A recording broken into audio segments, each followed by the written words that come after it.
never slow up, no I don't take shit. I got no love for the fakeness. If you wanna play tough and wanna hate this, I'll always show up. I don't ever slow up, no I don't take shit. I got no love for the fakeness. If you wanna play tough and wanna hate this, I'll always show up and make a statement. I don't ever slow up, no I don't take shit. I got no love for the fakeness. If you wanna play tough and wanna hate this, I'll always show up and make a statement. Everything I do so instinctive and so passionate. Every word I move so descriptive like an adjective. I got a vendetta against people who patented being negative when you should be getting after it. I got facts over tracks, this and that, spitting slow, spitting fast. I could roast, I could gas, think I'm okay at last, but I don't know if that can erase all the past. And the pettiness, a reflection of the emptiness. Hilarious, you think you're worth my time, you're delirious. Mysterious, because you hide behind a fake exterior. Inferior, you know I'll always be a bit superior. Get off of me, this ain't no humble brag. I want you to hear words, you can say them back. I want you to feel free from the chains at last, and to believe in what you got, it was built to last, yeah. Now that I've been put through hell, I never got anyone's help. I had to do it all myself. I don't ever slow up, no I don't take shit. I got no love for the fakeness. If you wanna play tough and wanna hate this, I'll always show up and make a statement. I don't ever slow up, no I don't take shit. I got no love for the fakeness. If you wanna play tough and wanna hate this, I'll always show up and make a statement. Gonna learn the consequence of being incompetent. Mental health is confidence, dreams into modestness. I'm not here to save the day, that's for you to take away. I could play a million mind games, but instead of say something not illogical, something that is topical. Rub it on and watch it go, make yourself unstoppable. Dreams are irresponsible, but they're always possible. If you just believe, you could be so remarkable. Thoughts in my head, a collage and they spread. I'll be great one day, going off of my meds. No, I'm not giving up, no, I'm not giving in. I will make it to the top, taking off in the wind. I gotta make it, I'm saving every day to taste it. I'm patient, but my mind, it can hardly take it. I'm chasing a dream that I've had for several ages. A vacant modern kingdom for the taking. Now that I've been put through hell, I never got anyone's help. I had to do it all myself.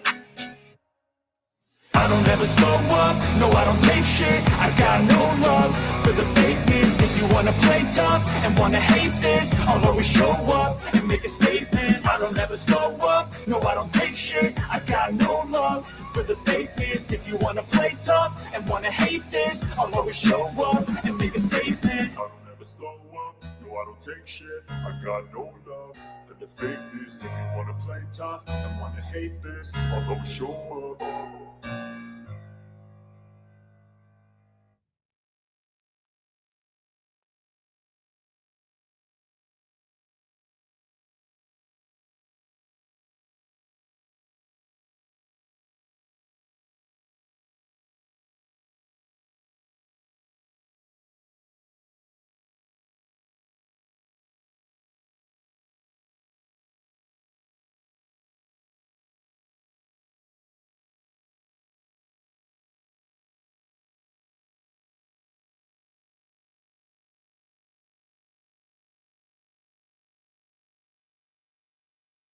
Yeah, hello. How is everybody doing this evening? My name Testing.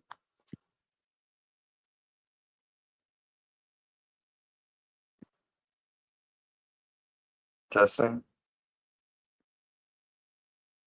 You still hear me, right? Yeah, so welcome to the Square Edge. I'm your host. We've got just a chill stream put together for tonight, that's all. It's that time again, folks. Anyone that's seen me in the past knows that I've got a passion for loving to react, break down, commentate on body cams and the stuff they contain in them. The first body cam we have tonight is going to be a video. I'm going to give a shout out. It was provided by Lackluster.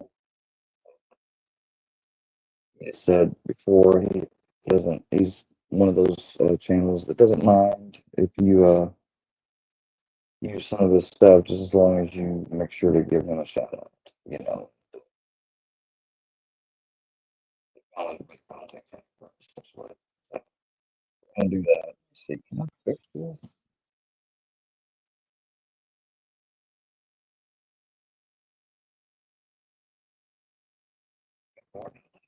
Fix it.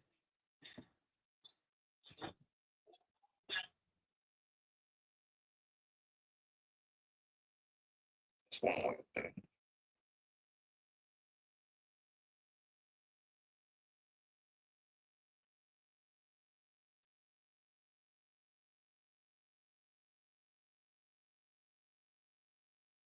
Crap. Oh crap.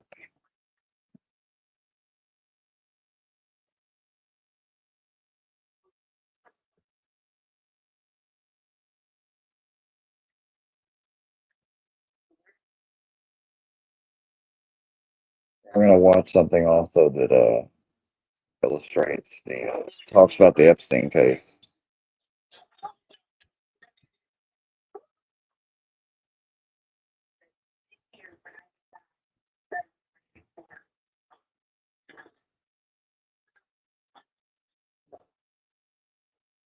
You don't need names. See, people think that if the police tell you, we're doing an active investigation,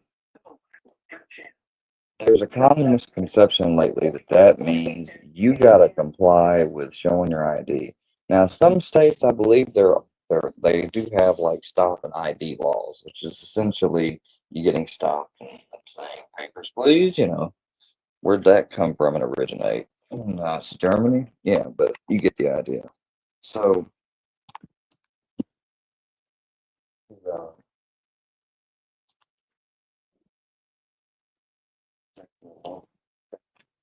thing that applies to you where you are at, because very well you might be one of these authoritarian states where you have to provide.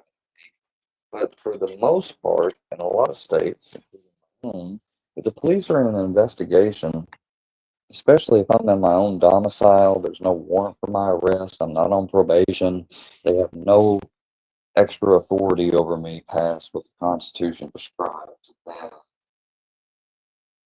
have no need to ID myself. Even if they say, well, we got a call about you was in something with something. All I have to say is nothing at all. I can stay completely silent. I could tell them, no, what actually occurred was I was smoking and they had their music loud and I'd asked them to turn it down. They threatened me and I told them, back off, and I went inside my house and left it be. You know, I don't even have to provide that information if I want to, but providing that then doesn't give them the ability, well, give us your ID. No, now, if I were to say, yeah, that's what happened or something, well, then now I've just kind of opened up that I was involved in something like they got reported. If I dispute it, which is what this guy does you're about to watch, which he didn't have to do. And here's the thing, if he had talked to them versus, I guarantee you they would have crossed into this domain if he decided to. I mean, they really, really don't like it when you use your rights for some reason. Not all cops do, not all. But there's a culture of them that don't really stand here for it. That's just fine. It's not just mine, it's actually a lot of people's opinion. I mean, there's practically right on YouTube channels now to document and prove the stuff because it happens so often, so rampant. I mean, there's a market for YouTube channels. Well,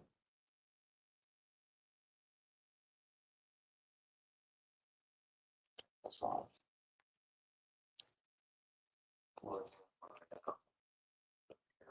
Video.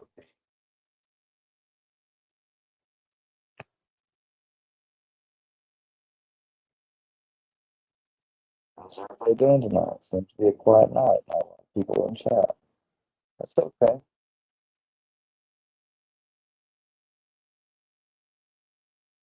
Maybe I just need to start streaming at a different time.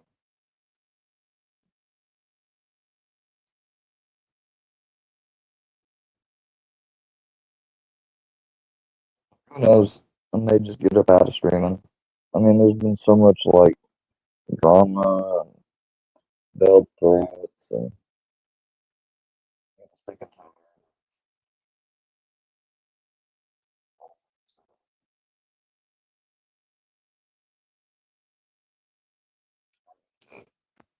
Feel like, or make you feel like half of the time now, more than not, it's just about relation. Like you got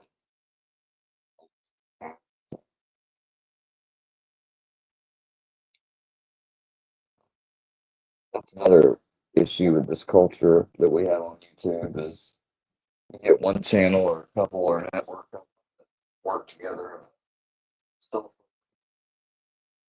make small stuff on you or say stuff like Bill, I'm good, you gotta respond if you don't do it.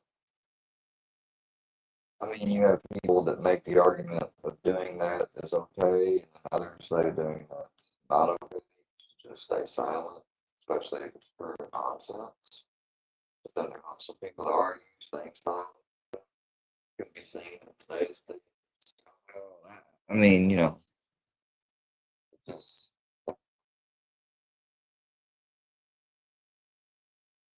never know.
Testing, testing.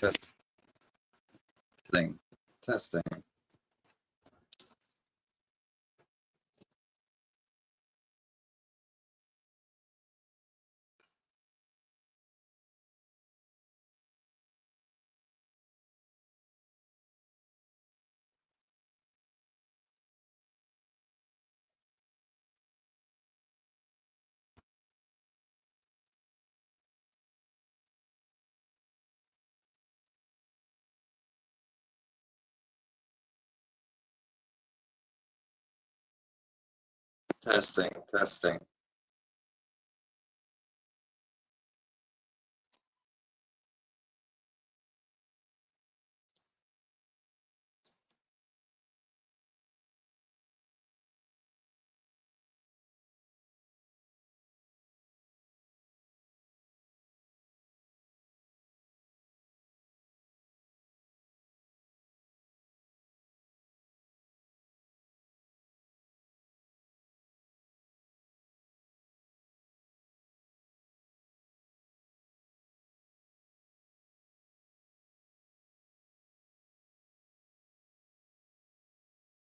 Testing, testing, testing, testing.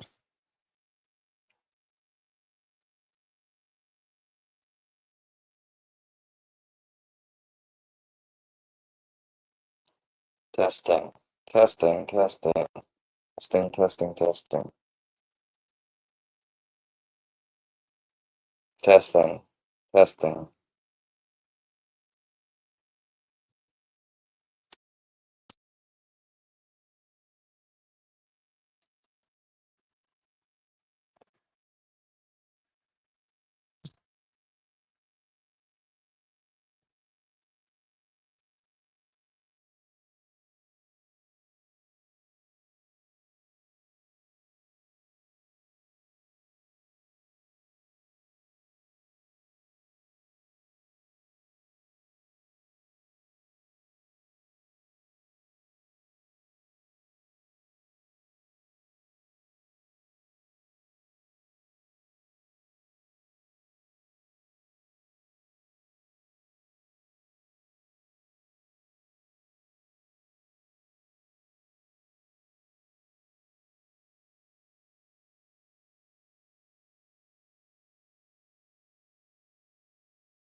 Testing.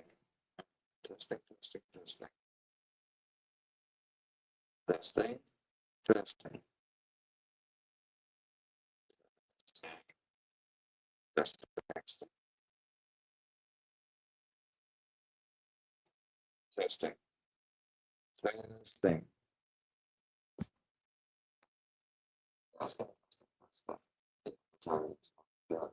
Gonna buy a new one when I get Taser soon, so it doesn't have to worry about it too much longer.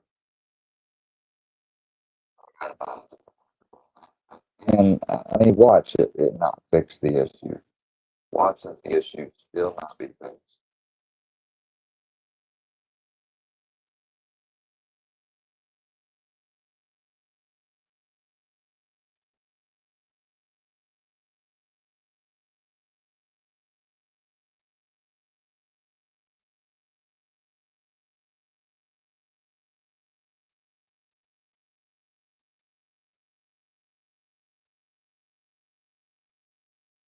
I'll get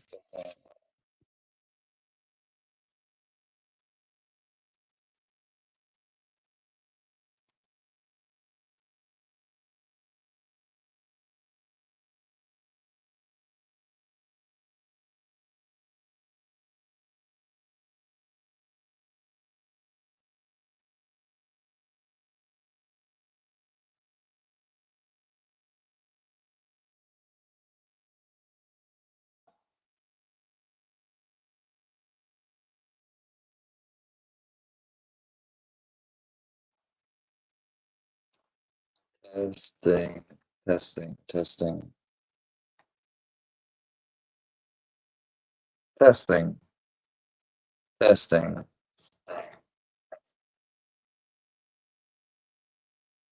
Testing.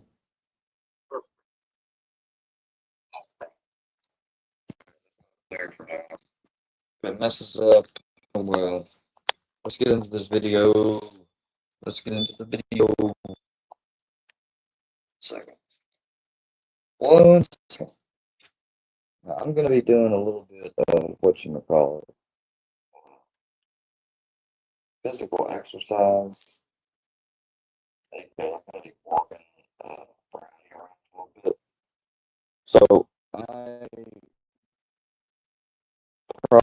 probably will fall under my laptop's probably connecting this microphone to both of them.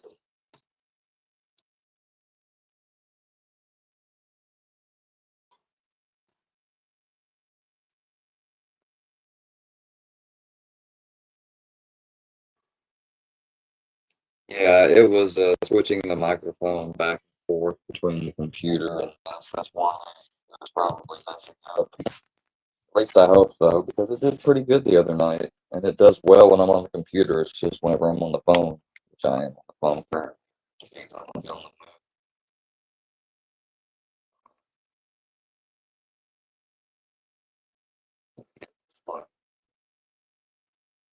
I was going to continue this playlist, the videos that I picked out for the stream, but I'm done. So,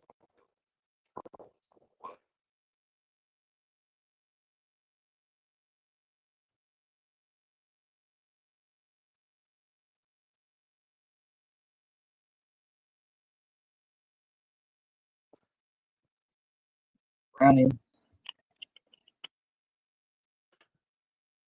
He said, "Stay here. When I get back, you better be waiting for me." Okay. You ready with? No, No. Okay. Mind if I get your name? no. I didn't break no law. Close the door. You're not! Are you kidding me? Welcome back to the Lackluster channel. Just after midnight, on the morning of July 4th, Ryan stepped outside to smoke. While outside, a neighbor was leaving, with the music in his vehicle turned up to the max. Ryan motioned with his hand for him to lower the volume, as his girlfriend Melissa was inside trying to sleep. The neighbor began arguing with him, and is alleged to have threatened to beat Ryan's ass when he returned. 5 minutes later, the man returned, but Ryan was already inside. Not long after that, 4 uniformed members of the Altoona Police Department arrived at the home and knocked at the door. Altoona Police. Yep. Hello. Hello. Is Anthony here? Anthony. There's no Anthony here. What was they said that there was a male here. Okay, his name's not Anthony. Okay, what was the confrontation that happened? He went downstairs to smoke a cigarette and told the neighbor to keep his music down because I was trying to sleep. I have to be up at 5 o'clock in the morning for work. So he simply asked, can you please keep your music down of the car, because he blasts the music at all hours of the day and night. And he said you just kicked my ass. And then he said, stay here. When I get back, you better be waiting for me. When law enforcement pays an unexpected visit to your home, the most important thing to remember is that if they have any authority to enter, they will. Voluntarily answering the door is a coin flip as to how the remainder of your evening will turn out. Though they cannot lawfully enter your home absent your consent, exigent circumstances, or a warrant, many cops incorrectly believe they have the authority to step into your threshold to prevent you from closing your door. Even worse is that some think they can enter just because you've opened it. Fortunately, Melissa has kept the door chain secured and is recording the encounter on 3 devices. However, when Ryan is called to the door, the chain is unsecured, leaving the couple vulnerable. So I stood out there and smoked my cigarette. Okay. You come out here and talk to me, or at least come to the door and talk with me? Talk to you? Yeah. What would you like to know? Well, That chick wasn't even there. They just weren't The pictures. chick, yeah, the chick wasn't even here. So that's hearsay. Okay. Yeah. That's hearsay. So, So nothing physical happened between no, you guys? no. He told me he'd kick my ass. And I'll show I you. heard Look, it. we have a door cam. You want to come in? No, you don't come in. I'll come out and I'll show you every single door cam. Do you have it recorded? What do you mean? Doorbells Not- record. Not the incident that happened. Okay. So my understanding is this We happened get them at all- outside, not yeah. Here. Right. Outside. Okay. It's not on And the he was doorbell leaving with cam. his kid to go get his old lady like they do every night. Mhm. But they blast the music at 12:30, 1 o'clock in the morning. Okay. I work at 5. She works at 5. And as Understand. much as they say, I don't live here. I have my own address. So I'm allowed to be here 3 days a month. We already cleared that up. That's So, civil stuff. Is there a sergeant here? Sergeant, someone in charge? So Can I get someone in charge? I'm in charge of this incident right now. No, I mean like Above you. above you. You don't have a, you give Yes, us I a white do. shirt. The way that they treated us last night, yes, I need to talk to make a complaint. They've been here 3 Okay. times You- now. If you want to make a complaint, you can come down station, they give you some paperwork and fill out a complaint. You can do it now and you can We're write it down. handling- That's the We're law. handling this right now. Understand and no, that. it's not. Listen, It's not. I don't have anything to do with whoever was here before. I'm here now for this incident Okay. that occurred a few And, minutes and, ago. and nothing happened. Nothing happened, so. Okay. She Can you wasn't hear here, me, please? so they just said they were going to whoop my ass and this and that. Okay, so we do have a harassment issue between you guys. Yeah, he said he was going to kick my ass. Okay. And I said I would stay here and I smoked my cigarette. Okay. And that's all I did. He parked in here. I was coming back from the store up this way. He didn't pull in. His old lady jumped out and called the cops. That's what they do. Okay. Do you have your ID with you? No, No. Okay. Mind if I get your name? no. I didn't break no law. With that sigh, the last remaining traces of There goes the humanity sigh. field training The officer sigh, oh my god, he's using his I right. don't care. If Doesn't you matter. investigate. This is an official police. Then officer. investigate. Then There's no I need crime. to have your name. No, you No. don't. No, you No, don't. no crime committed. We'll close the door. You're not. Are you fucking kidding me? As the couple ends this consensual And there it goes. conversation, they close their door. Field training officer Glass slams the door open, sending Melissa flying backward about 5 feet, pushing Melissa back further by her neck to get to Ryan, throwing him to his back. Ryan curls up into the fetal position with his hands up and open above his head as cowardly Officer Glass rains down punches on the obviously surrendering man. The door. You're not. Are you fucking kidding me? Are you fucking kidding me? Are you fucking kidding me? The door. You're not. Are you fucking kidding me? Are you fucking kidding me? Are you fucking kidding me? The door. You're not. Are you fucking kidding me? Are you fucking kidding me? Are you fucking kidding me? What the fuck? You have no reason to come in here. slamming the front door open and attacking the occupants not only amounts to an unlawful entry, but also constitutes excessive force under Graham v. Connor, which requires that force be objectively reasonable under the circumstances. Ryan and Melissa were not lawfully required to ID, as there was no crime to begin with. But even if there was, there is still no justification for the violent attack. Officer Glass's actions appear not only to be unconstitutional, but criminal, and he is the one training the other officers. Melissa is also now taken to the ground. Deprivation of right.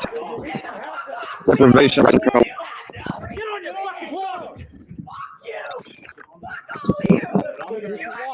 I have your watch. I have your watch. You punch me in the face. Get your hand behind your back. You have no reason to be That would be deprivation of constitutional rights under color of law. No reason. You stupid! Get your hand behind your back. You're getting sprayed again. You're gonna get fucking lawsuit! You're getting a lawsuit! You stupid fuck! I was trying to hand you your fucking watch, dude. You're breaking my fucking arm. Get your leg breaking my arm. Tough guy. Tough guy. That's what you are. Tough guy. No, you broke my arm. You broke my arm.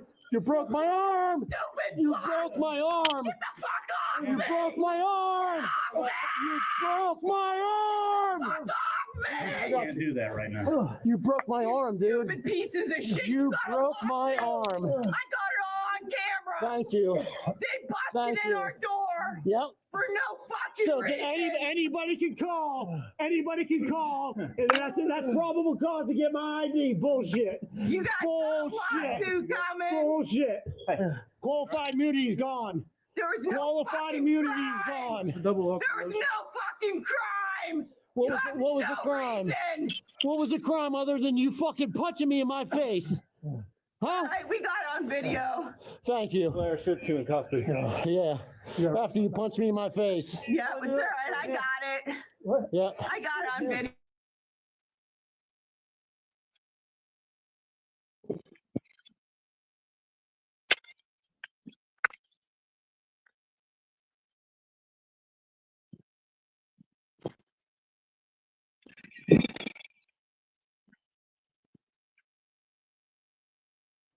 Put it in qualified immunity. Put it in the qualified immunity.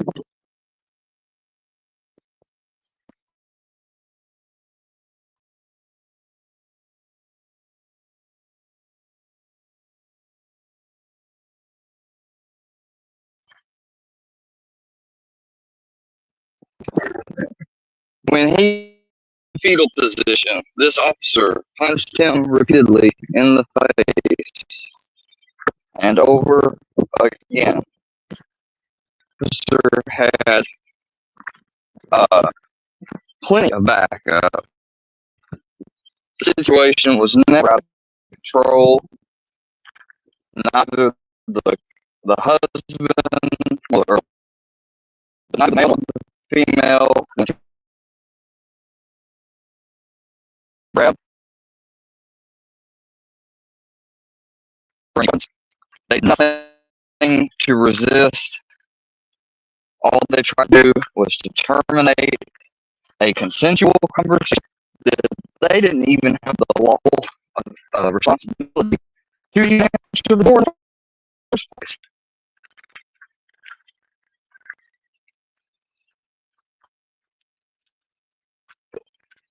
They had no lawful authority to detain them, to demand ID under color of law. No right whatsoever. And something tells me Dude, I should have thought about that before you followed us. for a long time in the my house. How did I follow you? How did I follow you? one, if not I didn't for sure, punch you. the main When someone's being attacked, I have the aggressive officer who claimed to be in charge, he definitely be I'm really over your side. I'm gonna sit you up on your butt. Yeah, I said I'm going to. You don't get to move. Come on. I move you. Ego. Probably Brady listed and very least amount just fired. You get a chance. Don't worry. Brady listed. Look how tight these are. We'll adjust. Look now. Remember you said it's good enough. We play me and everything. To the others, I don't know. They pretty much backing up. I didn't see any of them punching or doing anything crazy. They are all following him. Breaking, it's almost like breaking and entering. You know, just because that door is open, cracked, does not give them the authority to come in. That's it. There we go. I didn't see a gun or smell any drugs or meth or anything. You can't let me go this long. You can't let me go this long. That'd be the only way they could do that. They'd have to observe something plain view made when they open the door to the station, fingerprinted, and to be able to released. They were told they would claim be charged with obstructing circumstances. and resisting. Officer Glass told Ryan that he would also be charged with assault on a law enforcement officer because while he was being punched in the face, Ryan raised his hands, but when the punches didn't stop, he attempted to block them, resulting in Officer Glass scratching himself. Fucking Neither dope. Ryan or Melissa have received information related to the supposed charges as of this publication. The two were forced to walk barefoot for 4 miles through the night to return to their apartment. Despite repeated inquiries, the department refused to identify any of the officers involved. The only confirmed identity was Officer Glass, whose name was visible on his uniform in the video.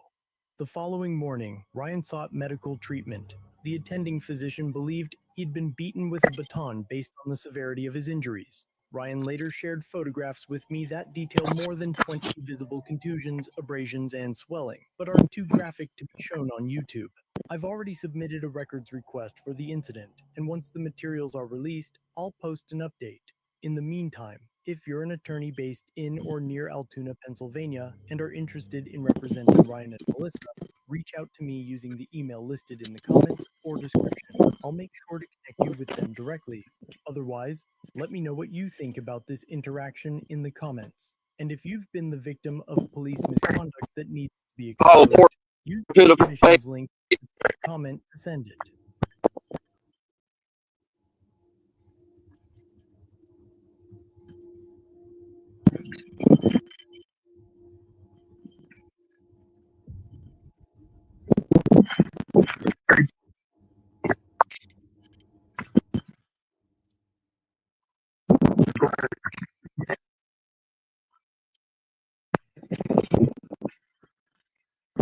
Right?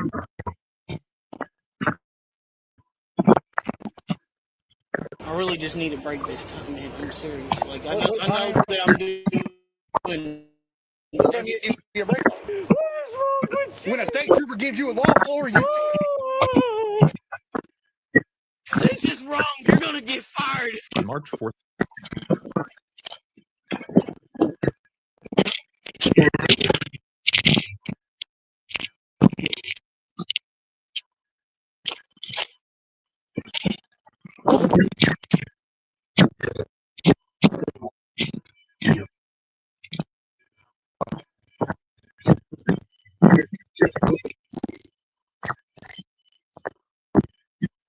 Your spine. Everybody, all the way to the very top of the Kentucky State Police leadership, knew that this guy was a bad cop.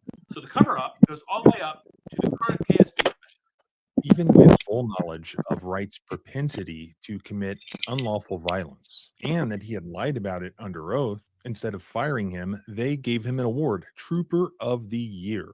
And as a result, he kept doing it over and over again, including to this guy, John Millett. And I'm going to show you the exclusive body cam footage that he did to that guy that finally got him in real trouble. And only through the tenacity of a brilliant civil rights lawyer, Chris Wiest, did the feds finally step in.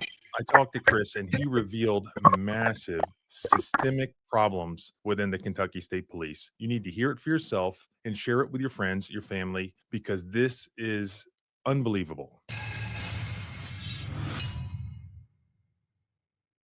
It was March 12th of 2024, near the city limits of the town of West Point, Kentucky. Kentucky State Police Trooper James Cameron Wright was on duty in uniform in his marked patrol vehicle. Wright initiates a traffic stop for failure to signal. His dash cam is operating and it shows him stopping the vehicle and then getting out and approaching the driver.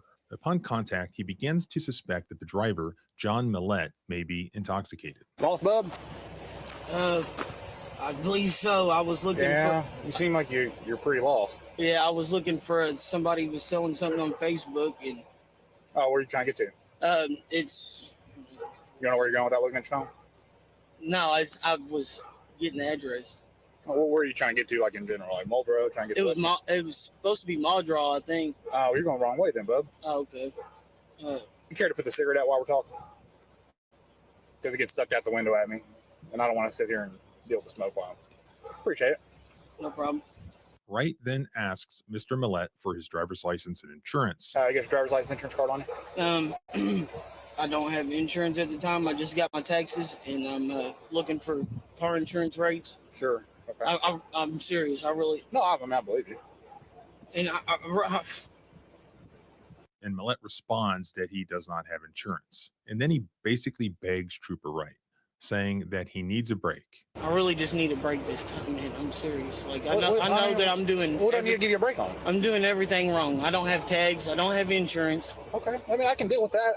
I'll be honest. I care about that stuff, but I couldn't care less about that compared to other things. See what I'm saying? Like, yeah.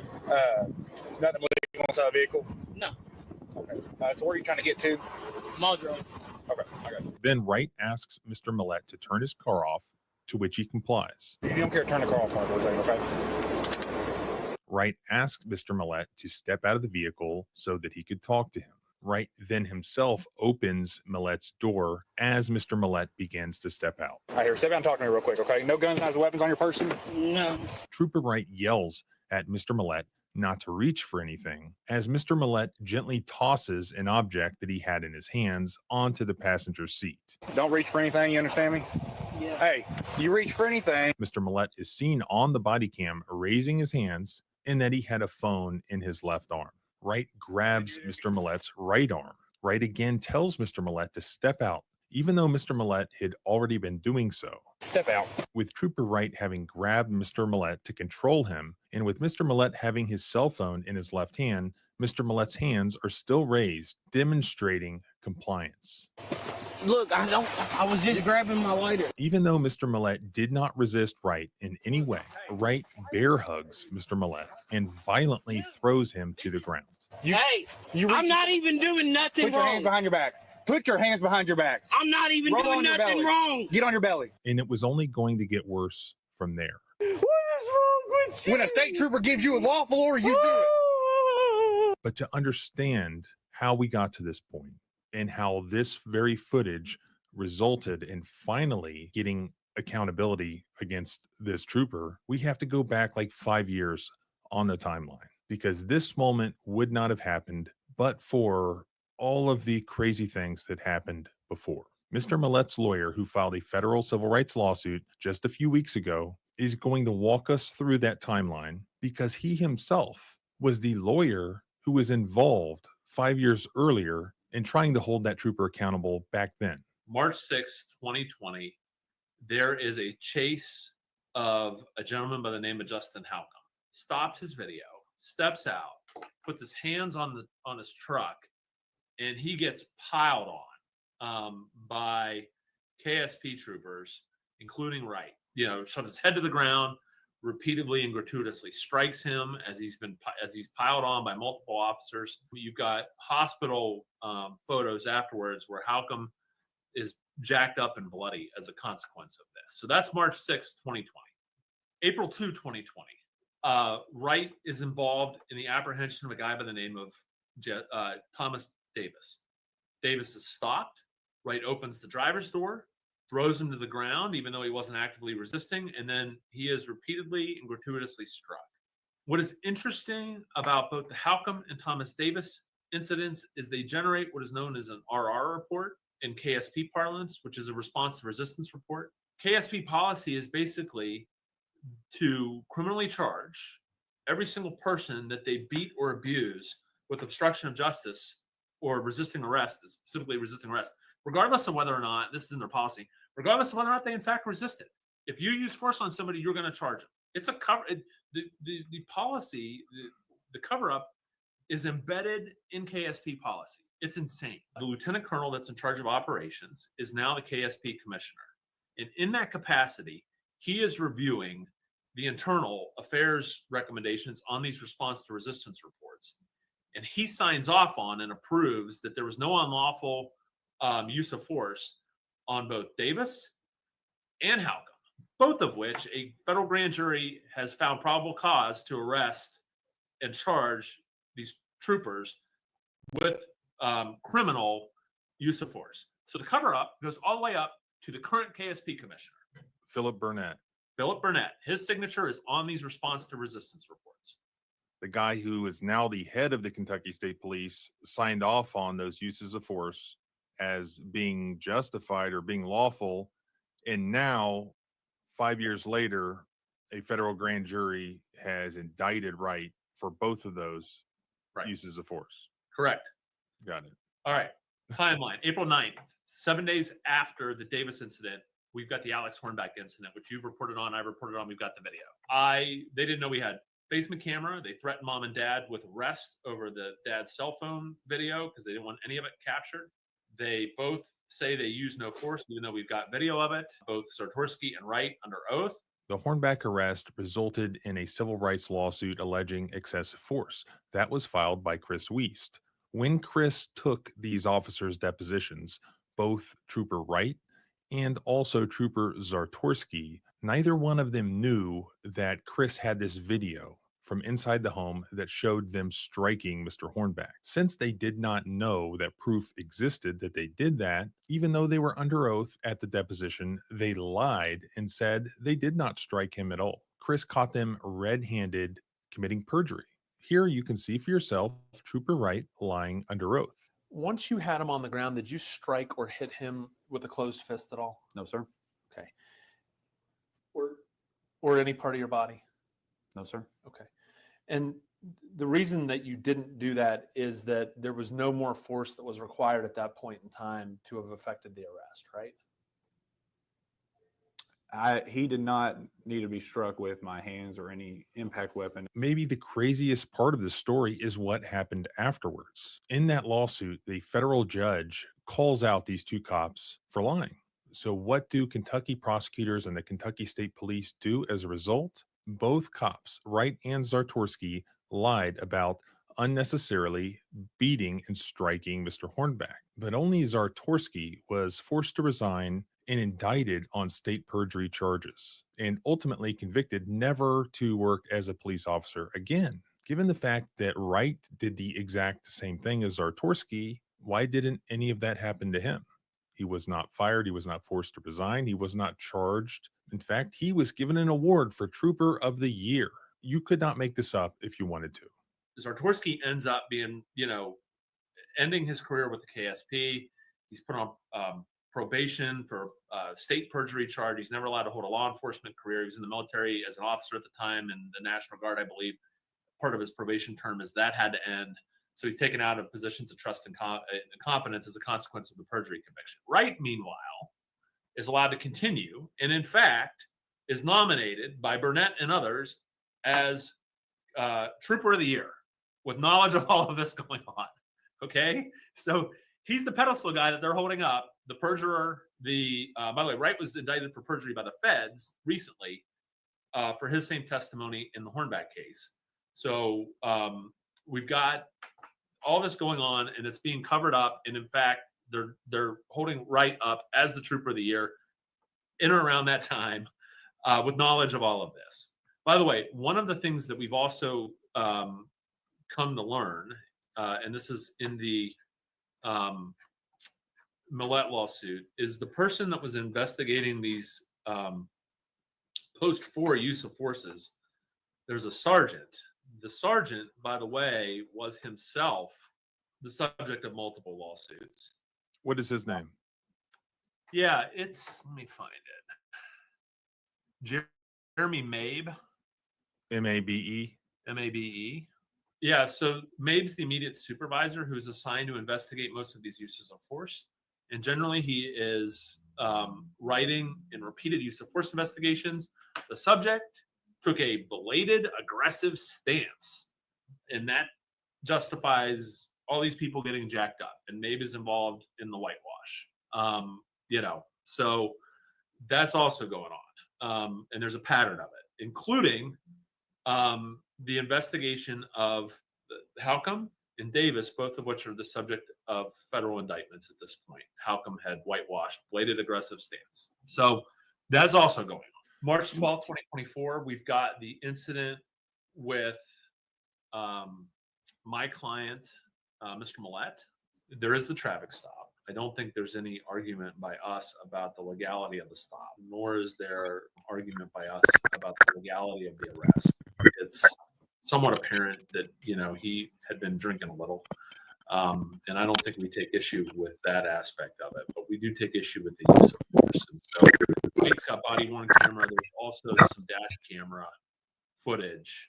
My whistleblower, by the way, is prepared to testify that when KSP first got body cameras, one of the first people was issued was Cameron Wright, because they knew he was out there tuning up citizens, illegally, and they wanted, to kind of tone him down a little bit by getting him a body camera. It didn't stop him, obviously. So turning back to the body cam footage showing what happened to Mr. Millette at the hands of James Cameron Wright, Wright had thrown Mr. Millette to the ground. Once on the ground, Wright demanded that Mr. Millette place his hands behind his back. So Mr. Millette did that. He immediately placed his hands behind his back. I'm not even doing nothing Put your hands behind your back. Put your hands behind your back. But then Wright yells for Mr. Millette to get on his belly. Mr. Millette's hands are still behind his back at that point. I'm not even doing nothing wrong. Get on your belly. Wright then yells again for Mr. Millette to get on his belly, and less than a second later, get on your belly. Wright then deploys his taser. Wright's dash cam footage reveals not just one, but two separate deployments of his taser, where you hear popping noise for extended periods of time. Wright continues his taser deployment for approximately 10 seconds. Put your hands behind your back. Put your hands behind your back. Put your hands behind your back. I'm good. Do not move. You understand me? After Wright ceases taser deployment, Mr. Millette flips to his stomach with his hands behind his back. What is wrong with you? When a state trooper gives you a lawful order, you do it. Do not move. You understand? You are under arrest. For what? For obstructing and now resisting arrest. No, I didn't. Your camera will show. Yeah, do not move.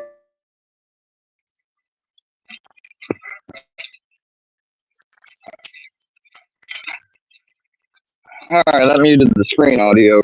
Can you guys, Chi David, I need you to chime in and see if you can hear it.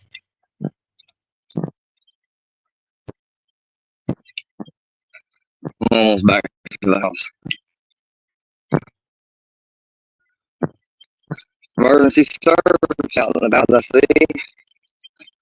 Had the lights on. Down the way.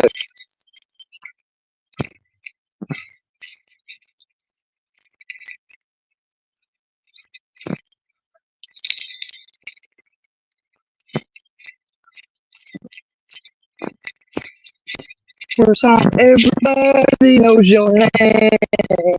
Still bad. How can it be bad, man? I mean, I am still. They try to do a swap.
All right.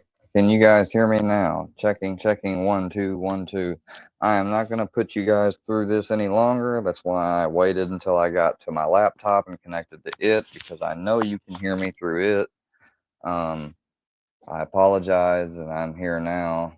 Supreme, thank you for coming through, bro. Appreciate it. I appreciate it. I appreciate it. David, thank you for coming by. Chi-Chi, you too. I'm trying to catch back up, guys. Maybe it wasn't the smartest idea, but I had the idea to start the live, do my walk. I thought I could talk while doing my walk, but apparently I'm wrong. I think it more has to do with the service around this area. If I'm at a certain position with my phone, my microphone will work. If I'm on the go outside or around the house, it doesn't work. It comes up choppy. Even connected to Wi-Fi, quote unquote. Like unless I'm inside or close right by the door, like even the Wi-Fi doesn't do it great. And the reason for that is we live in a tri-state area, so each state line cuts off the cell tower, and so it kind of creates a little bit of a black zone around where we live, because you've got our state line tower shutting off not far from where the state line is, and then you got the other side shutting off, and so it really makes the service your shit. I mean, it just makes it shit. If you go to you will have service somewhat all right here and there, all the way until the bridge, and then once you're less than a mile from the bridge, it's dead, and it's dead from then all the way over the bridge. Once you cross the bridge on the other state, and until you get about a mile and a half inland or 2 miles inland its border, only then will you get new cell service. That's just the way it is. Okay. And it's problematic when you have an area where there's a state line and border here, and then a state line and border down there, and and then you got your own state line and its border and its tower. So you got 3 different towers turning off right along one side each other, creating kind of like a bad area. That is what was not explained to me, but my grandfather, and he relayed it to me, and I made sense of it. So, just in case for the ones that go, oh, bullshit, somebody was pulling your leg when they told you that. Well, it was a goddamn person that, works for AT&T. So I'm sure he just don't know what he's talking about, right? All right. We're going to check out this next video, which is a motorcyclist. Viewer discretion advised. Motorcyclist gets choked to death at traffic stop. Yes, you heard me correct. And then after that, we have Jeffrey Epstein's brother, unedited, speaking out in the midst of all the fallout.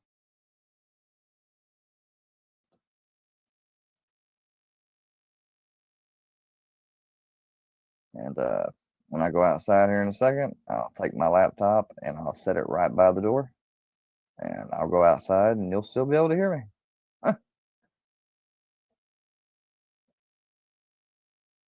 It sucks I can't use my phone. When I turn into a turkey. Oh, shit. God damn. Hey.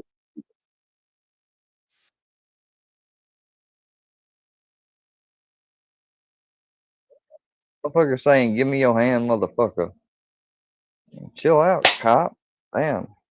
He's not a motherfucker. He's somebody you sworn to protect and serve. And this is not what they meant by serving. They didn't mean choke the shit out of him.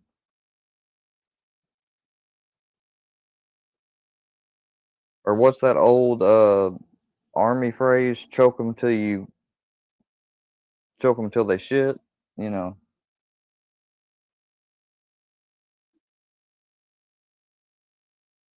Get off the bike, they're saying. Okay, why does he need to get off the bike? I mean, like, he's sitting there, he stopped. Like, I mean, they're just automatically escalating right off the bat. And now he's gonna throw him off the bike.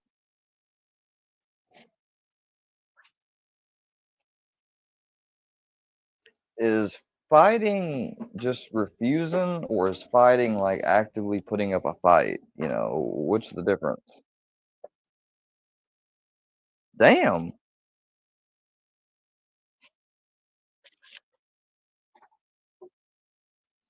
He said I was ready to pull his helmet up because I was gonna throw strikes to the face. Uh, why would that have been necessary? I haven't seen anything on camera or anything yet that indicates he was really putting up a fight and struggle with them.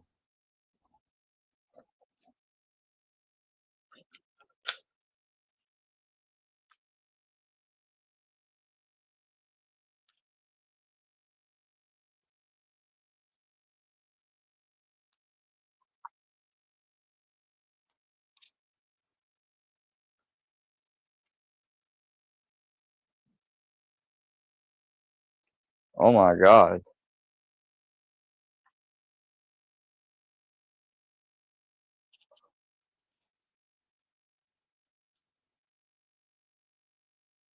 Something, I hate to think it, but something tells me they haven't been disciplined yet.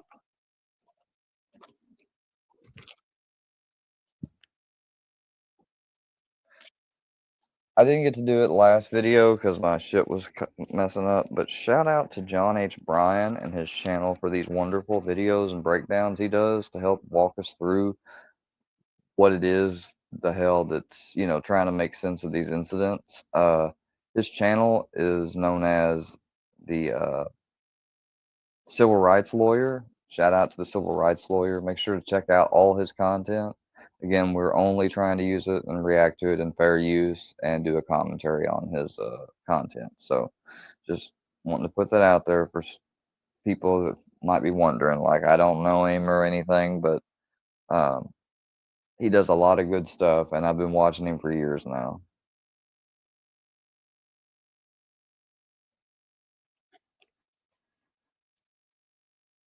Exactly. Negative public exposure is their kryptonite. Oh, Ashe County. I've been there before.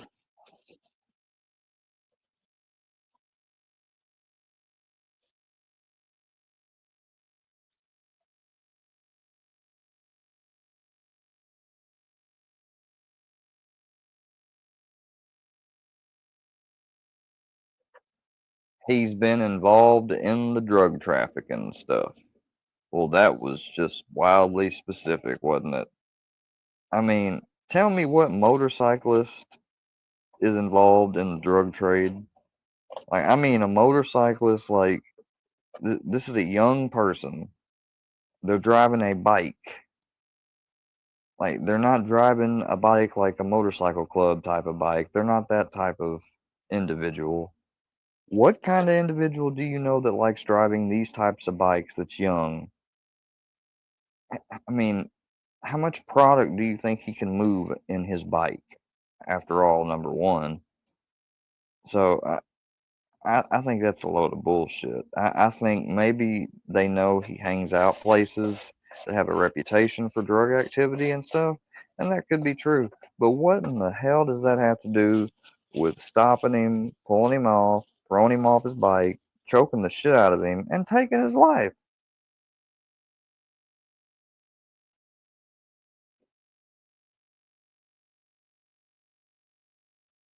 See?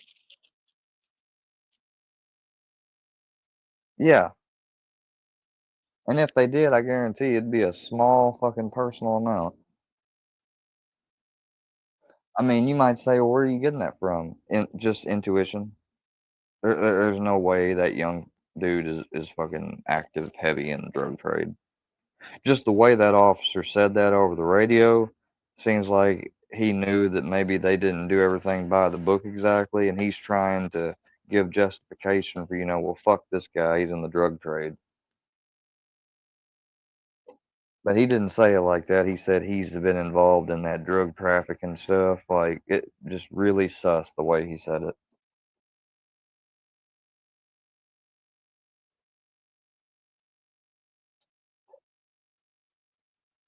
See, now that's just crazy to automatically draw on somebody.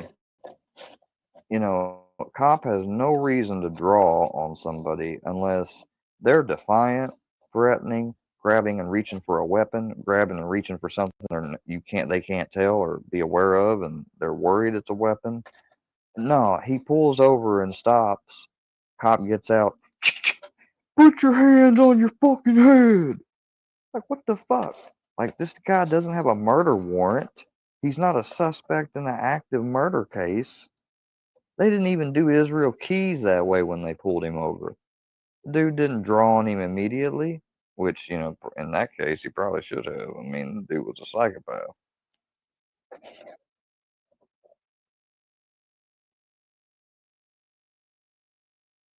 Oh, now they holster. And really great job at holstering. That one cop for sure that you could see on camera clearly, he sweeped the muzzle at his body. And if he's carrying one in the chamber, which he probably is, then he just pointed a loaded, live, rounded, chambered gun at his own body. You know. See, but that's what happens, I guess, when you're trigger happy and full of adrenaline, just itching to draw your gun, and then you're worried, and then you got to holster it because you want to get him off the bike, and you don't really realize why you draw it on him to begin with. So your mind's scattered. So no wonder he pointed that damn gun at himself. Watch at him. He right before he put it in the holster, it kind of got curved by his hand a little bit, and it pointed towards his leg. Dumbass.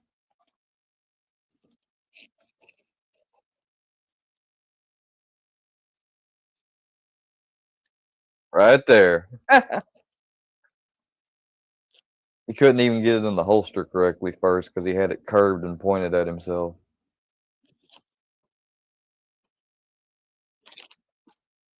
Yeah, let me just throw him off the damn bike. Why not?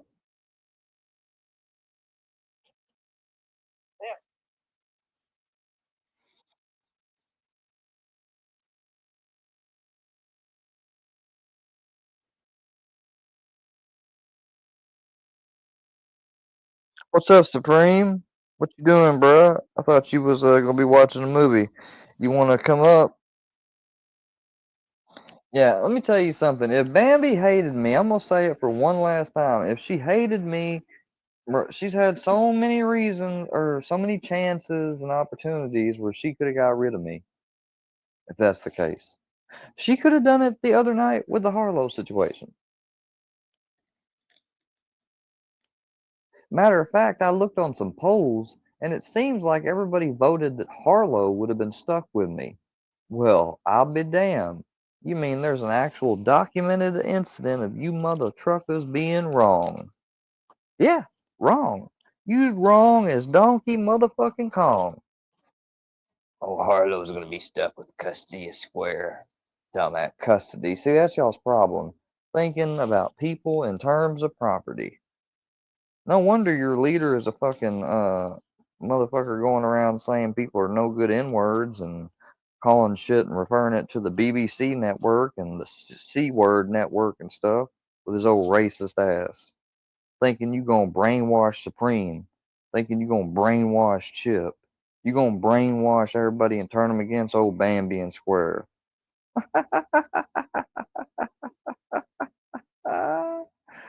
You know, I'm still newly getting to know these folks, but I promise you, they have seen and gotten enough small, itty bitty glimpse at some of your more, uh, your posts you love to share amongst yourself, but you don't really be promoting it on the front lines, do you? No, I don't see any of y'all advertising and really putting one of Filthy's posts out there that you laugh at and giggle and comment under that's obscure on that little channel of his. Uh, and then you mugs tried to lie and say he was monetized. Yeah, let me catch him monetized ever, and I promise it will not stay that way that long. I haven't been reporting shit despite people lying about it. I got wind that a certain old fucking forger, prescription forger, apparently did some stream the other day. Nobody, really cares about it over here. Uh, I didn't catch it. I don't get his notifications. So I didn't catch the stream. I had no idea he was streaming. The last time I even peeked at him, it said he hadn't streamed for like over a month or so. So, I, but somebody told me and said, good job. I was like, what are you talking about? They're like, Fusion talking about it now about how you hit his stream. No, I didn't. Show the proof, Fusion. Show the privacy complaint or the copyright strike. Because that's the way that I report stuff. It's either a copyright strike or a privacy complaint, because those are the violations. That little generic reporting tool of hitting hateful, abusive, harassing, whatever, that thing don't work at all, in my experience. Not at all. Now, maybe if I made 50 alt accounts and meticulously went over, but I ain't gonna do that. That's just madness. That's nonsense. So, but I'll tell you what, I did finally do one privacy complaint here just recently. And that's for old skin tag Stevie. He's gotten too big for his britches, and I'm not going to ignore some of the blatant abuse anymore. Because guess what? YouTube finally fixed a little reporting error that was in the system. Now, I can make those reports. Whereas in the past, it was like fucking trying to pull teeth. Because the YouTube, there's even forum and community help articles on it. I wasn't the only person that had that issue. So, yeah, but they finally fixed it because I didn't get one rejection earlier today. I only had to fill it out once and it went right on through. So, yeah. What's going to end up happening is they're going to have to eat their pride and take down their guideline abusing content, or, well, they're going to get 1, 2, 3, and then you're out. That's the way it goes.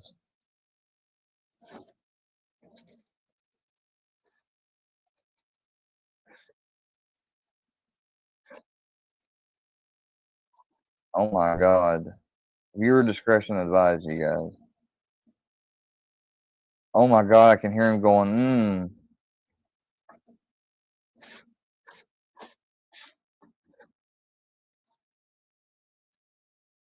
He had that helmet on.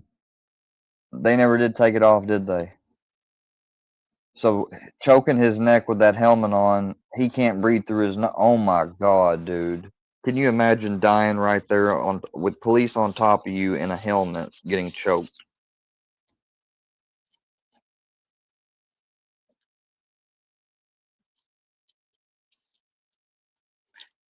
His own words said it. Look what he said before he started choking him. I'm going to choke you out, you hear me? That's intent right there.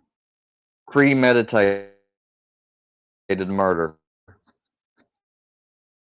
Pre-fucking meditated. At the very least, second degree.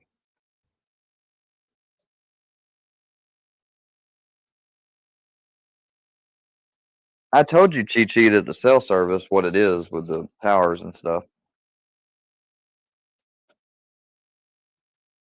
Like, yeah, they were not getting any resistance from him. He was not fighting back. He was not punching, kicking, nothing. He couldn't. The man could not breathe. We're literally hearing him sit there and take his last struggling moments of breath going, he can't even fucking talk.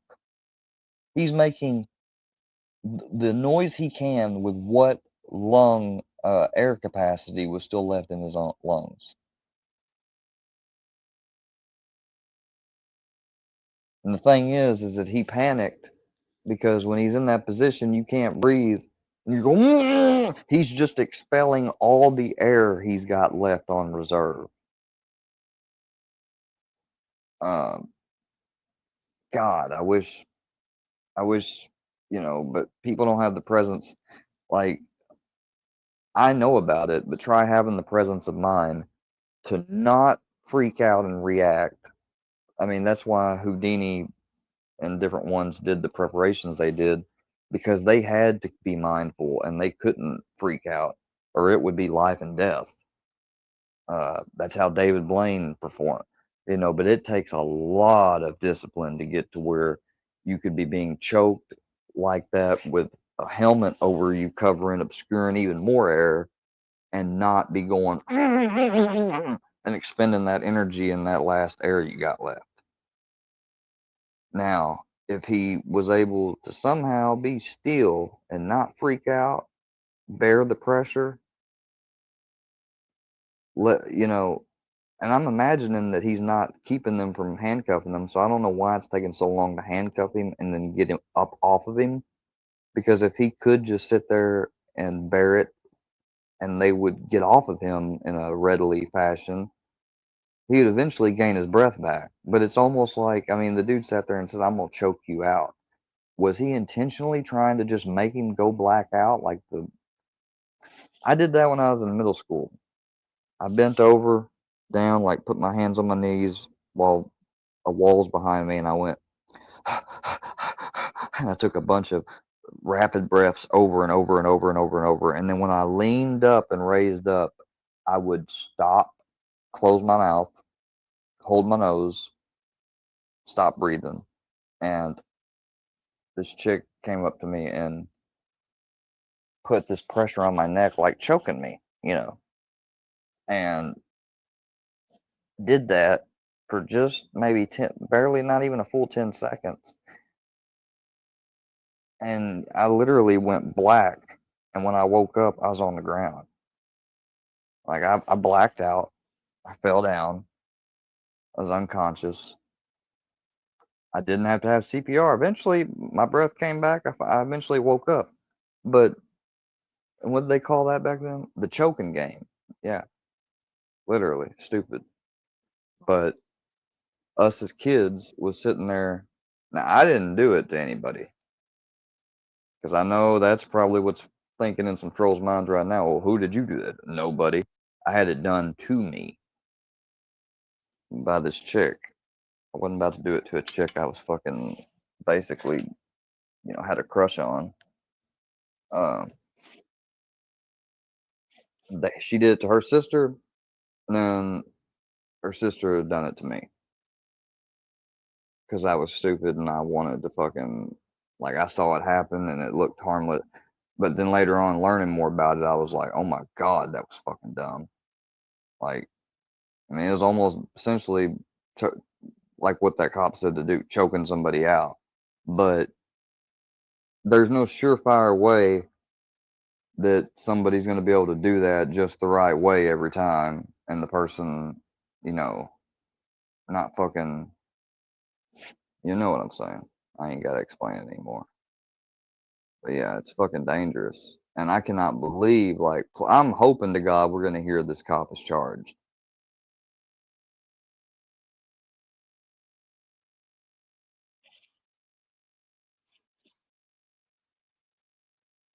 Too little, too late, motherfuckers.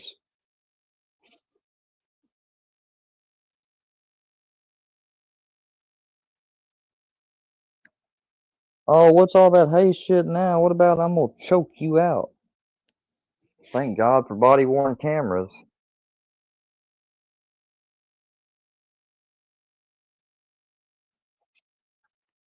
Oh my God. Look, I know Narcan has gotten a reputation here the last few years with the opioid crisis and everything. Cops carrying it around, people in recovery being regular to carry it around, especially if they got someone close to them that's in addiction or what have you, or that person's got a, you know, an adolescent teen that has friends over and stuff, and they're just concerned that they might ever have to do that in case they're dabbling and stuff. I get that. But for the, we've gotten to a point now where anytime something happens with the police, even when it's something as obvious as them just saying, "I'm gonna choke you out," choking the guy out, him struggling, going, he didn't even get to say, "I can't breathe," like George Floyd. He got to say, and now he's dead. And instead of CPR, they're gonna reach for Narcan. Like, oh, well, they did say he was in drug trafficking. Maybe he's fucked up, even though he had no signs of impairment when we pulled him over, and he wasn't slurring and about to pass out at the wheel. But let's give him something that can only reverse opioids, which he had no symptoms of.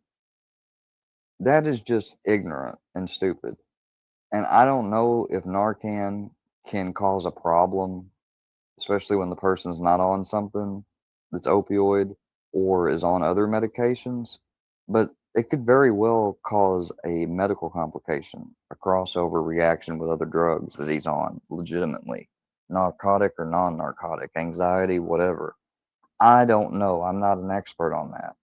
But it's just silly to me that cops have got to the point, no matter what happens, even if it's an obvious fucking you just abused the shit out of him case, circumstance, and he's fucked up. Oh, give him Narcan. Just idiotic, man. It's insulting.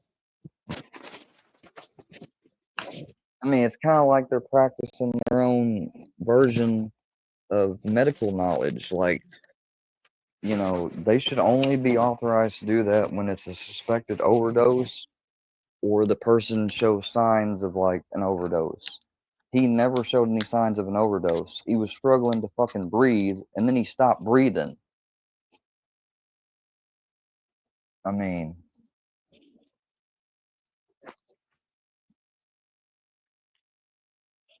also they are finally going to start to try to revive him right after the Narcan.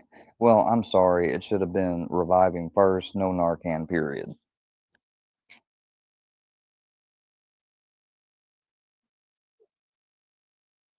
You find somebody passed out in a fucking bathroom and there's foil next to him or something. Narcan. Find somebody around some pill bottles. Narcan. Somebody was just slurring and acting like they're about to fall out when you first pulled them over. Narcan. Find somebody asleep at the wheel. Narcan. I get that stuff. Pull over motorcyclist. Pull him off. Wrestle him. Choke the shit out of him out while saying what you're going to do. Then Narcan and then CPR? Yeah, you missed the boat entirely on this one.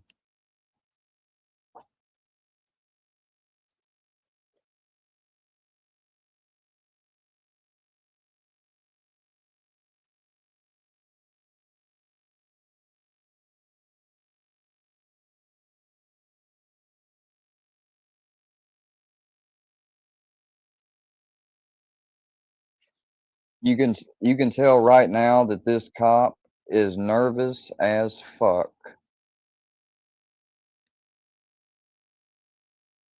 You can tell that listen to this again. He is nervous as shit. And you could say, well, you would be too if you was on duty and someone just, dies, basically arrested. He didn't arrest. He didn't die spontaneously. He didn't die due to drugs. He died due to their negligence and outright aggressiveness and lack of regard for his life or his fucking constitutional rights.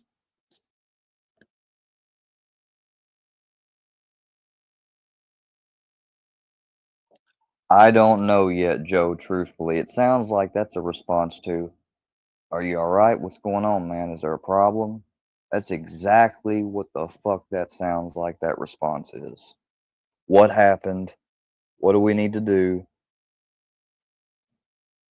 This is cover up mode time. This is let's get our ducks in a row and get all of our stories straight and lined up time.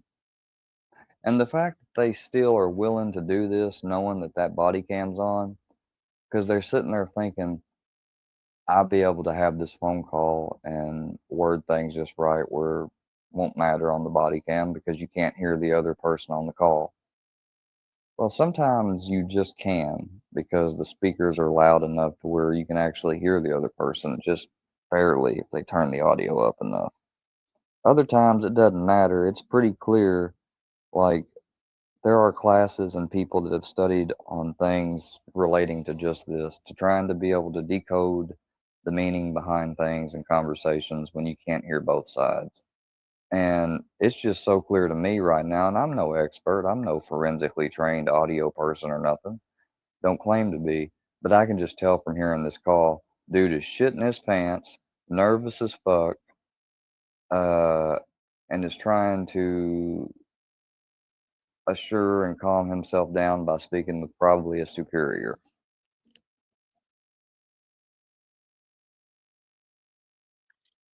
by making sure to lead his story with enough stuff. Like, I know he's been involved in the drug trafficking and stuff. If you ask me right there, he's attempting to set up for why they want to blame his death on an overdose. Too bad that you can't corrupt the coroner and the medical examiner, because they determined asphyxia. Thank God there's body cams and they don't have chance enough to inject him with opioids, before he gets to the medical examiner. Just imagine back in the day with no cameras or nothing and corruption. If this were to happen in the old days, they could very easily probably inject him with a lethal amount of enough substance. They all get their story straight. And even if there's some stress on the neck or whatever, the coroner and medical examiner finding that much of a lethal amount of substance in there, they probably would default and say it was the substance, even if they had red marks around their neck or whatever else. But no substance in him, neck wounds and stuff. I mean, asphyxia. And you know what? Maybe even with drugs, they can still determine if asphyxia is the primary cause. I don't know. But I just know adding a lethal substance is murky. But at least with body cams, as long as they can't turn them off. See, that's what I don't understand. I don't understand what the protocol is for how they're able to turn them off, if they're only able to turn them off for so long. My take has always been, why not they make it and institute a system where the body cams, because they have body cams that are supported and connected to the network, like a mobile network and stuff. So that way, you don't have to rely on just storage locally. They can sync stuff to the cloud. That's how my dash cam was. And they should make it to where the cop has to radio in, and like a dispatcher has control. One of them or two of them is in charge of all the active duty body cams, and only when they go on break, lunch, or to the bathroom do the body cams get to be disabled, muted, turned off, and they have to radio in and get it done remotely. Any other time they're on the phone, and then they say, well, some stuff needs to be redacted. They can do that in the editing. They don't need to be able to mute when they make calls to personal superior buddies and stuff like that, because that's when corruption gets done. I think it's crazy that even with body cam, they instituted body cams because of transparency and issues with officers. Yet they made it to where in some places, I don't even know, I imagine it varies by each jurisdiction, but I guarantee there's one smart state out there that probably has some stuff on the books that make it to where it's not as willy-nilly as other states where they can, because in some states they come up with, oh, it didn't get recorded, it was out of storage, or the body cam's just deleted, and somehow there's no record of who deleted it, or all types of crap. Body camera wasn't on, officer forgot to engage it.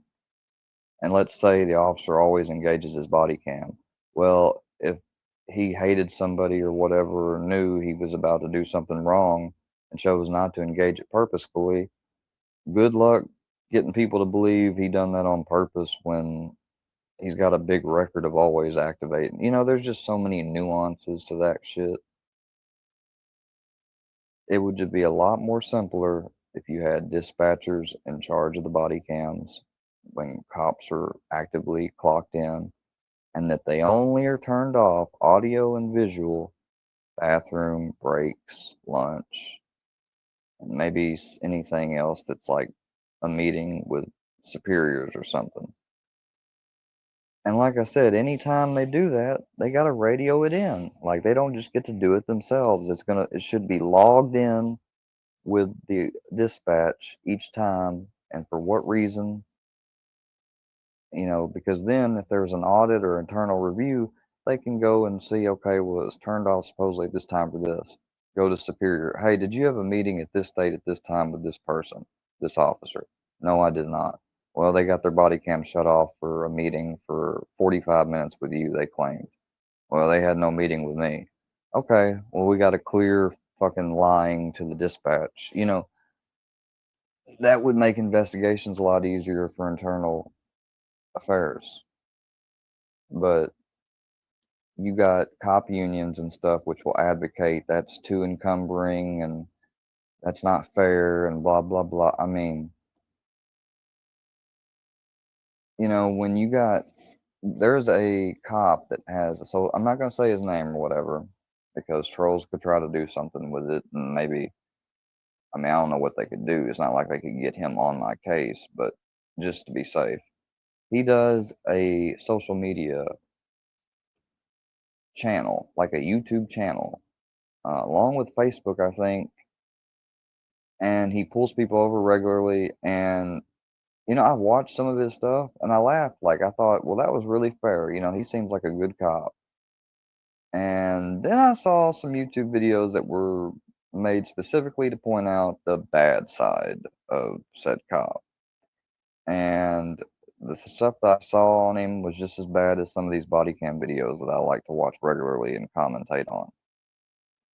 Then I found out not only that stuff that he does and those episodes, it's not that they're not filmed, they don't really feature them heavily. But sometimes they're not even uploaded at all, but they were aired at one point or something, I guess, so people have them.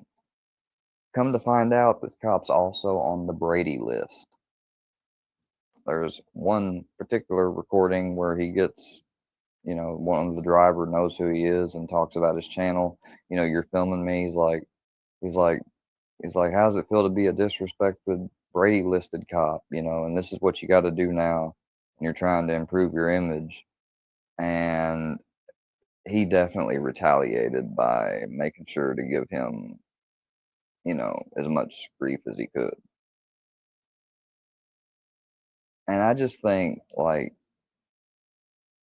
I couldn't imagine locally seeing a police department officer, like one deputy himself, being able to have a YouTube channel and stuff where he pulls people over. He's smart aleck with them.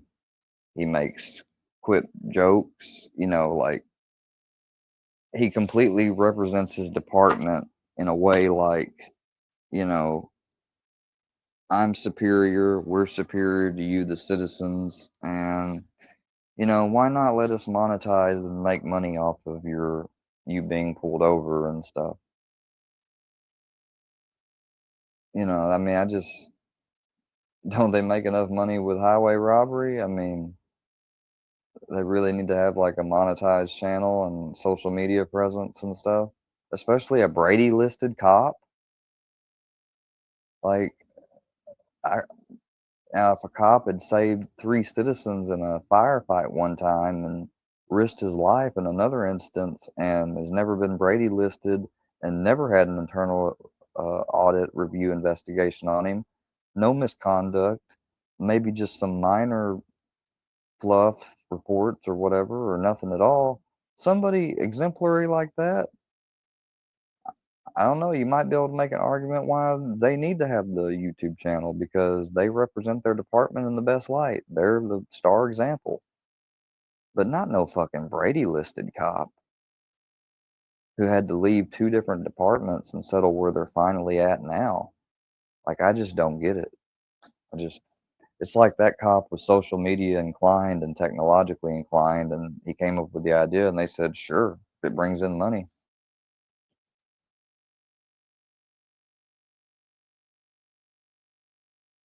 Or I got a little distracted, but this shit irritates me so much. Um, that last video that we didn't really get to hear a lot of because I had it muted when I was messing with my mic and walking back. It went over how that lawyer guy had a whistleblower in the Kentucky State Police and stuff, and I got me thinking about Dagburn. Dagburn hasn't lied, y'all, when it comes to the police corruption in Kentucky. He has not lied. Say what you want about him. He's a goof and he's done some stupid videos and stuff. but he has not lied about that, you know. And another thing, I'm going to touch on old Seeper real quick. Now, when Seeper was with Penelope, and I was friends with Penelope, and I still consider myself friendly with Penelope, but we weren't as close friends as I was thinking that we were, obviously, because, you know, well, I'm not going to go into it out of respect. You know, I still have respect for her. But she knows, and I know. So, to make a long story short, she's not with Seeper anymore. I was respectful to Seeper then. And look, Seeper, I know, bud, like, or from what I know, you have not done a lot of direct trolling onto me, okay? And I got to thinking about the comment I left on your video of recent late, and I might have come off a little harsh, but you gotta admit, man, that I make a very fair point. While you haven't trolled me so much directly, you have participated some, you know, on the sidelines and on panels, helping. Like you would catch on to what their angle was, and you would try to help steer me sometimes for them. You got into it with them, and I'm not trying to bust you out, but you did tell me that you had at one point Filthy's info, and that you was going to take care of it, and you know, and it was, and you wasn't doing it for me. You specified. You said, you know, like, I'll make sure you have it, you know, because you said that I hadn't done anything to you, and as far as you could tell, you know, you check. Even said that you checked my background and that you know I'm not anything like they say. I mean, according to Seeper, he even deep checked my background and got in touch with local people and found out that, yeah, they're full of that the Workyverse was full of shit, because local people, he said, stated that, you know, he said they did state that you was kind of, you know, you kind of stuck up maybe in your own way, and that you was sheltered growing up, you know, and that your grandparents raised you, he said. But he said at the same time, other than being in dumb places and at the wrong place at the wrong time sometimes and with the wrong people, he said you've never been anything major criminal. He said other than, you know, just, you know what you did using back when you used drugs. And I was like, yeah. He's like, that's mainly what I got told, was that they, you know, people knew you used drugs, but you wasn't an idiot about it either. Like, they said that what they specifically told him was, like, you know, he's never uh, crazily assaulted anybody uh, or resulted in harming anybody doing it. You know, I don't even have any DUIs, he said. You know, he's like, you don't even have any DUIs. And he said, and your wreck was not caused by drugs either. He said that's why they won't pull the actual Missouri State Highway Patrol investigation, because that would cancel all their little rumors and active narratives and shit they have about it. If they were to pull that investigation, that would be the official report. They might could try to still go with the narratives and stuff, but they know that the report would fucking clarify what I've said. Because if you look in all the articles, even the articles they tried to spin here recently and say, you know, actually paints me as the driver at fault. They're speaking about an article where at first it lists me in the correct car, and then it puts me in the Kia. And I didn't never drive or own a Kia. And the Kia was the car stated at fault. But if you read the article, any person with a brain would see that first paragraph, I'm in the Pontiac. Second paragraph, I'm in the Kia. Okay, let's look at another article. It says I'm in the Pontiac. Okay, let's look at the report. I'm in the Pontiac. So 2 out of 3 articles say I'm in the Pontiac, and even the article that later says I'm in the Kia says first I'm in the Pontiac. I was in the fucking Pontiac. The Kia failed to yield at the intersection of 412 at the Braggadocia turnoff and the Deering turnoff. and they were crossing straight across 412 highway to get on to the turnoff part of the highway that heads towards Deering, or what's known as the district of Delta C7, which is a school district. And when they crossed the first highway, because this is a highway that has 2 lanes going west, 2 lanes going east, right? They crossed over and first crossed the 2 lanes on the right, which is traffic heading west. Okay, they had a yield sign there, and they had to slow down and stop all the way. Check, even on a yield sign, technically you're supposed to, in Missouri law, I don't know about other states, but in Missouri law, you are supposed to come to maybe not a full, you don't have to necessarily come to a complete full stop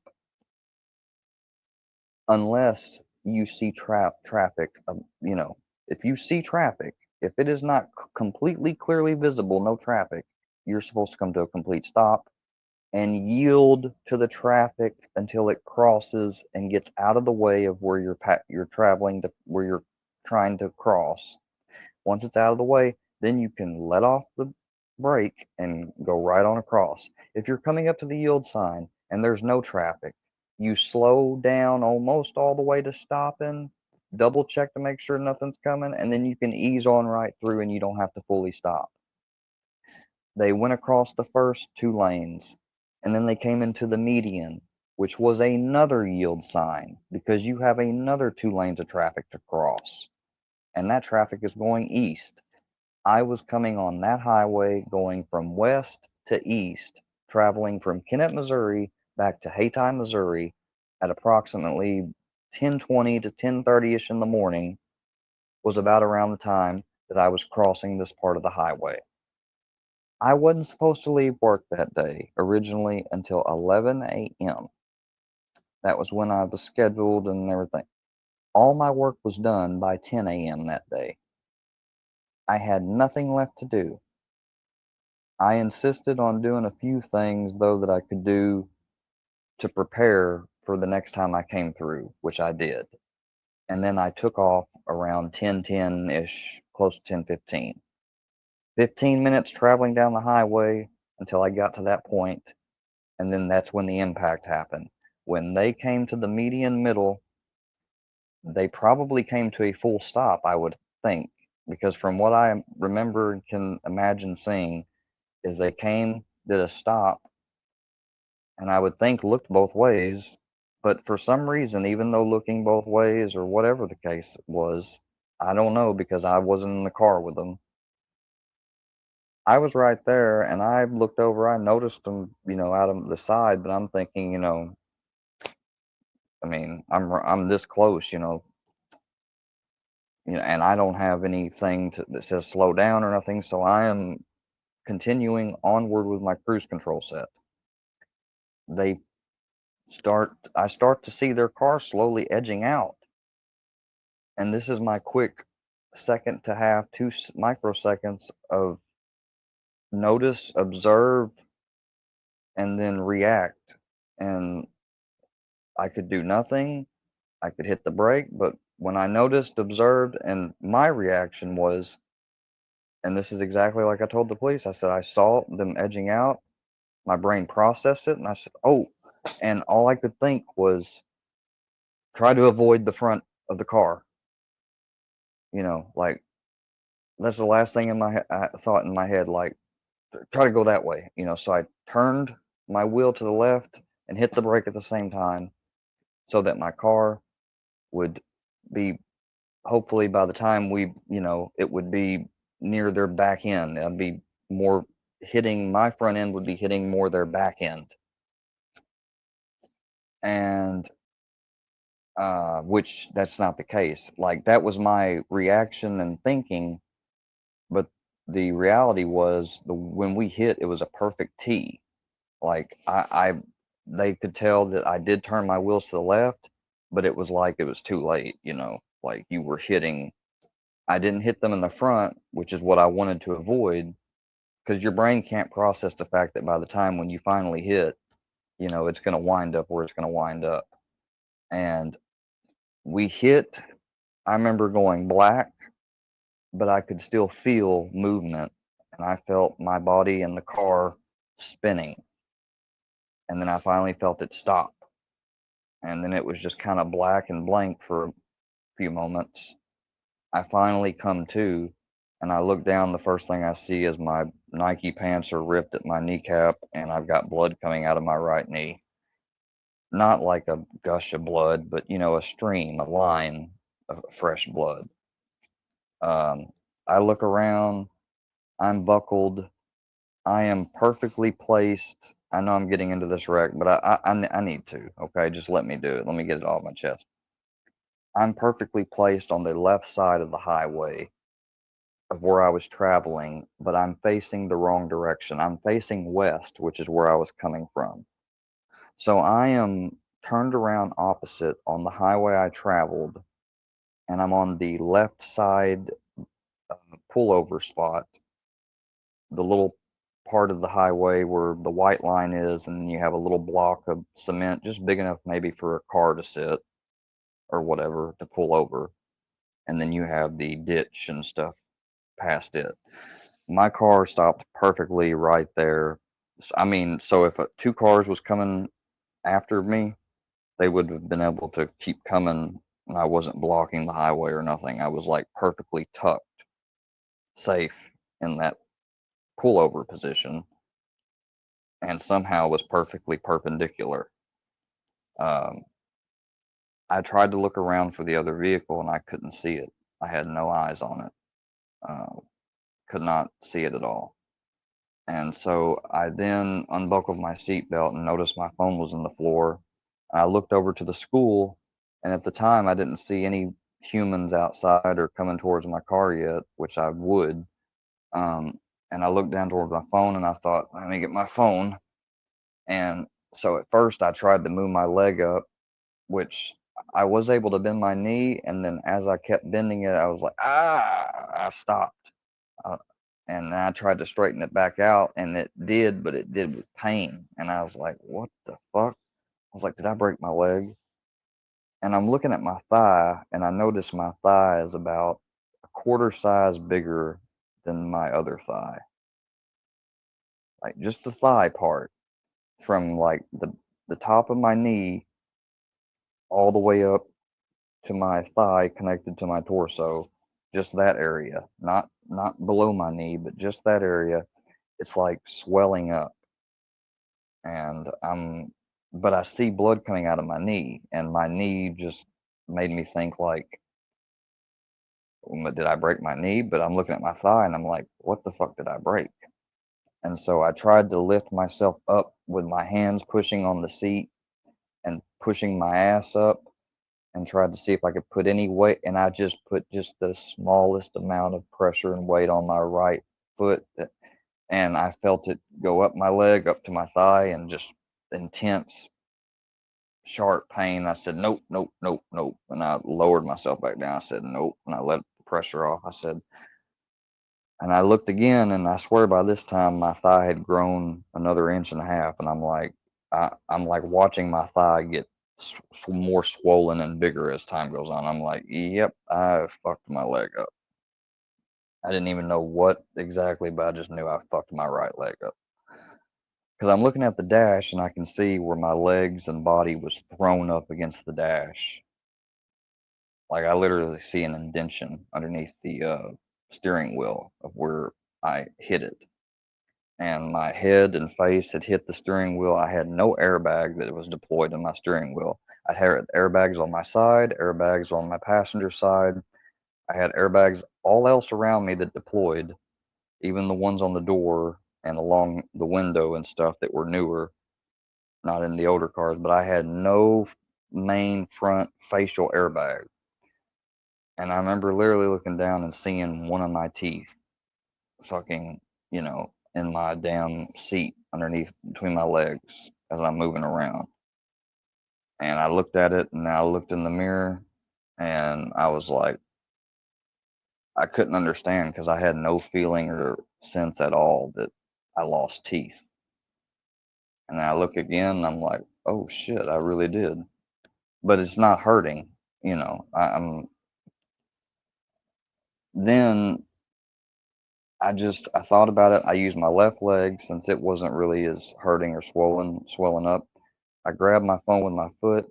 I slid it as closer to the seat as I could, and then by trying to just lean over to my left side on my left leg and everything and lean downward, coming from a left angle down, I was able to just barely reach my phone with my thumb and forefinger, and I grabbed it and lifted it up and got it. And by that time, I started to see a woman in like a nursing type outfit coming from the school, accompanied by a guy. And I saw a couple other people going off another direction. And I thought, and there was something that they would end up walking behind and stuff. And it was over near the field. So I said, that must be where the other car went. They're going to. I got on the phone, I immediately called my granddad. I told him where I was at exactly. I said, I'm right in front of the special school district school at Votech. I said, I've had a wreck coming back from my job. I said, I was like, my leg is very bad. I was like, I believe I've broken my leg. I was like, I don't know how bad or what, but it's swelling up bigger and bigger. I said, I've broken some teeth, my face. I didn't have airbag go off. He said, well, what'd you do? I said, I was just driving back and I was coming up to the point where they crossed the highway there at Votech. And he said, and they came out while you, and I was like, I said, yeah. I said, that's exactly what happened. I said, I tried to hit the brake and I thought I had just enough moment to maybe, if not avoid them, just hit them barely in the back and turn. He said, no. He said, by the time you was thinking and getting and your body doing all that, he said, it's probably too late. He said, I'll be right there. He said, have you called the police? I said, no. I was like, let me do that now. And I hung up, called the police dispatch, and they told me that they had already gotten, they were already on the way. They asked me what vehicle I was in. They asked me to tell them what happened. I did. They told me to report anything that was going on with me. And then by that time, the nurse had came up to the car and was checking on me, and she recognized who I was. She said, are you so-and-so's grandson? And I said, yeah. She said, your dad was, and she mentioned one of my uncles, and I said, close. I said, no. And I mentioned my dad's name, and she said, okay. She said, so your brother is, and I was like, yeah. And she said, well, I'm sorry. She's like, what happened? And I said, they was at this crossing right here, and from what I remember, they were stopped, and they started to come out, and I was like, I was freaking out because I was like, why are they coming? But I was like, the next thing you know, I just tried to think, maybe I can avoid them. She said, yeah, and the way she was looking, like she looked like, and she patted me, and she said, and like I got an eerie feeling, and I started to, and I said, how's the other people? And she said, oh, they went over to check on them. She said, I have no idea. And I saw her kind of put her hand near her mouth, like she was almost nervous or something. And I got the feeling like she knows more than she's telling me. Police finally came. The EMTs finally came. I didn't talk with the police first. First, I dealt with the EMTs. The EMTs came and they asked me, briefly what happened. They said, all right, you have any pain anywhere, anything wrong? I told them exactly everything I knew. Then they asked me, what medications you on? He said, are you doing? He said, he said, and I remember the paramedic said this. He said, look, you don't have to tell me all this. He said, but it would help. He said, man, from the way it looks, he said, it looks like you was in just a bad accident. He said, it doesn't look like, he said, you know what I mean? He's like, so I'm not trying to, I was like, I got nothing to hide. I was like, I smoke sometimes. I was like, but I didn't smoke while I was driving. I don't smoke while I'm driving. I said, I was like, I was working as a caregiver just before I got here. I'm in clinicals. I was like, I'm not even smoking currently right now because I'm in clinicals for phlebotomy. And he said, you are? He said, okay. He said, where are you at in it? And I told him, I was like, I just took my final. I was like, if I could finish clinicals, but that doesn't look like that's going to happen now. He said, yeah, I hate to say it, but you're probably right. He said, you're probably going to have to take it over again. He said, because he said, you got your legs messed up, buddy. And he said, you know that. And I was like, yeah, I've never broke a bone before in my body. And he said, well, all right. And I said, please tell me you're gonna give me something for pain. I was like, because I'm starting to feel a world of pain, and I'm worried how you're gonna get me out of here. He said, yeah. He said, so I'm gonna give you 10 milligrams of morphine right now, and we're gonna give you some saline. And I said, but whoa, they'll be wanting blood and stuff, you know. Like, he's like, it doesn't matter. He said, we're giving you this precise dose. This will all be recorded. He said that, he said, if they do tests and stuff, he said they'll be able to, it's not going to mix with anything. If you don't have anything in there, he said, then this will be all that's in there. He said, even if you had a little bit of weed, maybe, he said, you know, he's like, but he said, if it's what you're saying is true and you haven't been smoking, he said, it's probably out. He said, it's probably even out of your blood. And he said, and if you haven't been smoking actively, it's low. And he said, and this won't mess with it, make it higher or nothing. He's like, but I don't have to give you any pain medicines at all. I was like, no, if you're going to document it, right? He's like, yeah. I was like, all right, I don't want them thinking, and so he's like, because I'm worried about the other people. No one's telling me anything. And he said, oh, everything's going good. And they gave me that medicine in one IV in one arm. They gave me the other stuff in the other arm. And they opened the door up because it wasn't obstructed or anything. They didn't have to get the jaws of life or nothing. And he said, and he's sitting there thinking, looking at me. The other one's got this brace and they got this stretcher here. And he's like, all right, buddy. He's like, so what I'm going to do, he said, I'm gonna have to. I'm gonna maneuver you out this way. He said, then I'm gonna be on this side, and he's gonna get down there. And he said, and on the count of three, we're gonna move you. He said, and if you need to, he said, feel free to call me any name in the book. He said, I'm not gonna be mad at you. He said, just try to He said, just let it out. Don't worry about nothing. And I was like, wait a second. They went 1, 2, and they didn't wait till 3. They did it right after they said 2, you know, and they pulled me out, and the other guy grabbed my leg, and it's like he grabbed just me around the ankle, just around my ankle, and he was pulling my leg like he was trying to yank it off like a fucking toy. And I just screamed. I remember looking over at my granddad like with a face like breathing fast when they started going 1, 2, and my grandpa looked at me like, I'm sorry, and I remember seeing him outside after screaming like that, and he smiled at me. He smiled at me. He said, and he mouthed, "You're gonna be okay." And I just, and I almost was mad, like, and teary eyed at the same time because I'm sitting there like, oh my God, and I'm feeling them tightening this brace on my leg, and it's getting tighter, tighter, tighter, and tighter and tighter, like they're cutting all the circulation off.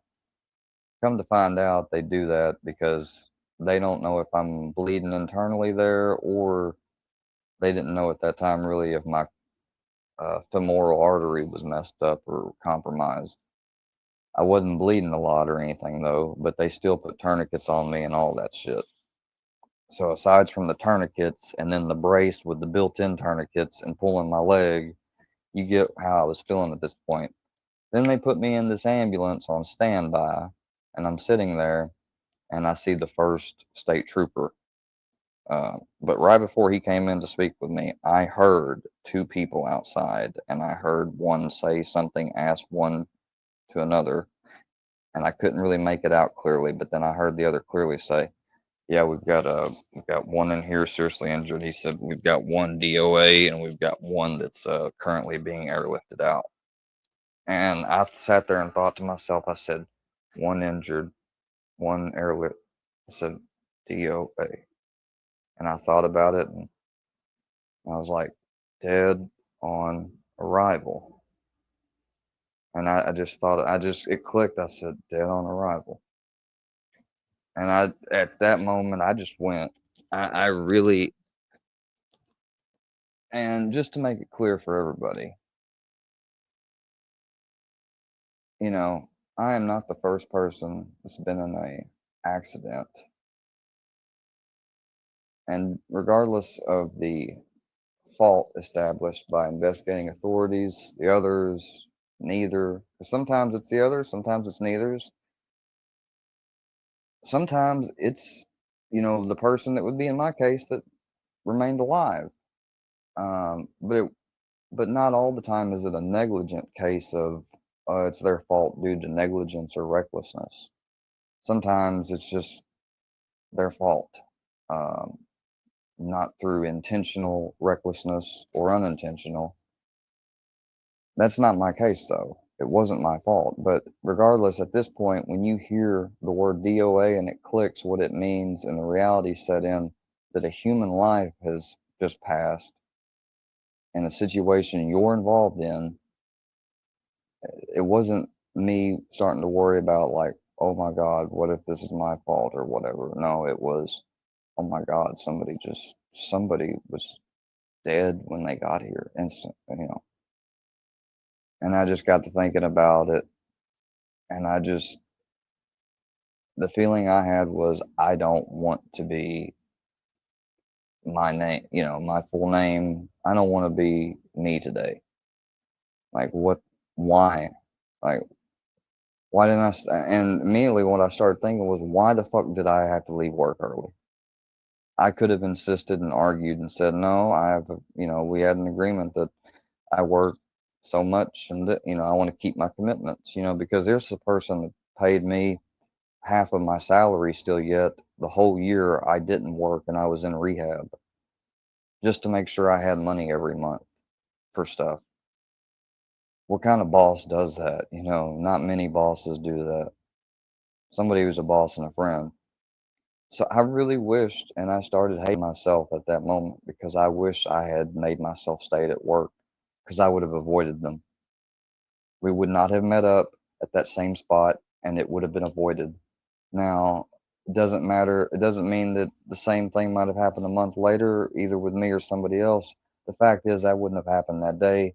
I might have finished my phlebotomy course clinicals that semester, and I'd be further along in life. And then I wouldn't have also gotten heavily addicted to painkillers after the wreck for recovery. But that pales in comparison to their lives being lost. And for people to make it just, they try to present an appearance like they're respecting the people that passed, and they're trying to hold me accountable and bring out the truth to the general public or whatever the hell, or general YouTubers around my way. But that's not what they're doing at all. They treat it as a novelty.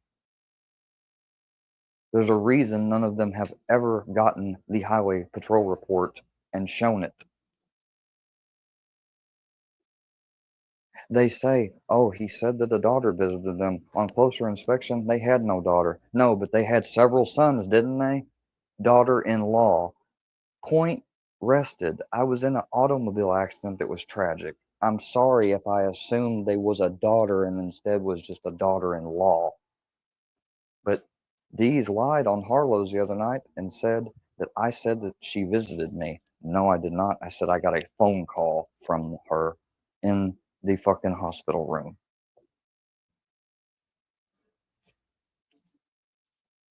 And then he said that I said that the family members were glad that it had happened. You know what? I did not at all say that all the family members said that they were glad that it happened. But when I talked to the daughter-in-law, I remember hearing from her mouth that they were both in not good situations. They had very limited resources and help. They were very old and elderly.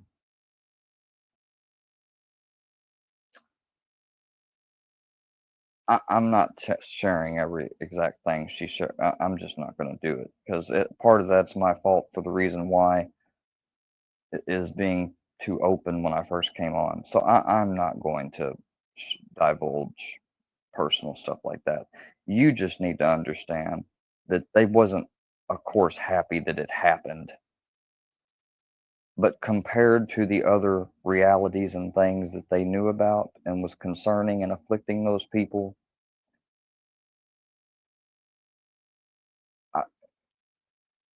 they were, in that sense, glad that that stuff was over for them. Okay.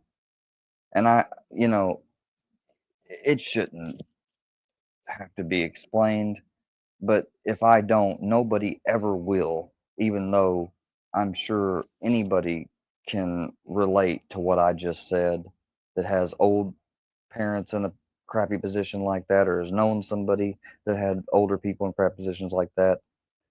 A tragedy happens, they pass away. Well, if it happened in a way to where they didn't really suffer and it was instant and not prolonged or excruciating, yes, it's a tragedy and nobody wanted it to happen. But when stuff like that happens, people want to feel better. So they look on things like, well, they don't have to deal with this anymore. They don't have to worry about that. They, thank God it wasn't, prolonged. We didn't have to pull a plug or anything. My point is made and rested now. You get what I mean. But that is just one way of twisting things because I didn't go through all the explanation before and I just said, they were not happy that it happened. Fine, I never said that. I said because of other ways and things they were relieved, in a sense relieved. That doesn't mean that they were okay with it and fucking celebrating like, it's just fucked up and bullshit to even imply that that's what I meant. When anybody, if they could watch the old stream when I first told it or whatever, they would see what I meant. But nobody's going to watch it, and you guys aren't going to pull it up from your so-called archive. The archive was only ever for you to find the things that can be clipped the best or can be taken out of context the best. You never made the archive to chronologically, you just never did. Matter of fact, most of you never did. Guitar Fingers made it originally. And what happened with Guitar Fingers? You fucked him over and he fucking said fuck off and he quit. I mean, do we need to discuss all the people that were once Workyverse and supposedly hated me? Well, if I'm such this bad guy and all this stuff they say is true, why so many people left? Because if the group was the problem, I could see leaving the group, but they wouldn't stop fucking with or focusing on and trying to spread the so-called truth about me.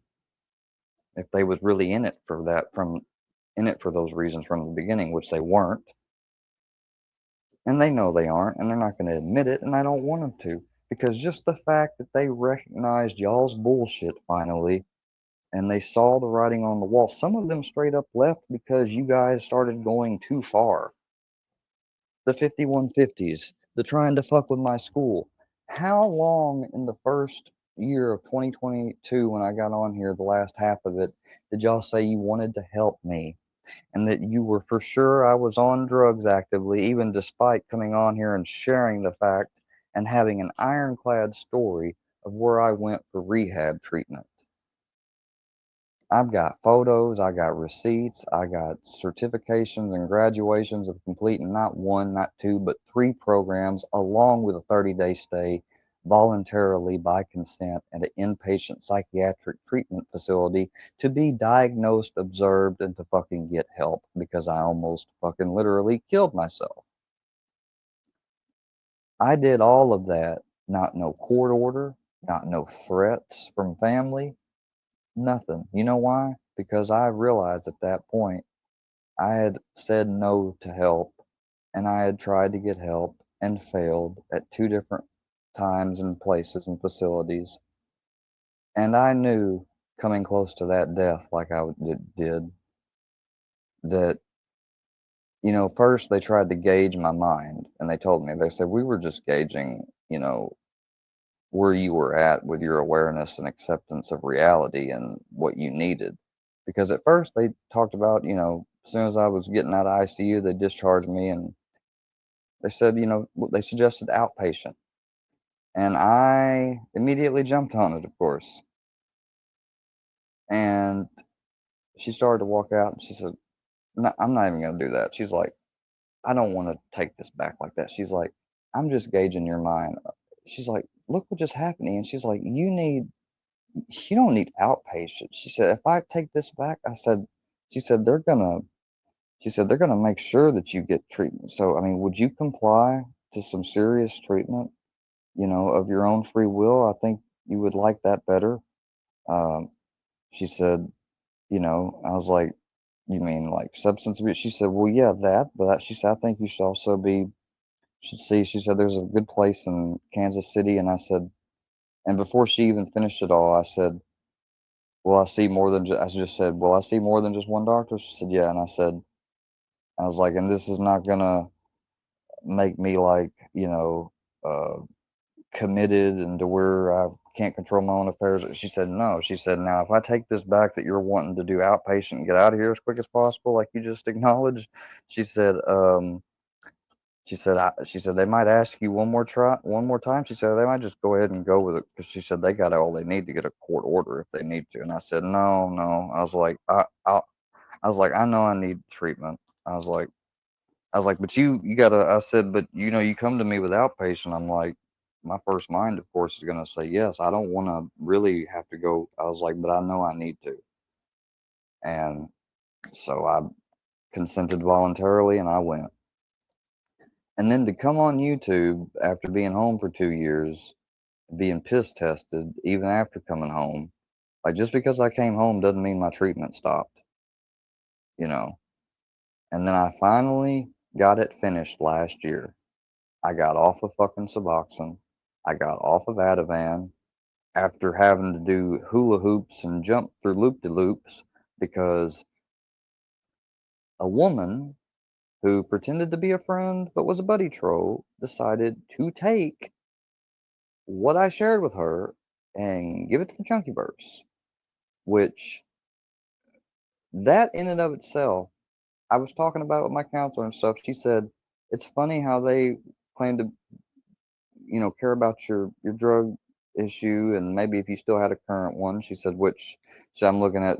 She said I looked at your test results because you told me all this, and I wanted to. She's like, I'm gonna, double check him. She's like, I looked. She said, you have not had one test result since being back in Missouri that has deviated. She said, you had none that deviated in Massachusetts. She said, you have no discipline reports regarding your urine. You've not had to be counseled. You've not had your appointments shortened from 4 weeks. Because, see, if somebody's not taking enough of their Suboxone or another drug or anything, they'll take you down from 4 weeks to 2 weeks and tell you, we want to see you in 2 weeks. If you come back in 2 weeks and you're not clean, they may give you just one more 2 weeks, depending on what your story is, how honest you are. Or right then and there, they're going to say, we can fire you and you can go AMA, which is what we will do if you don't go with us into inpatient. Like, that's what they'll do. And at that point, if you want to keep getting the Suboxone, you do what they say. I mean, and you get whatever else it is under control. I never had any of that. A lot of people do, she said. She said, I mean, she's like, the majority has some other issue. She's like, you've had none. And she's like, you've been out of treatment now for going on over 3 years since you got back home. Because see, when I was in Massachusetts, I was still in a controlled environment, sober house, house manager that did weekly tests. And besides the house weekly test, then you had the blood and urine test at the clinic. So I was getting tested double in Massachusetts and everything. So the fact that I left that strict of an environment, came back home, and didn't falter, and they said, well, you can have done all that, but that doesn't mean you still wasn't abusing your drugs. How is that the case? Because if I was taking more Ativan than prescribed or more Suboxone, they would see it in the labs. They literally test for levels. They don't just they do a dipstick test while you're in the office. but they send it off. And every so often they take blood because, even pee is not, it's pee. It goes from saliva, the strength of drug test, and how long they can detect pee or saliva, pee, blood, hair follicle. Period. I mean, that's the order. So but they said they was concerned about that, but yet they caused me to lose a doctor because they bombarded this doctor with frickin' calls over and over claiming he's abusing his drugs, he's selling his drugs, he's abusing them online on live stream, passing out. The whole world can see. Da da da da da da da. I made my psychiatrist fully aware of these people. I even made her aware, I'm worried that they're gonna call and bug you and all. I covered all this. She's like, I'm not gonna let that happen. Well, she probably was only imagining a couple calls. After 40 plus fucking calls in one day, plus several follow-up calls days after, on and on, with emails, she finally told me, I know what I originally said, but I've also got to keep in mind and think about my patients, my other patients. I have more than just you. And basically, the message I got was I can't take controversy or a bunch of false reports and dealing with all that and my patients, trying to keep my practice alive and risk the practice or risk any of the allegations becoming true or even being thought to be true. And, she just, no. And tried to cut me off with just one set of refills. Didn't give me a referral. Didn't, do a referral for me so I could go to a next doctor. And no. Just gave me one set of refills and said, you're on your own. And she knew my whole story and everything. We was just doing hypnotherapy sessions. We had gotten to do 2. And I was feeling very good after each one of them. Maybe it's placebo, whatever. But this was a very good psychiatrist. Even though she done what she done and bent to their pressure, I still can't say she wasn't a good psychiatrist. She fucking was. Person that I do stuff for and stuff, he used to see her. You don't see her no more. Because she's not in practice now. She finally retired. She still has her practice, but I don't think she's active in it anymore. And it's funny how she done that literally a year after dropping me. So I guess I was going to lose her eventually anyways, but I wouldn't, she would have transferred me to somebody else at her practice now. I wouldn't have been kicked out completely. I wasn't kicked out for conduct. I wasn't kicked out for urine test. I wasn't kicked out for fighting or cussing or nothing. I was kicked out and dropped because a fucking bunch of people coordinated, called in, and made complaints even though she was fully aware of my issue online at the time and these people doing exactly that with the police, family, relatives, like they had a modus operandi established and she was aware of it. And she said it wasn't going to get to her even if they tried. And boy, when they did it, it got to her. And, she, as Harlow tried to say about me, she folded like laundry. Well, my doctor folded like laundry. And they celebrated that. And then they kept calling her, Filthy Animal did, and said that he was bitching at her because I was still getting medicine. At least they could tell, or I think I still told them, doesn't mean you're getting me kicked off my medicine. And they was giving her shit still because I had medicine. And so then she violates my HIPAA and she tells them, well, his grandfather, she says that she said he made an ass out of himself. My grandpa don't show his ass. My grandpa was called by people and referred to people and still is as one of those people that's the salt of the earth. Your grandparents are part of the generation and type of people that we'd refer to as the salt of the earth. I've heard that multiple times from different people. My grandpa don't cuss.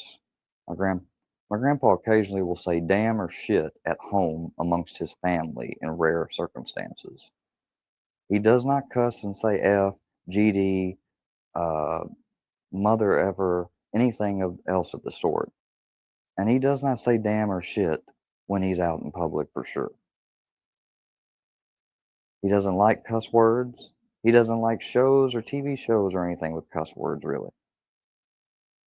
He'll suffer a small amount, but not a whole lot. If it's just mother, da da da, every other word, no, he ain't watching it. So the fact that he says that she said he showed his ass, I'll never understand that because, I mean, he was angry with how she had done me, with the fact that we was upfront with her about this situation. She's supposed to be my psychiatrist. A psychiatrist helps somebody's mental health. These people are actively trying to fuck up my mental health, and they state it, and then yet she allows them to bully her and scare her into reports or whatever complaints, and just leaves me willy-nilly. Well, yeah, my grandpa was mad, but he didn't go up there and tell her, I'm mad at you. You're being a bitch. No, he just told her he's got to have his medicine. He's been on this for this many years. You know this. You didn't give him a referral.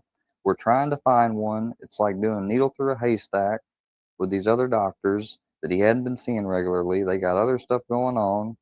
And the doctor I was trying to see for a referral, I never got a referral from him. I had to get a doctor a different way. But I wasted 2 months waiting on a referral from him. So yeah, you bet your ass those 2 months I made sure she refilled my prescriptions, because you do not drop somebody without a plan or a way to be able to seamlessly transition and either get the same medicine or get to a doctor that's going to start weaning me off the medicine if that's their choice. But you don't just drop me out in the open. I mean, that was a recipe for me to relapse. If I had a car at that time, if my car hadn't just went bad, like literally just a few months before this happened, my car went out. If I still had a car at that time and somehow I didn't get a refill prescription from her, she said, fuck us completely. But she knew she had an obligation. That's why she did it for an additional 3 months. She did it for 3 months after while it took me that long. I would have, you know, I would have went to the ends of the earth, anywhere I could have gone, whether it's a smoke shop or kratom, people I know from the other town over. I hadn't seen them since 2019 and before when I was active, but I'm sure I can find some of them. I would have probably relapsed, full blown relapsed. And then their little narrative of me being a junk box actively, it would have came true. Good Lord, can you imagine if that happened? I would have went streaming live. And if people think just because when I was tired and stuff and fell asleep was something, can you imagine me being actively on there fucked up? Like actively on there fucked up, I'd have no filter at all. I'd have no sense of, I just wouldn't have no common sense.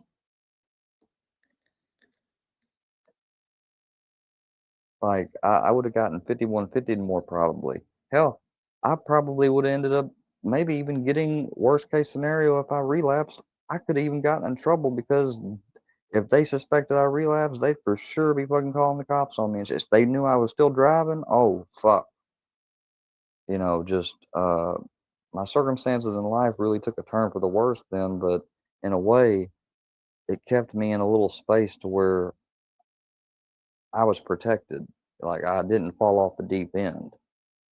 I came real close one day, really damn close.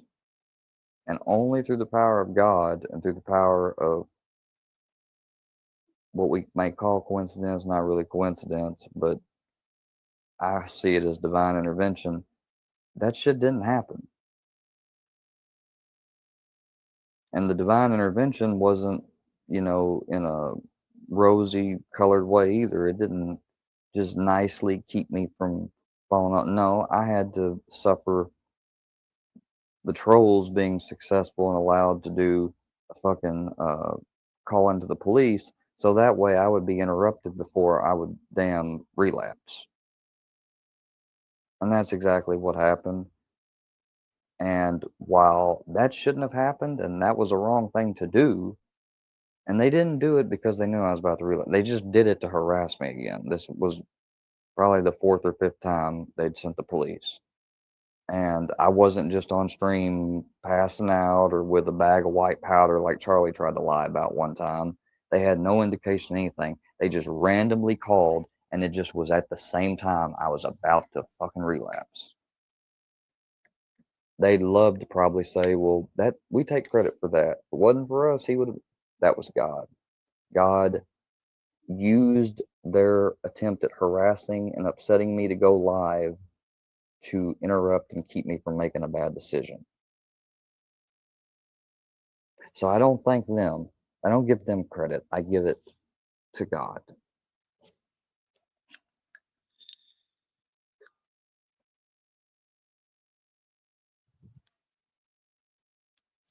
People say, well, if you know what the deal is, why do you worry? Why do you explain? Because, and this is so cheap to have to explain this, but we will. Trolling somebody by finding up something from their past or whatever could be seen as creative. Finding a certain name to call somebody that you just picked up out the blue or by intuition to get them really reactive and going live could be seen as creative. To call a human being who you know instinctively from right off the bat when they got on because of Cammy's lies about Johnny and them spreading it, and them telling of a false allegation story they went through in their experience. You know they don't like false allegations. They took a stand against this, and this is what initially got them on the troll radar. Number one. Number two, you know that any human being, because it's AD's demonstrated it, fucking Seeper is demonstrating it right now with Miss Patty's situation, which is why I brought him up. I'm tying it in right now. Other people in the troll community that claim themselves to be trolls and have ran with trolls and been okay with what trolls have done, calling people pedos and stuff like that, still get angry when false allegations get brought on them. Rules for thee, make it make sense, but it's more than that. It's not creative or an accomplishment or getting somebody to moo or dance when you call them a pedophile or a woman abuser or a rapist, terrorist, fucking drug trafficker, anything that is immediately outwardly negative on somebody and has to do with defaming their real life, especially when trolls like Seeper are talking about it right now, or as trolls would say, crying and mooing about it. It goes to show you, same thing with AD when he got upset when people were falsely. It's not creative. It's no big deal. You look stupid patting yourself on the back because you think that you're really triggering somebody and doing good old troll work and accomplishing something and being creative when you are using zero creativity. You are using known trigger things in public to specifically cause an easy reaction that is gaugeable and been expressed and documented and viewed in several people, trolls, non-trolls, in between, and etc. Which goes to show that there is no creativity behind it. There is no effort behind it. It is bullshit. Using the same story of a live stream of where you saw my nephew in a red shirt and black fucking sports, what do you, silk, like starter type shorts. That's what he's wearing. Nobody was nude. And you only happened to see that was because I wanted to share with some of my actual fucking supporters my Facebook photos.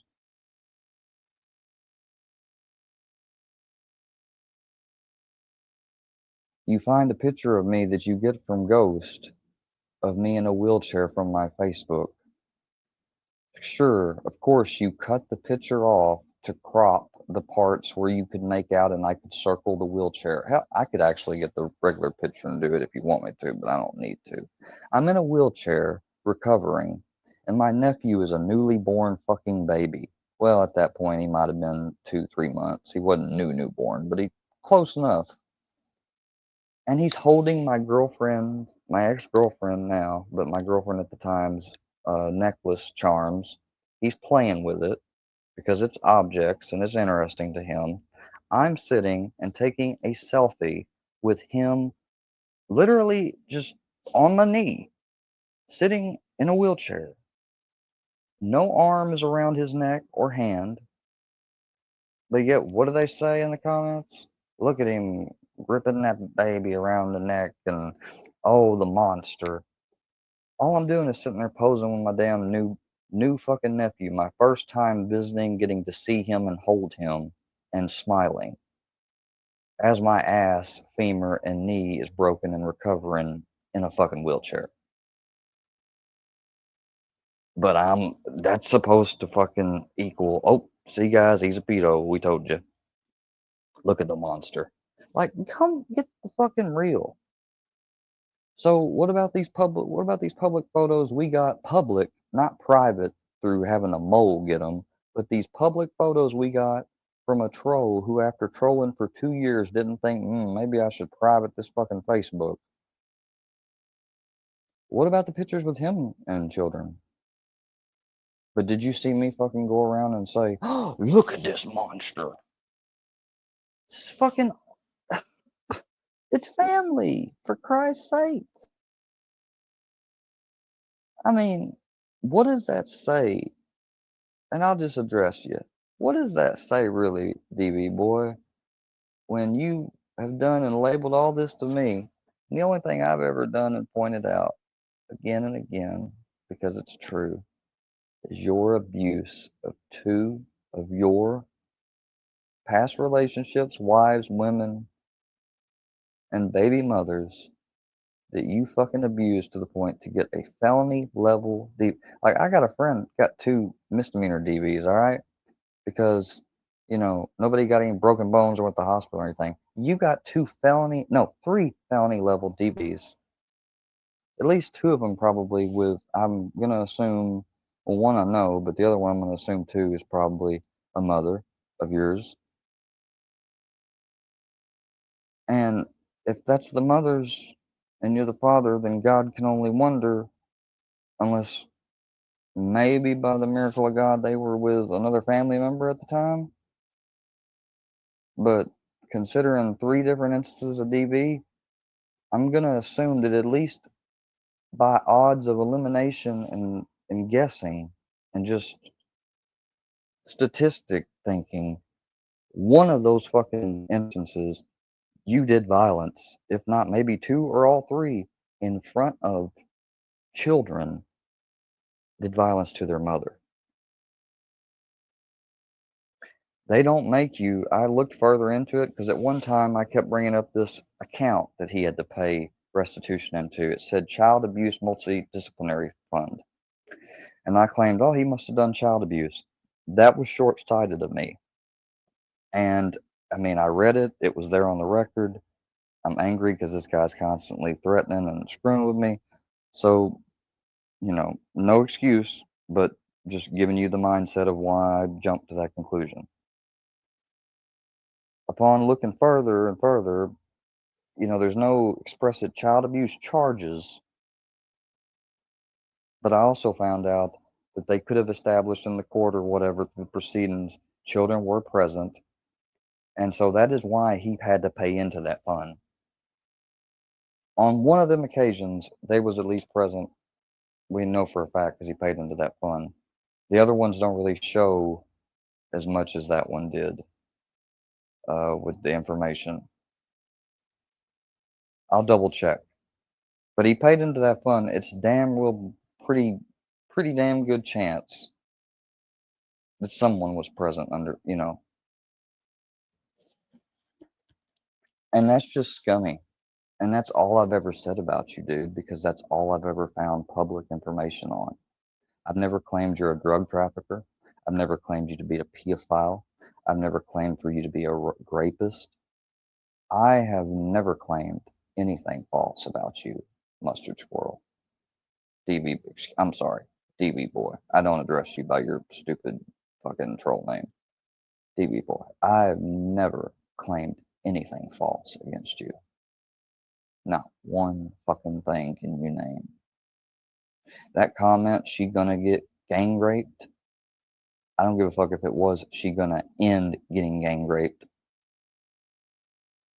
any person, if they followed this long enough and saw how much you stalk her and me and the type of stuff you say regularly, would take that as an implied, if not direct threat, a directly implied threat to her or the other person. Now, if you'd said she's going to end up getting gang raped hanging around that neighborhood, that'd be a different story. But you didn't say that. And who the fuck says that version or the other? The other version would just be, if I really wanted to be a sicko, I would say it like that if I want to be sophisticated and so I could deny any inference of it being a threat. But in my mind, I could still mean it as a threat. So, oh my God. Look, we're going to get back on track. I apologize. But some of this needed to be really said because I've got new subscribers, and considering my OCD, whatever, I just know some of you guys are going to run into things. And you know what? You're free to do whatever you want. I don't try to control you. I just try to warn people and tell them ahead of time stuff. But you know, sometimes you can't always do that. People have to learn by their own experience sometimes. I'm one of those people. You have to you just can't take word or be solidified and make a conclusion till you see and experience it yourself. So I don't fault people for that. Watch whatever you want to watch about that concerns me from anywhere. And I'm mainly specifically saying the troll stuff. Watch one of their things. I would suggest a short thing. Come to me and describe it in detail, and I guarantee you, before you even finish, I can immediately tell you what it is, what the tactic is, what they're trying to promote versus what either was or what is or what isn't at all. Because there's literally shit of me saying that N-word books and that N-word Jimmy is some da-da-da something else, and it's AI. I didn't know Jimmy. I never talked to Jimmy. Jimmy never done anything to me. Jimmy is some guy over in Books' original algorithm that also has dealt with trolls and stuff. I think I have watched just a few things concerning him at Books' and from that channel, Sermons from the Cell, whatever. But other than that, I don't know Jimmy. I don't have any interactions with him. If he was ever at Books when I was there, I'd be surprised if we said hello to one another. Like, if I ever interacted with him, it was very superficial. And so superficial that I didn't talk about him and he didn't start shit with me or nothing like that. You know, he's had trolls call in, and this is where they got the idea from, because when I mentioned I did it last weekend, they like, oh, well, we're going to call the ranges and stuff, let them know about that he had in the past discharge. You could do that. That's not going to, I can't exclude me, you know? And even if it did somehow, because you sent 50 fucking calls to the place and pressured the shit, you know, that's nothing to brag about. The fact that you got enough people where you can pressure call or call from enough numbers on just a few different small amount of people to make it seem like it's a shitload of different people with voice changes, whatever, that's nothing to brag about. That just shows that you have to use bullying and intimidation to get shit accomplished.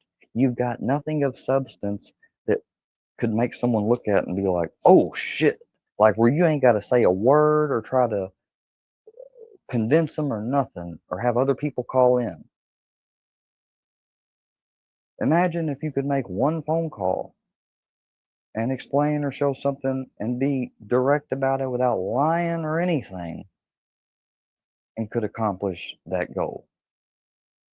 Well, then maybe an alternate universe, it might be accurate to say there's something there to do, but you don't have that. You have to literally, the little stuff that you try to point out as something, you still have to have a lot of pressure and people involved in tactics to try to change anything or alter somebody to think bad about me, exclude me, whatever, not associate with me on YouTube, etc., to accomplish it.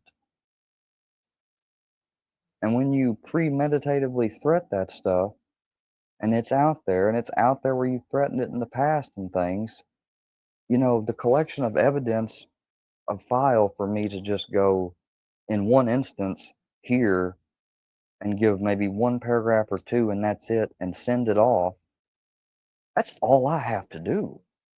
It all speaks for itself. So then if you do that, they've been warned in advance, they've been put on notice, and they've seen your language and other examples. You could maybe get somebody like Taylor Swift on the line to say something about me, and they still wouldn't believe it. Not if they have integrity, okay? Unless they're just a simp for Taylor Swift or whatever. But I'm joking. But I'm not at the same time. Like, actions speak louder than words. And your so-called actions of mine, something from years ago where I freaking had an accidental thing that resulted in no injury to myself or anybody else and only minimal freaking damage to some property that was covered, didn't result in any criminal charges or anything like that. You really think that do you realize how many cops and stuff go to ranges and shit and have had those, more than one of those? You know, do you think that they don't realize people have those? I've never went to a place like that and they asked me, have you had any and how many? And where's some references so we can double check? No, they watch you while you're there. And one instance, depending on the range master, one instance of gun neglect, sweeping yourself, finger on the trigger while you're not shooting and just holding it, anything crazy or regular breaking of rules that you acknowledged when you got there, unless you do something like that, you're not going to get kicked out. People have accidental things happen at the range, like with this SIG video I saw going off from being dropped. I seen this one guy, he shot a revolver and the recoil was so strong and stuff, was, you know, he's, I guess, not that strong, and it kicked completely back and the barrel literally was pointed not at his forehead but past his forehead. Even it kicked all the way back to go past his forehead and almost lined up with his nose, or the top part of his nose. But he did, and people pointed this out, he moved it backwards, you know, just on the instance it done that, he still pointed it back down range. His finger remained off the trigger after he initially pulled it and it did that, and he stayed safe. You know, but guess what? He had to be let go for that day and be canceled because, I mean, shit, he literally shot the ceiling. And if he wasn't careful, he might have could have ended up, you know, just grazing his head or whatever. But luckily, the round went out and the barrel was short enough to where the round had gotten out and cleared right before the firearm got more angled toward his head. But just boom, flying backwards, almost pointing at him. And when he pulled the trigger, like, it kicked immediately and shot upwards into the ceiling. But he wasn't fucking banned for life from that place. You know? Now, if he had been sitting there hee-hawing, finger on the trigger, talking shit and goofing around, pointing at people, and then it went off, even if it still didn't hurt nobody, guess what? All that conduct's going to be taken into account. I guarantee you that person would be banned for life, and they should be. But that doesn't ban them from other places. And if they live in the country like I do, dingbats, we got all the open areas and spaces to fucking go and make our own range. So you're not bothering me with that bullshit. I'm sorry, I'm just not getting back to the video. But I just needed to vent a little bit, man, because it's so, and I know people are hearing what I'm saying, and those of you that are level-headed and don't hate me for hate's sake, you know I'm making points. I ain't saying that every damn thing has been spot on, 110% accurate and flawless. But you know, with everything I've just went over and addressed, I'm at least at the 98 to 99.9% range of being spot on. And you guys know I am. Even the trolls do. The ones that hate me for hate's sake, they know I am too. They're bound. And they can never give me props for nothing. I mean, to do that would literally be painting a target on themselves for any other trolls that see it.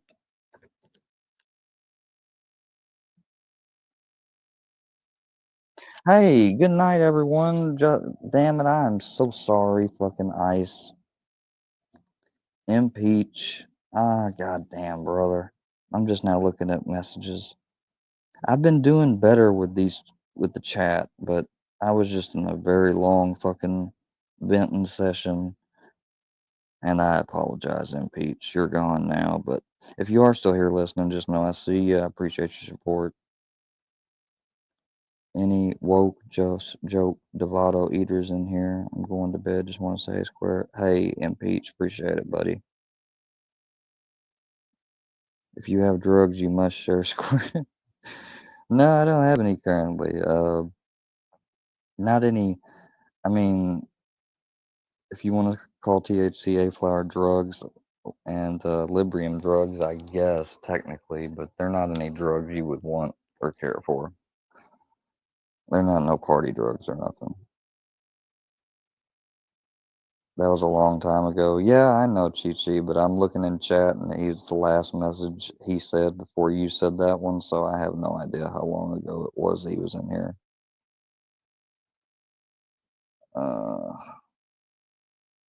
But that just shows you right there. I had Impeach, I had Supreme, I've got Chi-Chi, I've got Pitbull showed up, David showed up, Bambi would show up if I streamed and it was a regular time that she didn't usually sleep. That's why Bambi gets up so early, because she goes to sleep so fucking early. Hell, even the other night when I was on here, she came in, you know, and people think because I'm always jumping on her panels and was jumping on Harlow's that they should be doing, and them not doing it all the time on mine is an indication of them being right, that they both hated me, blah blah blah. But they're clearly wrong, because Harlow said clearly, even after she had cursed me and shit, that she always advocated for me and she never not wanted me. So you're wrong about that. She admitted it even. And assuming that but that doesn't mean everything she said was fully correct, because the thing about Bambi hating me and her having to constantly battle Bambi, one time she assisted me in making my case to Bambi that, you know, there was no ill intent meant. And I didn't even have to stay on that long. I didn't have to, you know, prove that. She knew. She said pretty quickly, like, I know you had no ill intent. But she did get angry at me. And, you know, but like adults, and thanks to Miss Harlow at the time, that got cleared up. It got cleared up, and she wasn't telling Harlow not to fuck with me. She wasn't saying that I was kicked out of her chat. She wasn't, you know, kicking me like the trolls try to suggest she always wants to do. But she was going to, you know, just be amicable, but, you know, because I'm not getting all into it, just out of respect for her and me, because it's our situation. It's old and it's put to rest. But just know that it didn't take but, you know, a day or two of some space, expression, and you know, acknowledgement, and Miss Harlow sharing her side and reminding what the other person acknowledged too. Guess what? It was fixed that quick.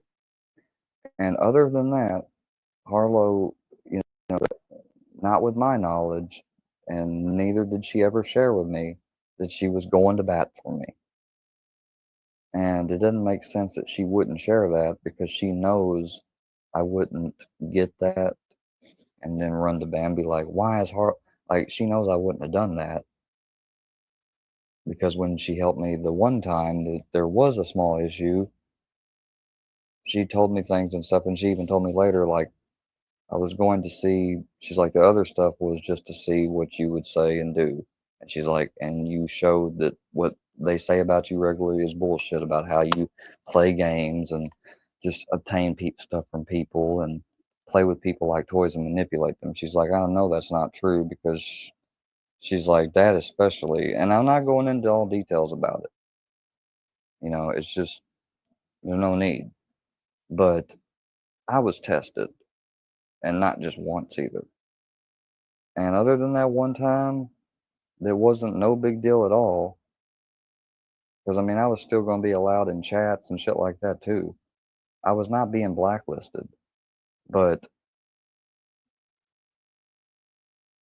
I made someone unsure about, you know, what my direction growth is, what my goals are, what do I think I can do, can't do, shouldn't do, would do. You know, they was unsure about all that. And without even realizing or being told that straight up, I answered a lot of it myself. So that was cleared. So what else was there, Harlow, that me and Bambi, that Bambi was like, oh, I can't stay, I gotta get rid of him, and that you white knighted for me? Because I tell you the truth, Harlow, when I got told what was going on with you, it hit me out of nowhere. And I even said to Bambi, I said, you know, where does this just come out of nowhere? Like, have you not been telling me stuff like that? Have you just been sitting on it or whatever? You know, and it's not because I would be angry if she was, because sometimes you have to do that as a leader for certain reasons. It's not about hiding anything, but at the same time, I'm not getting into all that. That's between. But just put it this way, you know, there's a balance basically on doing stuff like that. And no, it was literally Harlow just came out of nowhere doing the stuff. Nobody was planning on getting rid of her. Nobody was bitching about Harlow at all. Despite the fact that, you know, the people I met and stuff support one another and share each other's channels, donate to each other's channels. You know, I've seen instances where people, you know, in private, not naming who or anything, going through a rough time and don't ask for anything. And they don't do this shit regularly either. Like whine about their circumstances or something. Somebody asks them what's wrong because they don't seem right. This is how it played out. And they explain it and open up. And I saw not just one, but a couple people pull together to help this person. That's a fucking community right there. That's a goddamn community I could be proud of. And seeing that made me join in. Not that I wouldn't have, it happened so quickly, you know, that I was processing everything. And I also got in on the call late, so other people were up to speed more than I was. But once I realized what was going on, like, I had to jump in, you know, and I didn't have much to share. Just me by myself and my share, you know, they would appreciate it, but, you know, it would still be a result of, you know, well, so and so tried to help, but, you know, they're still down bad. You know, it doesn't help create effective change. But with me and a few other people, pulling what we each can together. You know, I mean, I put it to you like this because I think saying this doesn't give anything away. While that at that time they were down bad, today they literally have an interview coming up for a job. And I'm going to put a disclaimer and say that they may have already had it, they may be about to have it. I'm not being specific.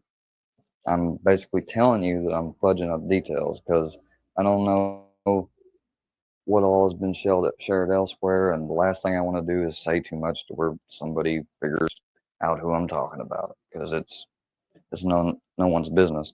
But I just want to share that aspect that that's a fucking community. That's the type of community I found when visiting and meeting Supreme's people, when visiting and meeting Chip's people, P9, when meeting all of the rest of the people in the Pizzaverse. I've known Bambi for a while and dealt with her, and Goku, but David, Mr. Impeach, Mr.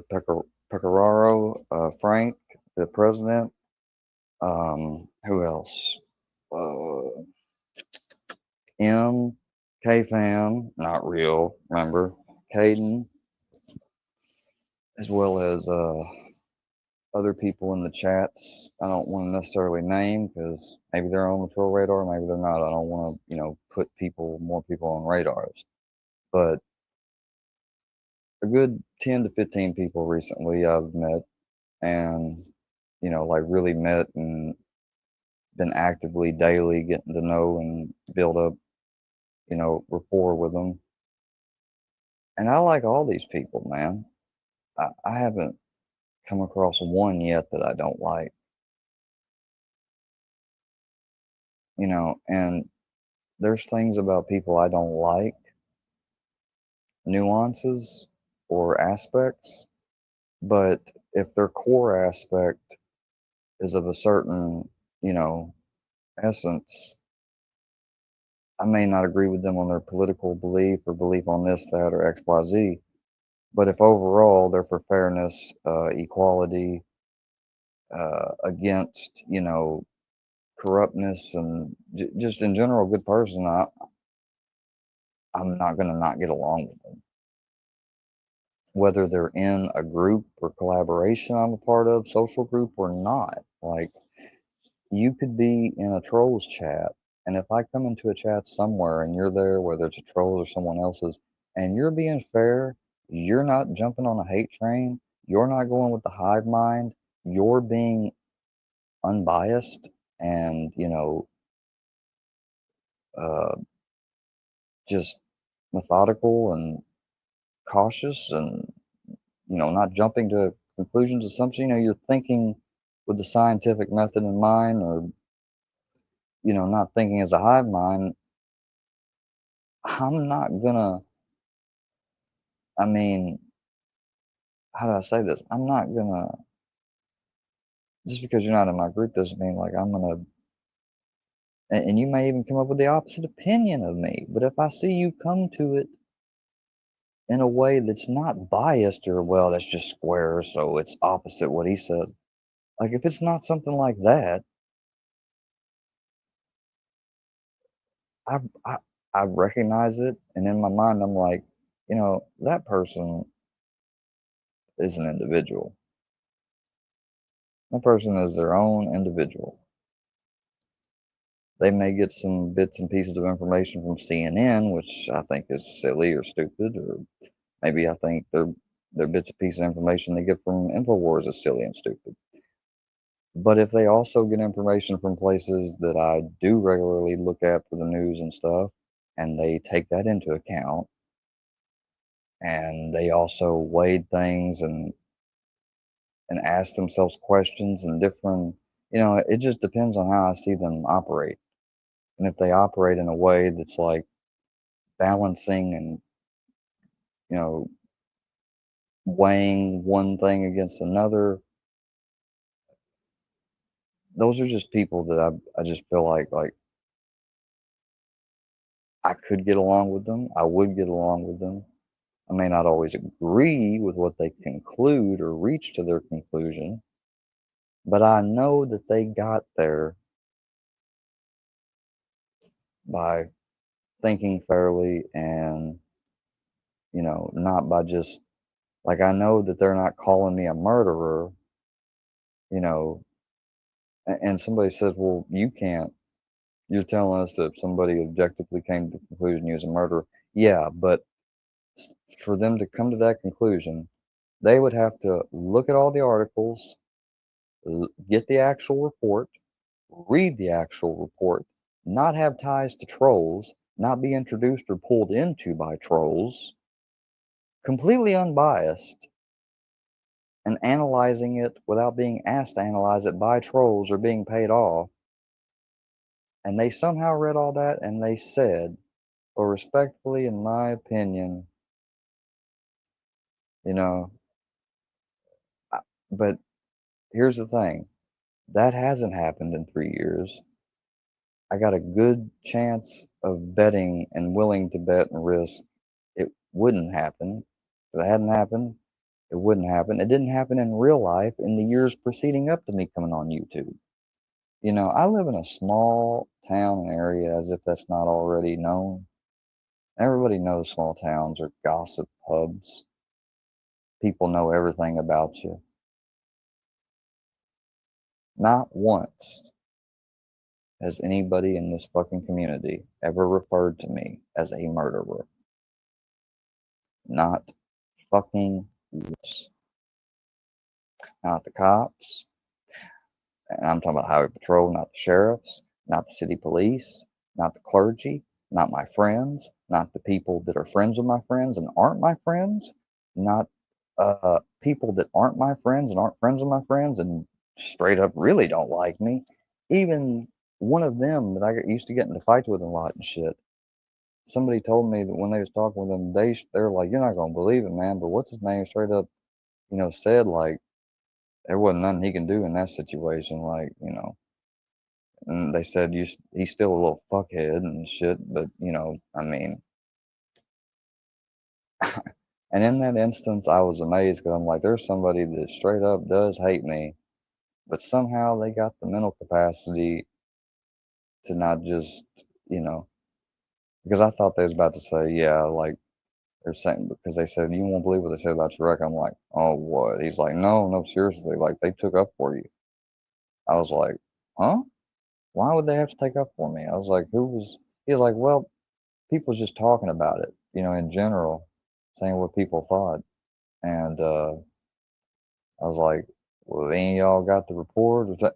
They're like, no, we saw what the radios and stuff said on Highway Patrol, and they said that's pretty clear cut. He said, but still, some people, could just to say. I was like, yeah, I get it. He's like, he didn't. I was like, did anybody? He said, no. He said, but some of them wondered, maybe about like, is it possible you could have missed them or whatever? I was like, I asked myself that same question, and I asked the police that. Not immediately, not that day, but later on, I did. I asked my lawyer it. I said, because, like people, another false lie. I sued those people for $30,000 of blood money. That's the claim. But I thought I'm so poor and have always been so poor I can't sue. Yeah, no, I didn't sue anybody. I did not retain a lawyer. We had a family lawyer. We had a lawyer that helped my brother out before, and he was my lawyer for a fine citation bullshit and stuff before. And for the time that I talked about my case and experience giving that dude a ride, and he used a bad check, stolen check, and they came and arrested me. Eventually got it dropped, but I still had to get processed, go through the system, and go through the song and dance of going to. I think I went to just 2 court appearances besides the initial arrest and stuff. So, but those 2 appearances, being arrested, sitting in jail, bonded out, going through it, the suspense, it was a nightmare. You know, I look back at it now, it was very minimal, and I'm blessed. But at the time, it felt like a nightmare. So that's why that lawyer immediately, when my grandfather got contacted by insurance that he was the policy holder and stuff, and I was on it, was covered, he called up our family's lawyer and he told him that he would handle it no problem. He said, he's like, I want to. He's like, and he's like, I'm going to give you, he's like, I'm only going to, he said, I will take a flat 6% less than the standard rate. The standard rate for lawyers is 33%. So he took 27% instead of 33 because he told my granddad, he's like, y'all have given me a lot of business. You always use me. He said, this is bad. You know, he said, I hate this happened with Ian. I hope it doesn't affect him in major ways. And he's like, I'm sure y'all, you know, could use as much of the insurance money as possible. He's like, so I'll do it, you know, and I'll take 26% less. And he's like, you can go around and ask anyone. He's like, they all take exactly 33%. He said, don't ask me why. It's just a lawyer thing. He said 33% is just the magic number. You know, so if you have an insurance claim or accident insurance claim, something like that, a lawyer will take it up pro bono, no money down, especially if it's a clear-cut case and they know they're going to win. And especially when in my case, the insurance wasn't even there was no contesting. There was no will they win or for sure will they win. It was just a transaction where, you know, he called because my granddad didn't want to deal with them without the lawyer because he doesn't know anything about it. You could get stiffed. They love to deal with people without lawyers. So he got the lawyer. Nothing was being contested. It was clearly established by the investigation and stuff was their fault. So I got paid out. And the payout for my insurance and the car, the full coverage and all that was $30,000 in 2016. That's what I got paid out. Now, being I was only 22 at that point, I did not spend that money wisely because I immediately put $10,000 down on a new car because it was a car I always wanted, brand new 2016 year. And do I have it today? No. So, you know, I put 10,000 and that left me down to 20, you know, and then you got to start paying those payments each month. And you could just imagine that money just went meow. That's what happened. But people don't talk about, you know, he did give his grandparents 6,000. Yeah, so actually it left me with $16,000 because I gave my granddad $4,000 of the money. I wasn't asked to. I did it at first and said, would you hold on to that for me? And I said, you know what? No, I was like, Grandpa, I'm sure you can use it for something. Bills, debts, whatever you might want to use a project for somebody. I was like, whatever you need to do. And he said, are you, you know, you sure? I'm like, yes.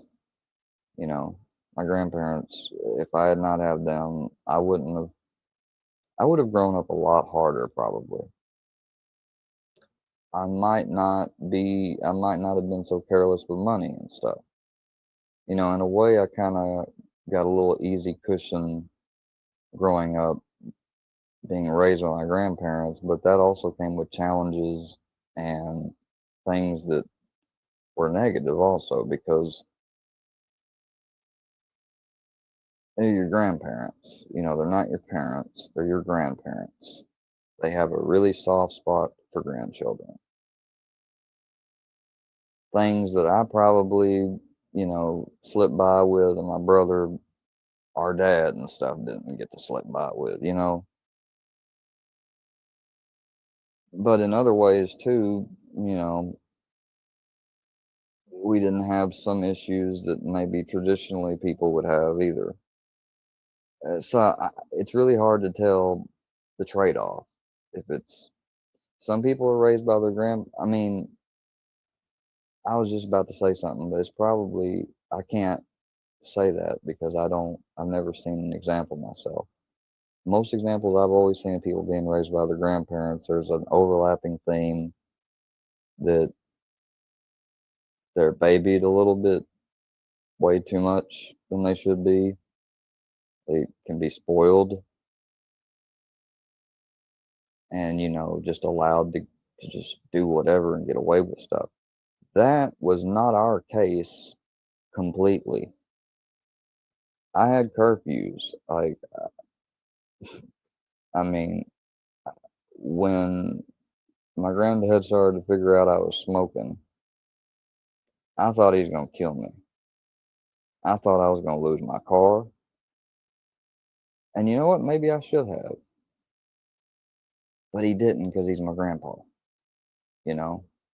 But if you think that means I got to full-fledged just smoke and stand outside the house and smoke, no, I never would do it around him. I would always try to come home not smelling like it. Like, not to just avoid detection because I realized pretty quickly that was impossible. But doing it out of a sense of respect, hopefully he won't notice. Hopefully he won't, you do it out of a sense of respect. I knew that I got my Mimi to stop smoking when I was a child because I've been raised early on to think of it as bad. My grandpa was always telling me, your Mimi's smoking, that's bad for you to be around, and I wish she would quit. She needs to quit. He said, maybe you could try to suggest to her, not strong or whatever. I really didn't listen to too much other than suggest, and I said to her pretty straight up raw one day, and I don't think she expected it. I said, Mimi, I love you, and I hate that you have to smoke and feel like you have to smoke. Smoking's bad, and I know you've said you want to be in my life as long as you can, and I want you to be, and I wish you wouldn't smoke. My Mimi quit within less than a week later. I went to her house about every Friday. She'd pick me up. I'd stay there till Sunday. Sunday, I'd go back to my dad's parents, my grandparents on that side. But on the weekends, I'd stay with my mother's mother, my Mimi. And when I arrived next Friday and she picked me up, she didn't mention anything, but I realized by the next morning she was not smoking. And I just remember running up to her and hugging her, you know. What I didn't realize was she was chewing the shit out of nicotine gum still at the time, but she had quit. She dropped down the cigarette, went to the gum, and she eventually stopped the gum.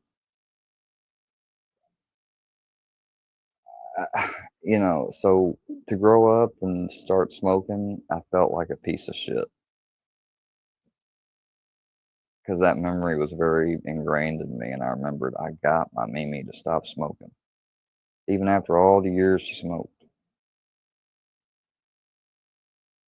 I was like, and here I am smoking. You know. But even though I felt really bad and disrespectful, especially her being passed away,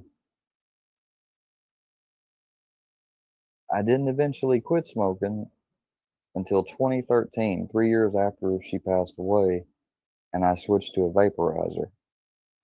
And I've been using a vaporizer since 2013. So 12 years.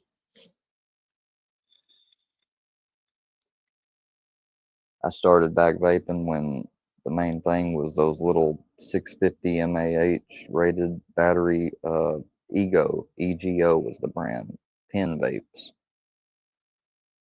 I forgot how much milliliters the little tanks would hold that screwed on top, but first thing I started out on was what the bail bondsman had in Nashville, which was one of those pens, and it was peach schnapps, 24 milligram peach schnapps. I've never been an alcohol guy, but I got it anyways, and I loved it. I was so delighted. I was like, man, I don't have to go outside anymore. I was able to smoke in places where nobody else smoked or vaped. Like I could do it up in my room, outside in the bathroom. And by the time I'd move out of the area or whatever, even if somebody came to that area, sometimes they might catch a whiff of peach, but that's about it. Like no smoke smell.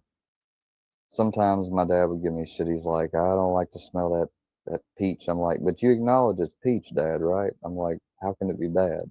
He says, it got nicotine in the air. I was like, Dad, by the time I breathe that out, there's nothing left but water vapor and maybe some flavor, smell, or whatever. I was like, nicotine's absorbed in me. And he's like, that's the problem with you. You know, you're too smart. You know, you read up on everything and you learn how it works. And when I tell you something, you give me a logical reason why it can't be. And he's like, I don't like that. I said, but Dad, if you look it up and it's true, how can you be mad at me? He said, because I'm your dad. He's like, you're supposed to do what I tell you. Or you're supposed to want to do what I want you to do without having to tell you. He said, and if I tell you, you ought to feel bad to where you eventually do what I want. You know, that's an obedient son. I said, what if I'm struggling with it though? He's like, well, that's where you turn to God and ask for help. And my dad's right, and I've tried praying and asking God to get rid of this, get rid of that. I've heard people tell me that that's the way to do it. That never worked for me. And you could say, well, maybe your faith's not, strong. Maybe you didn't really mean it or want him to do it or didn't try. That's all not, no, because I really did. When I was seeing how much money I was spending at one point, I was realizing all the potential and other things, opportunities, stuff I needed or wanted that I could buy realistically, but I can't because I'm spending it all on this or that. Oh, I prayed, and I asked him to take it away from me. And doesn't mean to say that God won't or isn't, but for whatever reason, that just never helped me.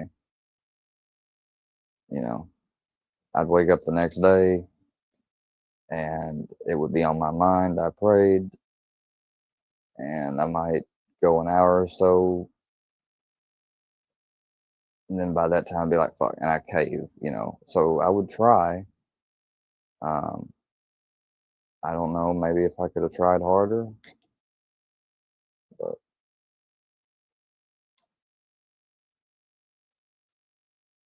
like I said, some people got to learn through experience, and sometimes those experiences got to get really, really real and really visceral and in your face, blunt, scare you experience to get you to realize.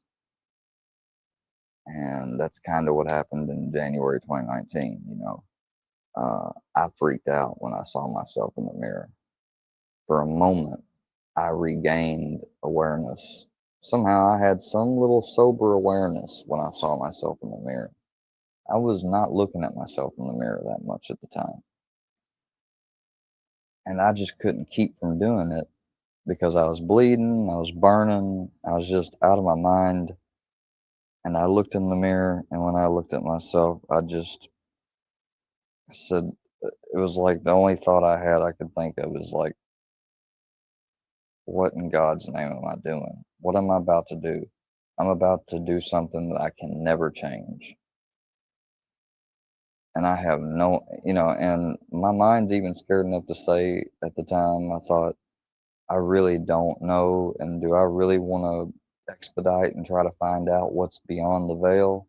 Do I really want to die? Like, I said no. And I grabbed a towel and, granted, I still fucked up. I still sort of technically in a state of psychosis, but I had, God willing, blessed enough awareness to stop myself.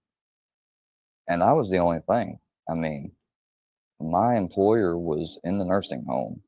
I was house sitting. I had been there for almost a week and a half at that point, nearly 2 weeks.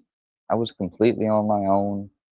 I didn't have to check in anywhere. I had access to get money, and I had a regimen. I was paying his bills. I was doing everything I was supposed to do, but I was functioning, right?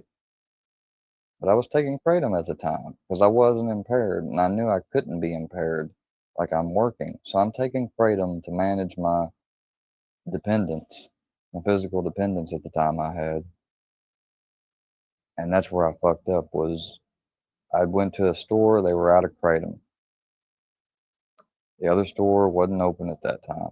I didn't have to, I could not wait 48 hours and hope the other place had it or what. I had to go travel to my friends, and just luckily he still had some.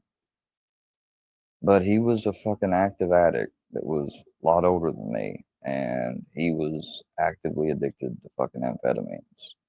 And he mixed shit. He was a polysubstance user, as they call it. And I just got a unintended kratom pill and a whole batch of other. Luckily, only one of them was fucking. Can you imagine if I'd taken a bunch of kratom capsules and they all had doses of that shit in it? Good God, I might not be here right now. I might have actually went full force through with it. You know, I got, but I'm not foolish enough to think every single one of these is an instance of blessed divine intervention, blessing from God. Like straight up, some of them I just got stupid lucky, and I know that. Like, I mean, maybe I don't know it. Maybe God's just making sure that I think about it so that I'm aware of it. Like, I don't see myself as special to God, but I don't know. I've been very blessed, lucky, whatever you want to call it. And I don't want to take that for granted.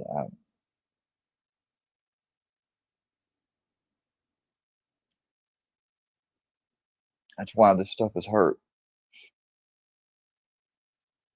You know, you get into all this mental game about reaction and the truth versus narrative, and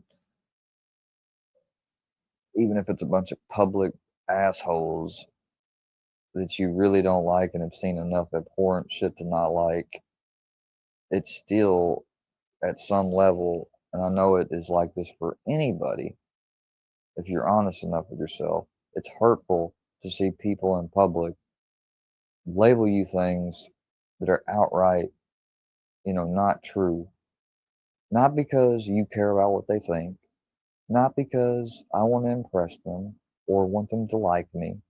That ship sailed a long time ago when those peace treaty things were buddy trolls and revealed to me. I realized then they don't want it, you know. And I got told by people, you got to let go trying to be liked by everyone. So I let all that stuff go. I'm not saying I never had those issues, but guess what? At the end of doing all that, I still found out and realized it just human consciousness, spiritually, base nature. It's not natural to be okay or to not care about that. It's not how we're built. I mean, my God, look at President Trump right now. He's claiming he's never drawed, and the stuff they released about him is false. But there's clear and there, he was auctioning off drawings at the White House, for Christ's sake. He did one time, his first presidency. So does that mean he's outright lying? No, maybe he just forgot that he did draw. Um, I mentioned earlier, like I'm not jumping and saying he's a pedo, but I will say this: something's fishy with the files. He wants attention off of it. He made a creepy statement for sure about Jeff being a buddy of his and liking women, and some of them being on the other side. That's most people may see all that and be like, yeah, he's for sure dirty. Most of that was already out before he took the second presidency, and most of all of us still voted for him that did, because Kamala would have been worse than Donald. And when it came to a lot of Trump's policies, I agreed with. But since he's been in this big, beautiful bill fucked us over. I now got until 2026 to for sure get 80 goddamn hours a month working, or somehow 40 hours a month working and the other 40 volunteering, or 100 or 80 hours of volunteer. I have to do one of those other things to keep my Medicaid now. It'll go into effect at the end of 2026. So there's some time. I got over a year and stuff, but I'd rather be working one before. It's not that I don't want to work. It's just that the work requirements, they're not, what's the word? They're not intelligently crafted for the current human condition. What I mean by that is, okay, if you live in a county like I live in, like the second or third poorest county in the whole damn state, unemployment is like double the state average and even above the national average, okay? Keep that in mind. You don't have a job. Food stamps was already like this, which is why I don't have food stamps, because they wanted me to, the hours I'm working doesn't meet the requirement, part-time. But when I had food stamps, I didn't work at all. But even working right now, it wouldn't cover it. They would still want me to fill the other with volunteer work. Well, the only places that are eligible to count as that around here are out of town. So transportation is the first issue. The second issue is the amount of hours, which would vary. Now it wouldn't be as much, but it would still be a lot, considering what I only work is technically just almost below part-time. So I would have to work what I'm doing, and then other parts of the week or time get a ride either from my family or somebody else outside of family, which would be harder, and they would expect to be paid. So I'm kind of stuck with only family. I'd have to get my family member to take me for however many hours on which days to do that volunteer outside of town, when I could be using that time, maybe finding a job that's compatible with the current hours I have. Like, it doesn't offer full time, but it offers enough to combine with what I have, and the schedules are compatible, which hasn't come up yet. I could have that happen. I could find a better job and quit this job. All of that would be unable to be done if I'm having to spend my time doing volunteer work just so I keep up the amount of hour requirements to get public assistance. So I let food stamps go, and God willing, I won't have to let fucking health insurance go. But even with health insurance, like, I'm more apt to be willing to do the volunteer work for that if I would have to do that. But it just doesn't make logical sense to me, because that would get me stuck in a cycle of doing that. And all that time I'm doing that, I'm not looking for a job. I'm not, you know. So, like, how is that supposed to help me? That just helps me make a requirement to keep getting government assistance, but it doesn't help me progress, so I don't need government assistance. You know, if I got a job that offered full health care, I wouldn't need the government health care. But requesting people to do volunteer shit where they don't get paid, they don't get, you know, they say some of the volunteer things can help with job experience or give you a skill to learn. Not where I live. In other counties and places where they got more access and money, yes. Not here. It's just volunteer. It only counts as volunteer hours. I checked it out. I asked the people at the career center and at the state, and the lady at the reception even agreed with me when I said, well, heck, I mean, I'm going to have to spend the time when I'm not doing, you know, my couple of hours and not doing the volunteer. And by the time I'm doing all that, I'm almost basically working full time, but I'm not getting paid for full time. But I'm doing job related shit, you know, for free just to keep this government benefit. And by the time I worked out the hours, like, I'd either would have to try to cram on the weekend, which you could apply for jobs on the weekend, but you can't always answer replies. And then come the weekday, I'd be busy doing that shit out and about, probably miss a phone call from a job. Like, I was just sitting there thinking about it realistically, like, it's not that I couldn't maybe get a job. I'm just like, it's going to be really difficult, even more so. And I'm going to have a lot less time to be able to spend looking for one.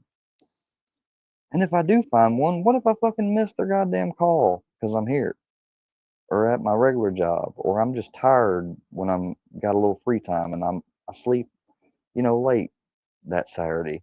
I'm like, well, then now I just, not because I'm being a lazy bum, but just because I'm stretched out.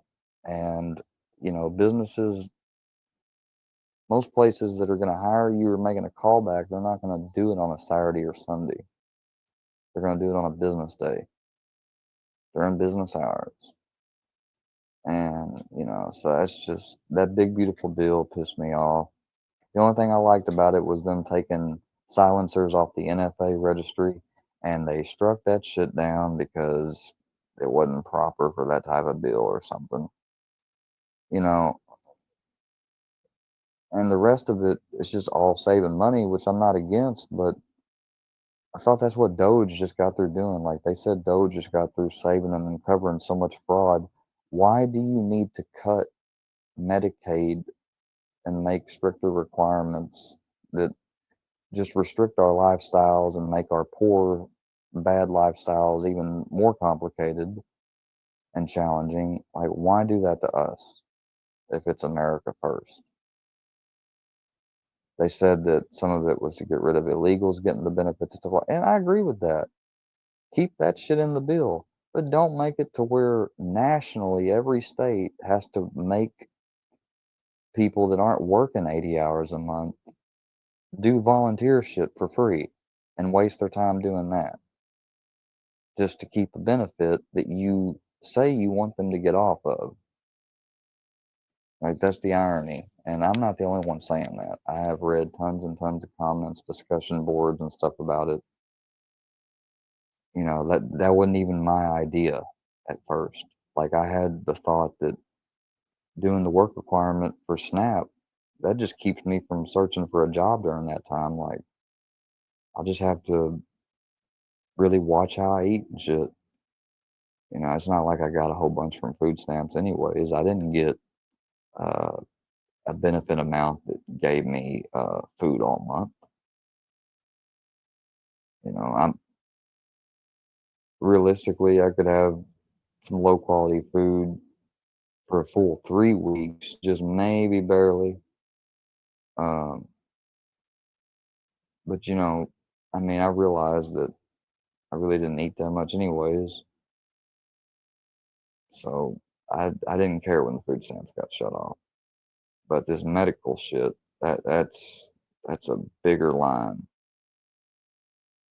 And it said that approximately potentially 80 million Americans, not illegals, 80 million American citizens are going to be at risk of losing their Medicaid, not just because they don't work or don't have transportation to do the volunteer shit or get there. That is one of the issues listed, especially for rural counties and states. But and places where no public transportation exists. But other than that, some people, uh, even with their work, like they're working a full-time job, but it's considered full-time, but they don't get 80 hours a month, which for some reason, I thought it was, I don't know, but for some reason, or maybe they just don't get 80 hours fully a month, whatever the case, and they can't get another job to get the extra hours to make 80. And if they can't get the other job, and then let's say, oh, okay, they'll have to do the volunteering. Well, they can't do that because they have a family and other obligations.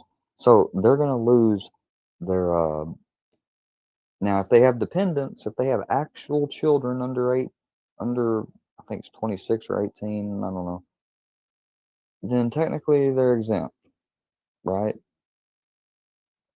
But I don't know if that's clear or if it just applies to like if it's only a primary custodial parent, even if the other parent gets visitation and has to, visitate and has them at certain times to where they can't volunteer at that time, they don't get exempt. So their obligations, their family and other family obligations and shit, they're just screwed. Now, the primary custodial parent, mother or father, they'll be exempt as long as they have one of the child below that age range. And then once they reach it, they become adult, able-bodied without dependents. And so then they're going to have to work or volunteer. And it just doesn't make sense. Some older people that legitimately really can't work, but let's say that they don't fully meet the guidelines for disabled either, and they're not at the cutoff age. There's a cutoff age, but it's like in some states it's 60, in other states it's 65. So somebody could be right at 58 years old, very chronically limited, but not enough to be considered disabled. They never got to prove a disability. They're going to lose their insurance if they can't volunteer or work that much. So you can say the young people like me bitching about it, we just want a free ride. But this affects far more people than just young people that you want to say just want a free ride and don't want to work. It's fucked up. One of the parents has a child that's of age and developmentally challenged, but not certified disabled, right? Because he can do some stuff technically for himself, but he can't live totally on his own. They caregive for him and they can't even get paid by the state or whatever for that because it's not covered because of their income and the income he comes from, whatever. He's not working. Guess what? Under these rules, he's going to lose his. He will lose his insurance without a doubt. And the parents that take care of him, even though he's above age and above that cutoff age, they will lose their insurance too if they don't work. But then how can they work and do all those hours and volunteer, especially if they don't have enough work to cover the hours, if they're trying and they're daily helping and taking care of him with daily stuff and living every day? They're fucked. Like, they're legit fucked. So, I mean, unless one of them would start to only be doing it, maybe that don't need health insurance and can afford to lose it, and then the other one it's going to be crazy. Can you imagine two people with health insurance? One's got more chronic conditions, the other one's relatively healthy. So the other one picks up the slack, lets their insurance be taken away so that the other person can meet the requirements and not have to do the slack they were picking up just so they can keep it because they're more sick. That's the type of shit that's on the horizon for some families to have to face realistically and decide what to do, which way they're going to go. And that's horrible. I mean, all them trillions of dollars and shit Doge saved, and we can't fucking keep Medicaid. Like, we don't even have a universal healthcare, a socialized healthcare plan, and I don't want one. But a program like Medicaid, which technically is a social type of healthcare program, but I don't see it as socialist. Okay, I don't, because they do a review every year, and they can uncover if you've got money for health insurance or you're getting health insurance through your job. Like, the only Medicaid fraud I could see happening would be with illegals or people that fib that they're at a status where they can get it or permanent resident and they're not. I could see maybe that stuff. But regular working Americans with a social security card and taxes and stuff, or no taxes, they're not going to be able to commit Medicaid fraud. So, I just, some Republicans were saying, yeah, we got to cut the Medicaid fraud. The Medicaid fraud is too much. It can't be so much that you got to be willing to potentially cut and make 80 million Americans face hardships on trying to keep their Medicaid. And that 80 million American figure, is actual 80 solid million Americans. There's no illegals mixed in there. There's no permanent residents, green cards. Well, that is a number of actual fucking citizens. Georgia is one of the few states that implemented work requirements already for Medicaid a couple years back, because they've left it to the states, which they should. But now with this big, beautiful bill, it's a federal mandate for the states to abide by. Or else you could say they could threaten, federal assistance and funds and stuff. So they have to do it now. But Georgia had implemented it already. And they implemented these exact same guidelines.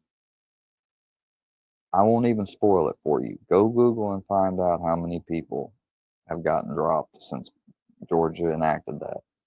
And the people that got dropped and shouldn't have got dropped and are still to this day trying to fight to get their insurance back. But they're fighting because in the system they're labeled as, didn't meet the requirements. And like they legit couldn't, or they should have been the ones that get a waiver, or, there's different reasons for why they shouldn't have been, but they get hit with that because this is such a broad, they tell them to make this requirement for everybody.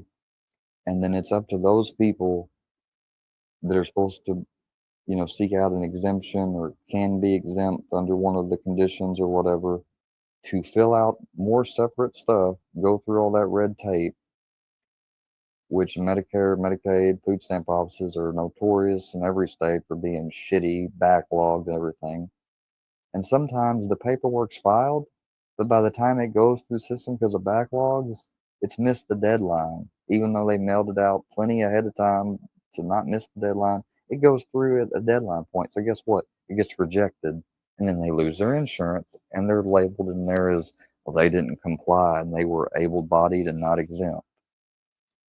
If it was hard enough to just get that initial waiver shit through to keep that from happening, now once they're labeled as that they were able, they weren't exempt, they didn't file nothing in time, and they didn't meet the requirements, it's going to be twice as hard to get that undone if they couldn't keep it from happening to begin with.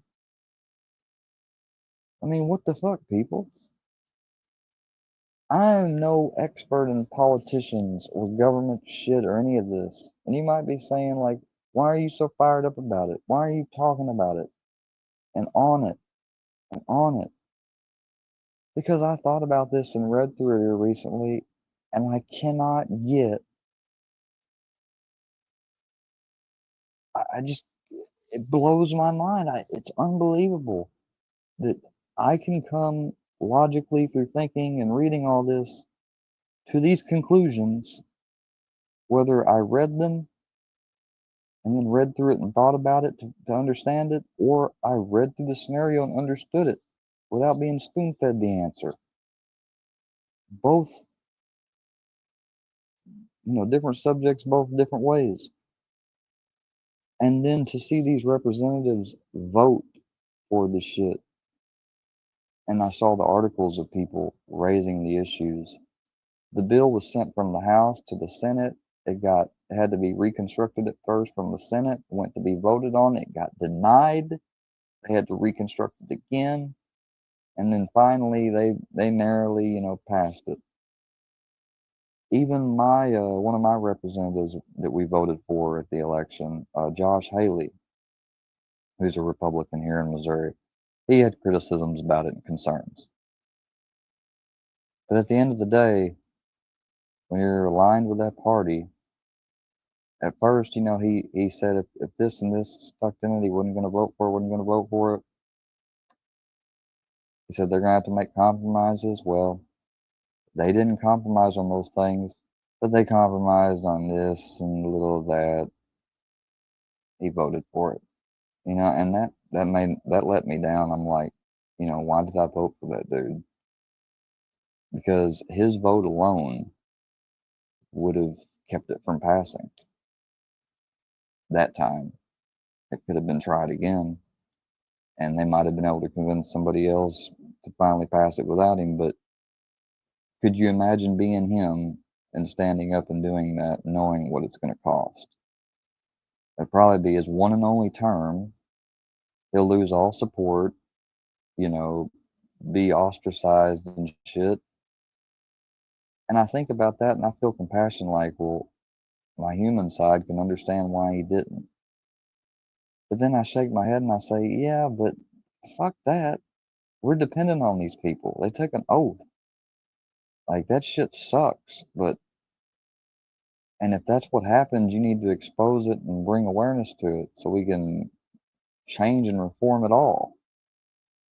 You know, but nobody wants to be the sacrificial lamb and throw themselves on the fire. I mean, sometimes somebody will step up and do it. Not always. And I want y'all to tell me what y'all think of these fucking Epstein files. Do you think Trump is dirty, dirty guilty? Like, there's some horrible shit in there? Or do you just think maybe he was friends with him, like in the old letters and shit said, and that he lied, he didn't really stop being friends with him? But then again, you know, the odds of there being videos of criminal activity with underage people, even if he's the president, if you're telling me that our Justice Department could uncover that stuff, but then think, oh, but it's the president, like, I don't want to be killed, I don't want to ruin my career. Like, there's supposed to be oversights and oversight agencies and people overseeing the overseers. If that was truly uncovered or witnessed, despite that person being scared to want to release it and wanting to it shouldn't allow to be buried. There should be a thing that where, you know, well, that's going to be crazy, but it has to come out. Uh, you know, and if they uncovered that, if they uncovered that on one of us, they would not come to us and be like, Mr. So and so, we've uncovered this stuff, but we really don't want to put it out. But you've done some bad stuff. Like, no. Do you think that if they uncovered that they would go to Trump? I mean, if they would go to Trump and be like, we found this, but, and then they show them shredding it, you know, but don't worry about us, Mr. President, we're solid. Like, I refuse to believe that that could be the reality at all. I think that if shit like that existed, regardless of who didn't want it coming out, they might have fought and filed shit back and forth to keep it from coming out, and people couldn't release it just yet. But if it's unequivocally criminal activity on video and they know it's not fake and it's true, I don't care if it's the president, vice president, one of the generals of the Pentagon, the Justice Department ought to have enough layers of oversight to where that could not just be swept under the rug. I mean, if the Justice Department is set up to where it can be swept under the rug, if people can be bought and scared into, I don't even know why we're even trying or caring. If that's the status quo, then what's the point? I mean,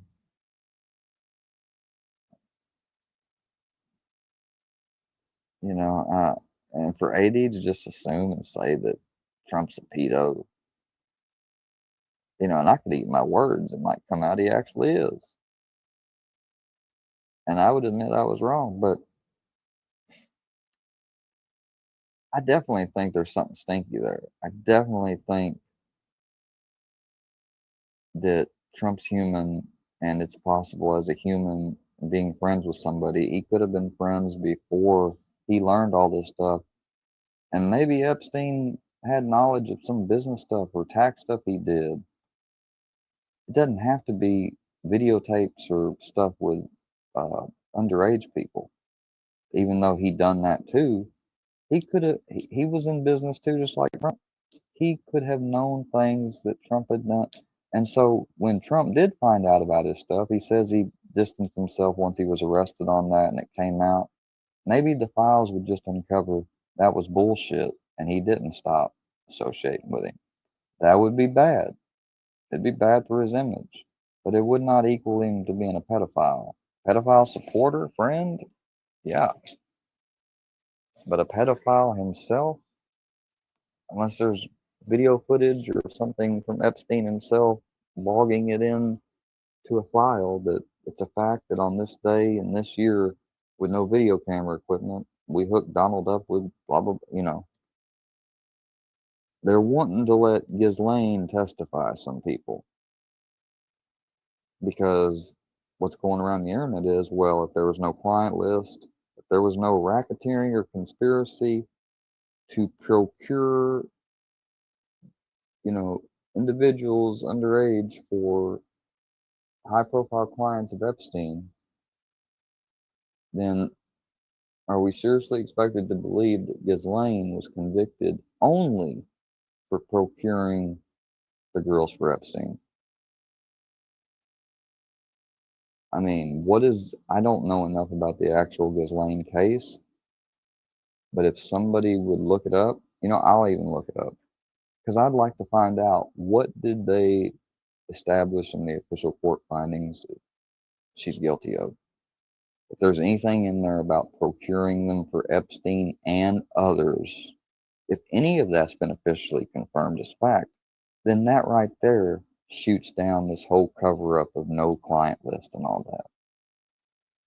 There might not be an actual physical client list, but I guarantee you the Justice Department, through investigating all his shit, could put together through the flight logs, cell phone records, et cetera, mail, gifts, anything at all. They can put together a client list pretty much from that. Not every person probably would be somebody that was a client in that way. Maybe he was blackmailing them another way. Like Stephen Hawking, I don't believe Stephen Hawking fucking went out to the island and participated in shit like that. He's fucking tied to a chair, for Christ's sake. Now, I mean, then again, crazier shit has happened. Maybe, who knows? Maybe he had Stephen Hawking there and somebody that wasn't an adult, like, I don't know, I'm thinking, guessing, assuming he can't have sex, so maybe they just being inappropriate in front of him or something, like, that, I guess that could have happened. And Stephen Hawking, from the computer and the stuff I've watched, he's an aware person, so while he may not be physically able in some things, he couldn't deny that he could claim, well, I'm not able to tell if somebody's that, so who knows? But it's just in my heart, I don't want to think Stephen Hawking was at Epstein's island in a bad way. I mean, there was a science thing going on there. That's true. It's not made up. And they claim that's why he was there, and he was there at a barbecue. I don't remember reading that he stayed over there. Of course, flying there in his condition in the chair, he probably didn't leave the same day. But I don't remember reading anything like he stayed in Epstein's own personal place. Like, I don't know. I don't freaking know. But I know there's names like Prince Andrew, Bill Clinton. Hell, Prince Andrew was outside of an apartment in New York with Epstein. I mean, pictured with the fucker. And then that picture of him with Virginia Giuffre, rest in peace. She passed away here recently, and the circumstances look weird. I mean, they say she died of suicide, but right before that suicide, she was in a wreck, which the claims was being made like the wreck maybe wasn't an accident, was planned, was like a planned attack on her. And I don't know, from everything I've seen so far, is like she might have either falsely believed she was being followed and trying to be harmed and just couldn't take that and all the other pressure and all the public exposure, so she took her own life, or perhaps she didn't kill herself either. I mean, but it's sad, rest in peace, because I definitely know for a fact that Prince Andrew, and you can say you don't know for a fact. I know for a fact from watching that woman, watching Prince Andrew stuff, which I have, he had, if not more than one, at least one wrongful, abusive encounter with that young woman. And that is exactly why his fucking mother and family stripped him of all his fucking nobility titles, offices, everything. She didn't disown him, kick him to the curb on his own, but she damn sure got him away from all of the fucking monarchy, all of the offices, the whole throne, royal family itself. He's still part of the royal family, but he's not actively in the official good graces royal family. I mean, and that says everything when your own mother, who's literally the Queen of England, like, if there's anybody that could,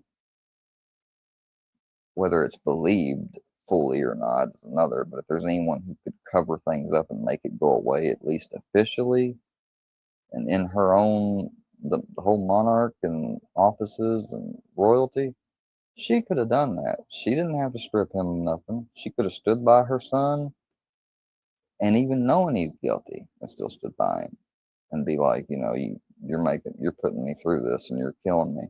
But no, she didn't. She said, motherfucker, you're stepping aside. You got no more titles. You know, you got enough money. You're not getting no more public benefits from the taxpayers. We can't have it. And yeah, I'm criticizing it. I'm not praising her. I'm criticizing her because she should have done more than that. She should have made him admit the truth. That just goes to show you that she was not a fucking good leader or monarch. But I mean, we're Americans. We don't believe in good monarchs. I mean, at least I don't. We literally fucking broke away from that very family's monarch ruler back then when we got our independence. Hello. There are no good monarchs. There might be some that are less severe and less evil, not as cruel or whatever. It's still not. Living in the 21st century and realizing we still got countries that have monarchs, dictatorships, etc., communism, it just goes to show you that even in this age of information and the opportunities and what humanity could accomplish as a whole if we worked better together and our societies worked better together, there's probably no limit to what we could do. But we still live in these archaic systems of government and old belief systems and preconceived core beliefs and notions that you know, traditions are more important than advancement. you know we, there's nothing wrong with tradition, but when you focus too much on one thing and there's not a harmony, people think, oh, I want balance in my life. I used to think that until I heard a speech where somebody said, but when you bake a cake, now work with me here. When you bake a cake, do you use equal amounts? No, you use the specified directed, and they said you use the right amounts. Exactly. You don't want equal amounts, which was balance. You want the right amount of each particular thing. Just the right amount. And people don't realize that. It's the harmony aspect that our lives are missing. Our lives are missing. Our individualized and collective lives are lacking in certain areas because we are not in harmony. So, like collectively in England, collectively, socially, society-wise, they would be far more advanced and better off if there wasn't still a damn monarchy system established there. And somebody's probably going to tell me in the comments, but they don't, that's just symbolic. The Queen doesn't, it, they leave it to the House of Commons, and the government, is for the people and it's a democracy. Then why did it? Yeah, I mean, I know we're all told that, but you don't seriously believe that. I mean, the royal family still makes decisions, still governs stuff, looks over, even if they don't govern as directly as they once did. You don't think that they might have learned, instead of doing things by their own hand, to let a so-called government by the people, but the people in the government is in their pockets or whatever, under their control. So, it's what a lot of people say we have here in the United States, which is we don't have a lot of people, and the consensus, the propaganda is, and what's been thrown around in textbooks is we're a democracy. We're a democracy. All growing up, it's all I read: democracy, democracy, democracy. Long, long ago, though, it would say constitutional republic.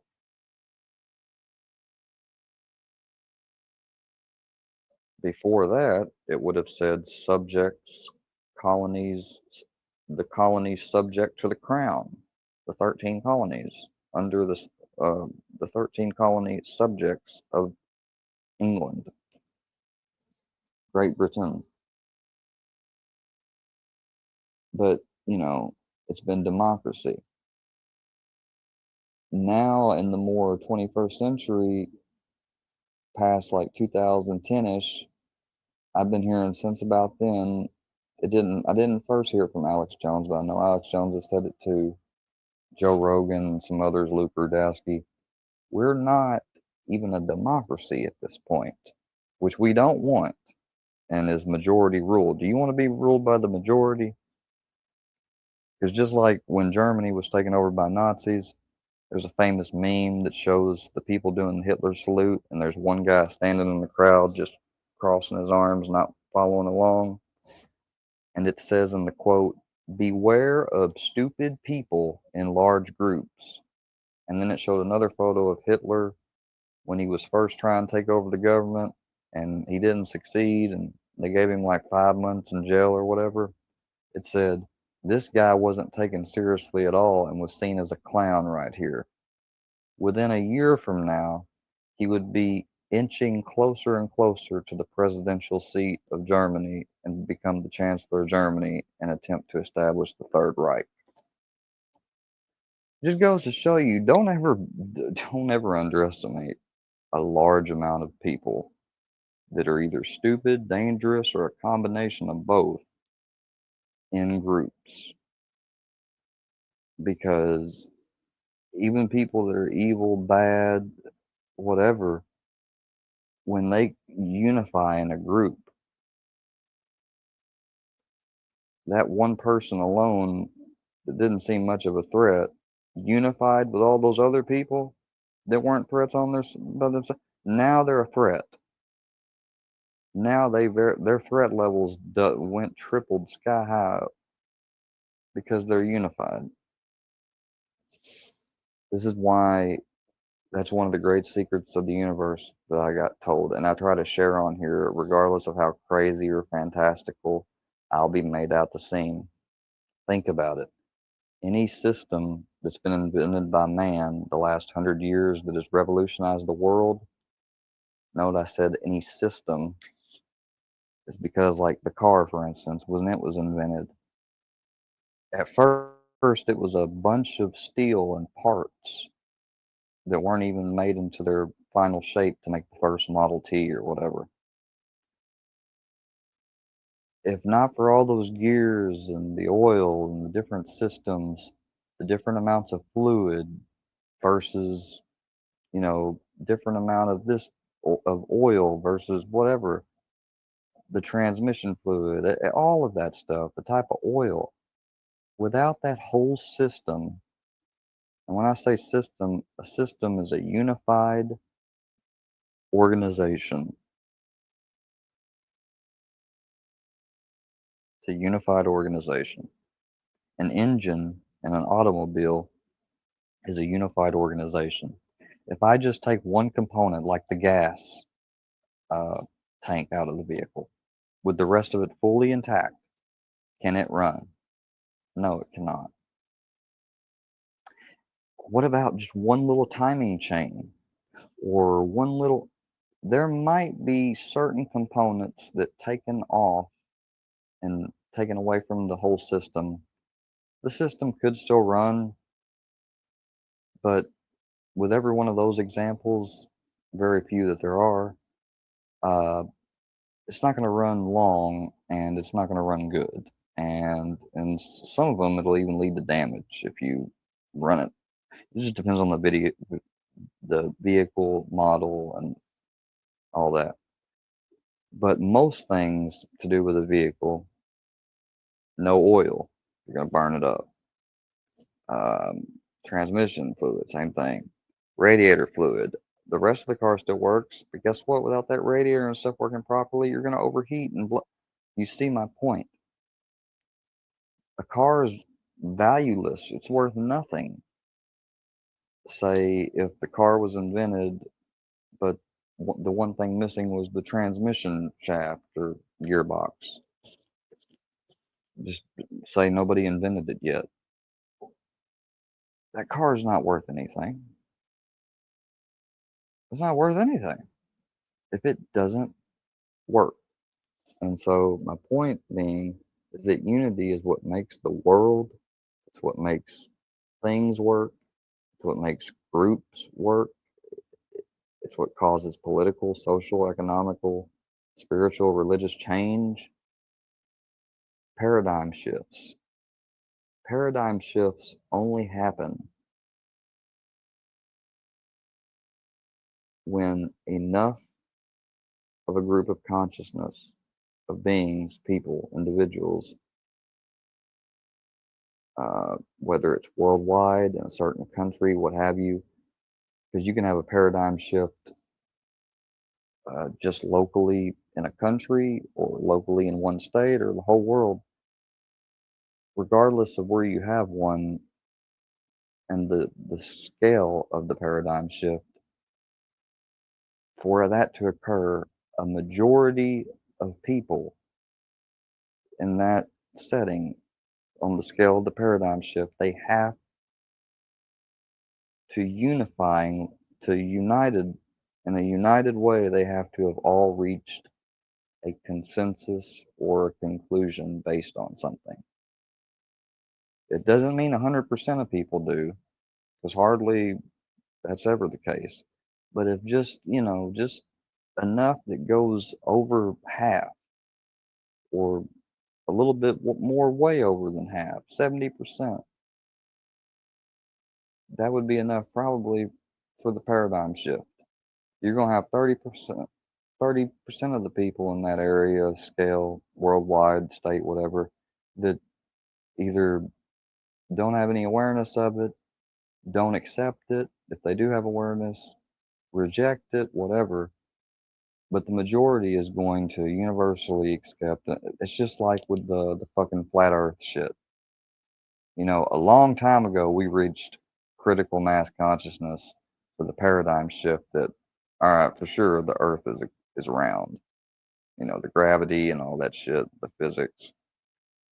But you still got, I don't know what the exact percentage is, and I'm probably being too generous with this number, but 10% of the population still to this day believes somehow that the fucking, and I hope to God it's really not 10, I hope it's lower than that, but they believe the earth is flat. Some of them believe it's flat, and I don't know, that we're like boxed off like Truman in Truman's fucking world. Or the Truman Show, I mean,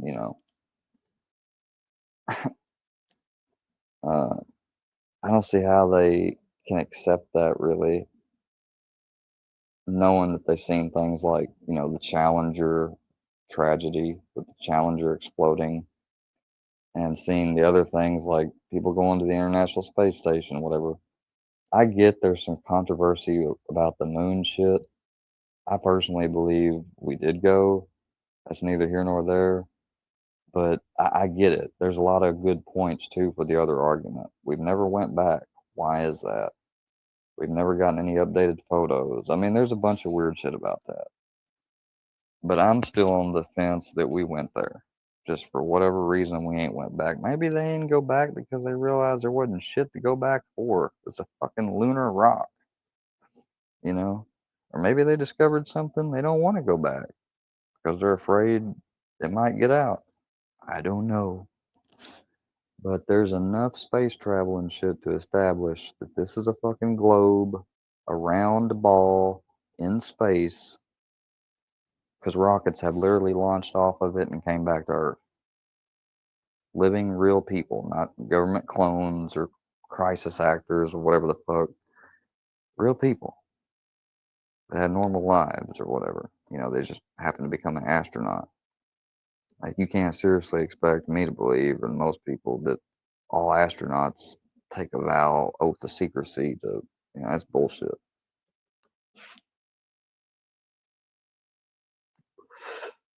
People say, well, then how do conspiracies exist? Because you can't say they don't exist, because of compartmentalization. Some people you can quiet into silence, you can bribe. Some people you can scare into silence and intimidate, but you cannot do it to every single human being. And I don't mean like globally, like you can't fear and intimidate or pay off every single astronaut that's been an astronaut. You just can't. Now you might be able to limit certain information. That's why Alex Jones talks about compartmentalization in these government agencies and stuff. You've got one compartment that knows everything from the ground down, the top compartment, like the executives, the main people running things. Like, you have the executive, the director of the FBI. There's a bunch of other people who have worked with probably every director for maybe the past 10 years that aren't director, but are in a position, senior position in the FBI. Like, has any of you ever heard of, or like some of you I know have heard of the Black Pope? So this would kind of be like the Black FBI director, but I don't like using the word black, like with the Black Pope. So we'll call it the unseen, unofficial FBI director, or real director. The one that's, you know, like I said, been there 10 plus years, and every other director before him listens to him. And that one director that didn't, you know, he had that scandal later on, just a month later, and before the end of that year, he resigned, you know, that type of shit. Like, oh yeah, one didn't try to listen to him, and they got him the fuck up out of there. So it has to do with compartmentalization. All those levels below in the FBI, field office agents, regular agents, up and coming agents, they're each like on a level, a clearance, you know. And I imagine more and more as time has went on, they've probably made it to where even fewer people, if any, in some places have a clearance to everything. Because that's dangerous. If somebody has a clearance to all that and they could uncover and put things together, they might, you know, they might have a conscience. You know, they might want to leak it, whistleblow it, like Snowden did. Snowden's a good example of somebody that was compartmentalized and was able to peer outside of his compartment. And he didn't do it illegally. Like, he had the clearance, but how do I put it? He had the clearance, and this was probably an oversight of theirs. He had clearance, but technically his focus was one area, and well, he was looking at focuses that wasn't his job description, but he still technically, for whatever reason, they fucked up letting him have clearance on. And he realized, well, we're saying this and we're being told this where I work, but over here, because and good with computers, which he was, and he realized that he could look at other stuff that he doesn't normally look at. He even said himself, he said, I don't even know really why people like someone like me would have clearance to that. He said, I guarantee they don't now. He said, he said, but it was an overlap. I had access to being able to look through different programs and stuff that I wasn't tied to, but my clearance level allowed me to, at the time. So I guarantee you today, anybody that works in like a Snowden job, they made sure to address and fix that. Like, he works in this, he only has access to this. That's probably has to do with somebody older, not technologically advanced or in the know-how of NSA, when their job was probably to design the clearances and categorize what clearance has access to what, and when and they don't know what contains in it all, but they just have names and categories and they're matching them up. They just probably, well, these are categories that's similar to that one, so put that in there. But those categories they would make up and stuff, from what I read, because I got deep into Snowden, they seem to make sense, and that's why it was oversight. But somebody doing the job Snowden was doing, and what they would hear and be told, and what they saw the government and organizations saying when they were questioned about certain stuff, when he was able to look at that other stuff, he saw as an employee, like, all this shit is going on. And he actually believed that it wasn't, because where he worked, it didn't go on, but it was. And then he looked deeper and he looked through all that he could, and he collected all that he could, and he ran off. There's somebody I watch on YouTube that said they don't like Snowden and Snowden shouldn't be a hero, he shouldn't be pardoned. It's not what he did, they said, but it's how he did it. They said, I don't really believe he done it all for doing the right thing, because they said he leaked a bunch of stuff and held on to stuff he didn't leak, so it was still exclusive to only him. And they said he went and gave it to other governments, other countries. And I'm like, yeah, he might have done that to get asylum there. I mean, to me, I thought, because they said that's bad for our national security and that should not be praised. Yeah, well, that I'll accept that as being logically true, but if whistleblowing, if he only whistleblowed the way they said he should have, but it wouldn't have gotten him a ticket out of here to safety, then he might not have whistleblowed at all. He had to take some insurance and collateral because he wanted to be safe. He didn't want to whistleblow and throw his whole life away and go to prison. And some people say that's a coward. What? It's really easy to say that when you're not that person. I mean, like, I used to judge harshly and shit. And when I saw how easy I judged Johnny in the summer of 2022 and believed shit, I really stepped back and said, not just with Johnny, but the news and things of subjects in general, I got to be more thorough. I got to hold out, and I got to think. And from this book I read, it said, don't always go for cynicism. Don't always think the worst.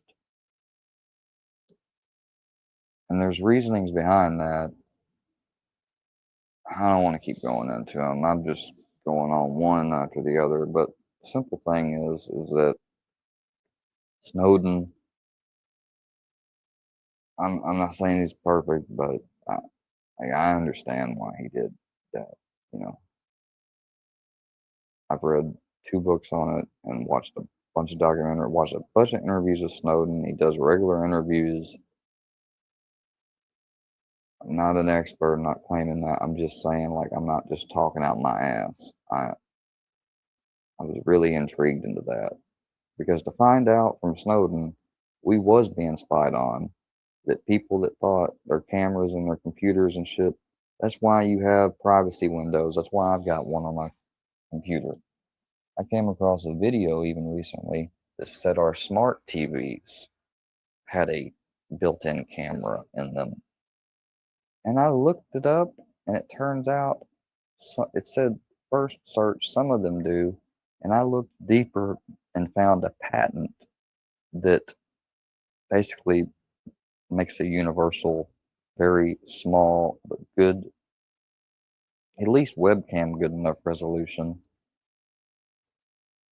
and it can be placed in the TV. And like the one model I saw and this guy showed on the video, down at the bottom where it looks like solid plastic and not a screen, he shined a very bright flashlight. And he said, "Do you see that part? It was all black and looked solid, and then right in a certain section, the black was lighter." And he got the light real close up to it, and he said, "I don't know if you can make it out in the camera." He said, "Do you think they can? Can you?" He said, "Yeah, I could." You could see he said, "Can you see where it's showing like light inside? It looks like it's a little transparent window." And it was so small on the bottom of this TV. He said, regular light, you wouldn't see it. You'd have to really get up and get a flashlight just within less than an inch away from it to be able to see this. And then they literally fucking broke the TV. Well, they didn't break it. They had taken it apart, actually. Unscrewed it. And they really couldn't access that part. So they did have to kind of break things to get into that one part. And they got in that bottom part and they pulled it off where it covered their buttons underneath the bottom and shit. And then you had another like window type thing. It was transparent and it was like dark. But as soon as they put a light right up to it, you could see right inside there's just this little space and this little square, like just a perfect square with a little circle in the middle and a little light up to a thing up to the right. And when I looked at it, I said, that's the same type like a dash cam has, like to record infrared at night. And then they said in the video, there's a little infrared thing so it can see things in the dark. They said, tell me what the fuck this belongs in a TV for. Laptop, you can get away with having cameras installed in them. You don't have to get a laptop with a webcam, but that's pretty much industry standard now. Why the fuck? They said, yeah, this TV has Wi-Fi and shit, but you can't do Skype and shit on it. Like, they literally sat there and thought through it. Like, there's no way you can do video calls. That's not even advertised with this TV or any TVs, they said. And then they said, so we wondered if there was a microphone in here next. And if your TV is a really smart TV, you know it's got a microphone because there's a voice feature, right? Right. But they wanted to see if there's a microphone in this one because this one didn't have a voice feature. It was that much older, but it did have a camera. It was like before 2020 TV. They found what it didn't say microphone and point, but you know how like on some stuff it'll have MIC, had MIC and right below it a little circle, little hole. But it was behind shit. But once it was put all together, when they looked real good, they put it back together and they looked, there was just a little like spot at the bottom of these components that, you know, didn't have anything. You could see right through it. And when they looked down there, they could say, well, the mic's not obstructed like we thought. Look. I mean, and it, like I said, the TV, the remote, they showed it off. They promised. They showed every inch of the remote. They said, do you see a microphone button? They said, here's a TV with a microphone button. They said, there's no microphone button here. This thing's got a fucking camera and a microphone. He said, and we went through all the settings. There's no settings to disable the microphone, disable the camera, or even to let us know that we have that shit settings for it. So y'all explain that one to me, because I don't remember Snowden saying they were spying on people through TVs. I think they said that, you know, when they do make these smart TVs, with all these internet capabilities like a laptop, it'll be just like these laptops now that will have a microphone and a camera automatically built in. Because the big thing to him was with phones with that shit and laptops, they most definitely found out, he found out NSA, certain sector, their jobs literally, depending on certain keywords and stuff, you know, you hear about that and they finally acknowledged that fact. But then he went deeper and found out it wasn't even people that said certain keywords or they had maybe a terrorist link or a family link to terrorism or something. Normal, average Joe American, you know, Sally and Jack, he said, we're being spied on. You know, sometimes, yeah, the Americans might have records. Sometimes they just be, you know, he said stupid records, you know, regular records any Americans could have, parking, traffic tickets. Maybe they got into a fight one time younger and they got a misdemeanor assault. He said, but he said, all the examples I found, he said, only one of them was the guy in the past convicted of kidnapping and they suspected him a bunch of stuff. He said, so I didn't, you know, he said, but everyone else, he said, either had very puny records or no records at all. He said, and the stuff that got people on those the reason why they're being watched though, who remembers what he said? Because of a certain forum or political group they were supposedly associated with. He also revealed that sovereign citizens, you know, he said, which the government, you know, has this official stance that they call them paper terrorists, and they simply don't believe in the United States government and believe that they're only ruled by themselves and blah blah blah, and their birth certificate is a corporation. He said that's all kind of true. He said, but internally the government sees them as mentally ill or people that uh, have gotten into propaganda like what you call it, ultra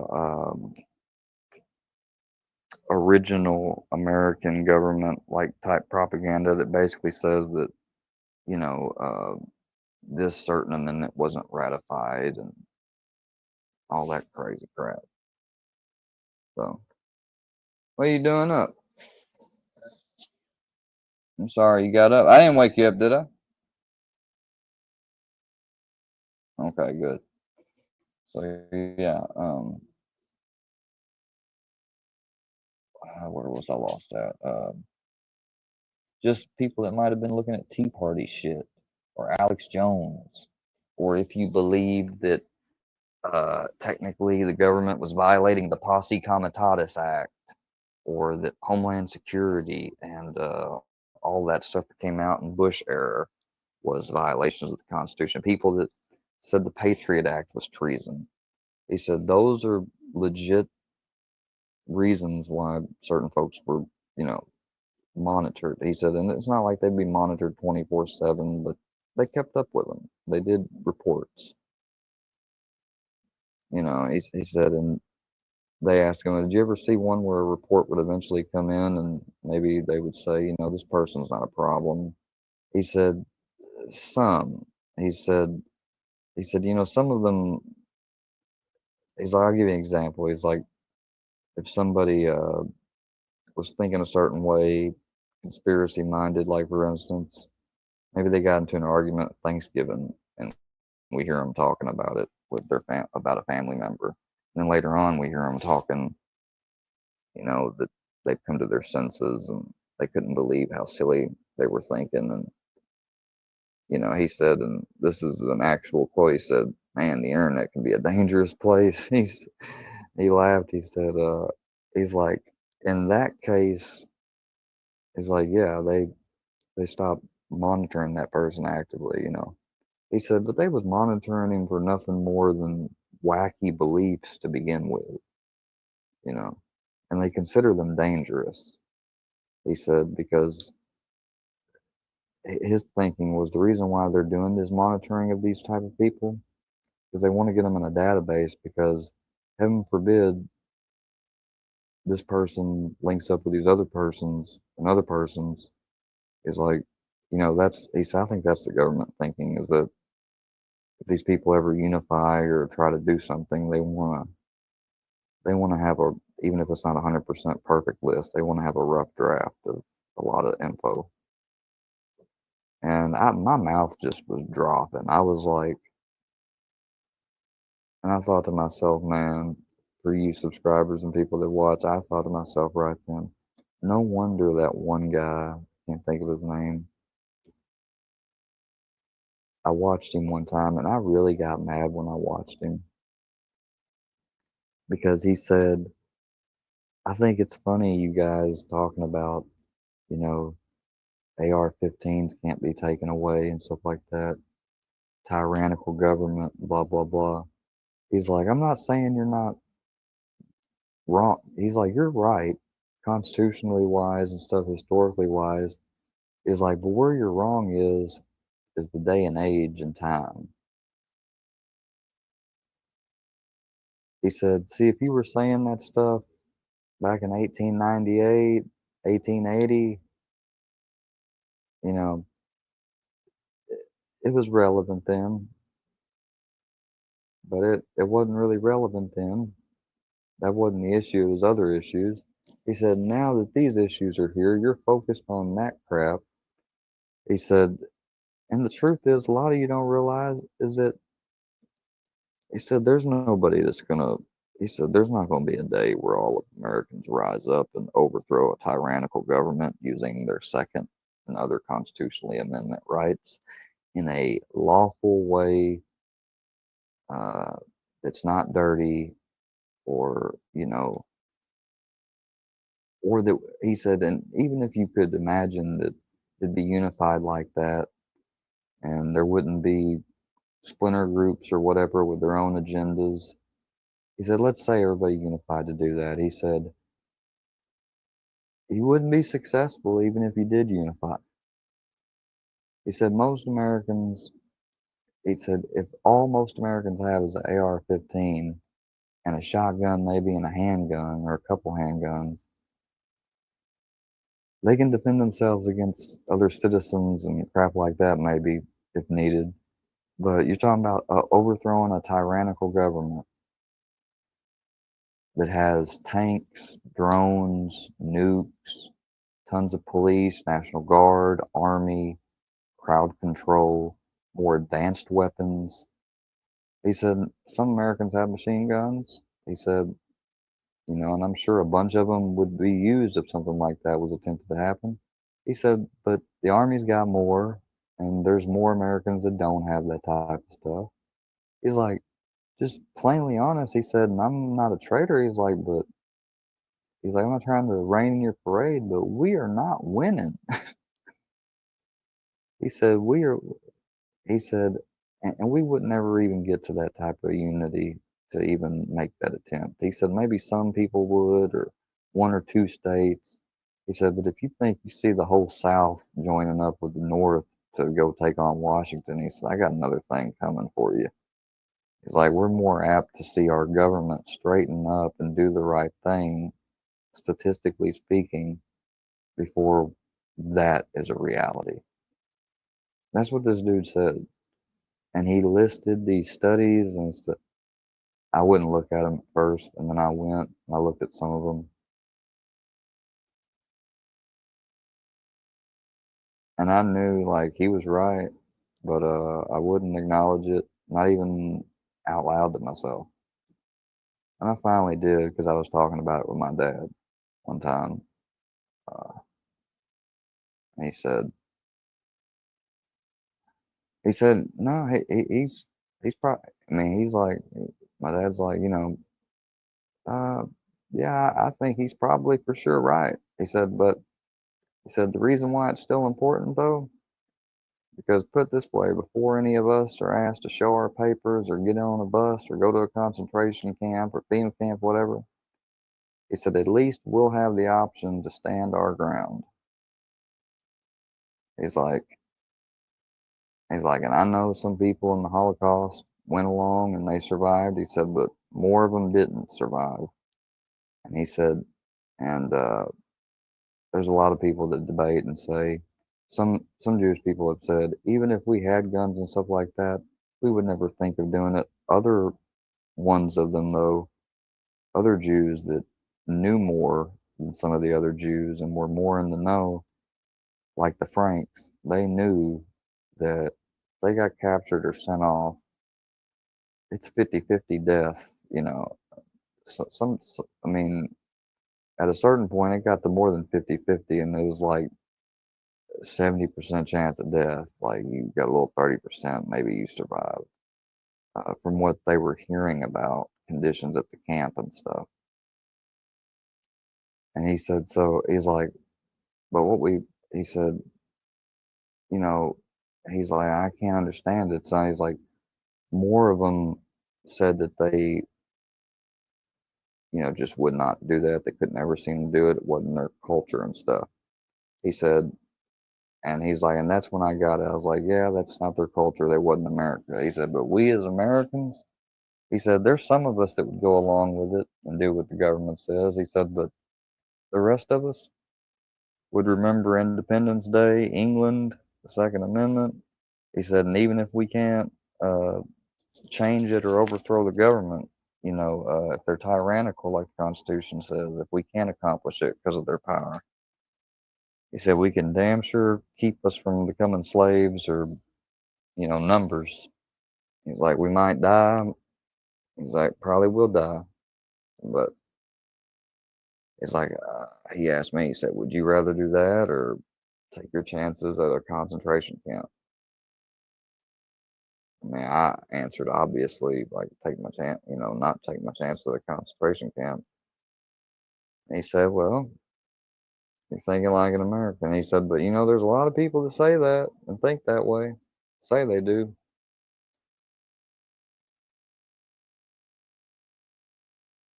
And then something comes to shove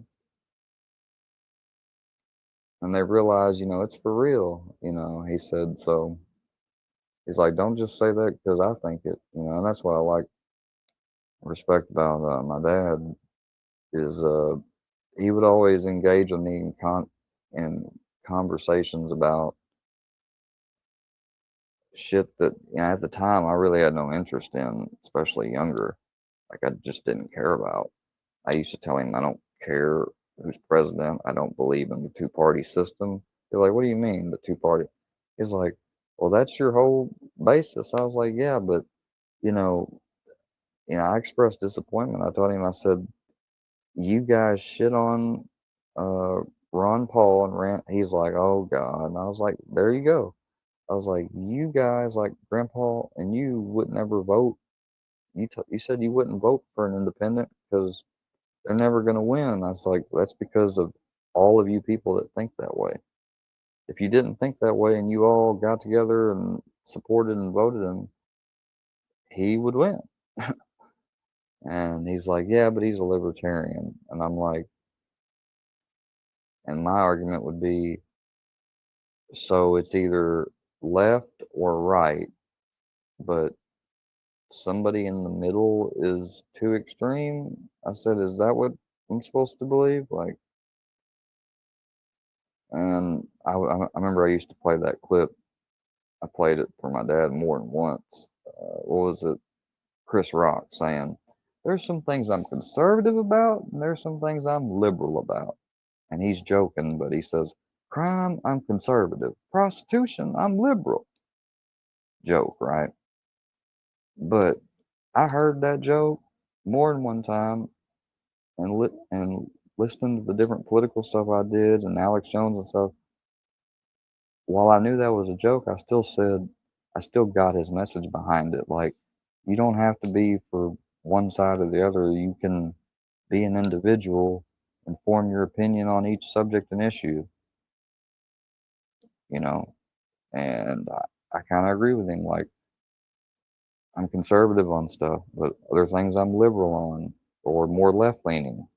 Medicaid, I think it should be left alone. That would be left leaning. The Second Amendment being left alone, though, and not restricted any further than it already is. Matter of fact, I would do away with some restrictions. uh, it says shall not be infringed. And a part of me kind of likes the fact that people that commit domestic violence can't have one. But then I've got a friend of mine that took a plea deal for misdemeanor domestic violence in Tennessee, and even his, the woman, I know her and stuff. She told me, and she tried to keep them from prosecuting him and stuff. She didn't want to do it. She didn't cooperate anything. They don't care. And it was blown out of proportion even. Like she was on his side. He still, he just wanted it to be over with, so he takes a plea.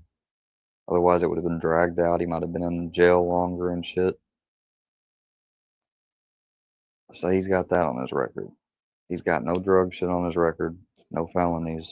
He's never robbed anybody or assaulted anybody. He's not a felon, right? He can vote. But according to the Gun Control Act of 1968 and Tennessee state law, he can never own a firearm now. He can't even expunge those domestic violence charges because Tennessee, and I did not know this till recently, he didn't even know it. He thought he could. I looked it up for him, and because he asked me to, and I had to tell him, like he could tell my voice something was wrong, and I said, I'm sorry, man, but they specifically made where you cannot expunge domestic violence charges in Tennessee even more, even if they're a fucking misdemeanor. And he said, why? I said, I don't know. It just says it here as of this date, which was less than, it's like it just last 10 years they made that. You know, he was like, I thought you could have a gun if you was under a protective order.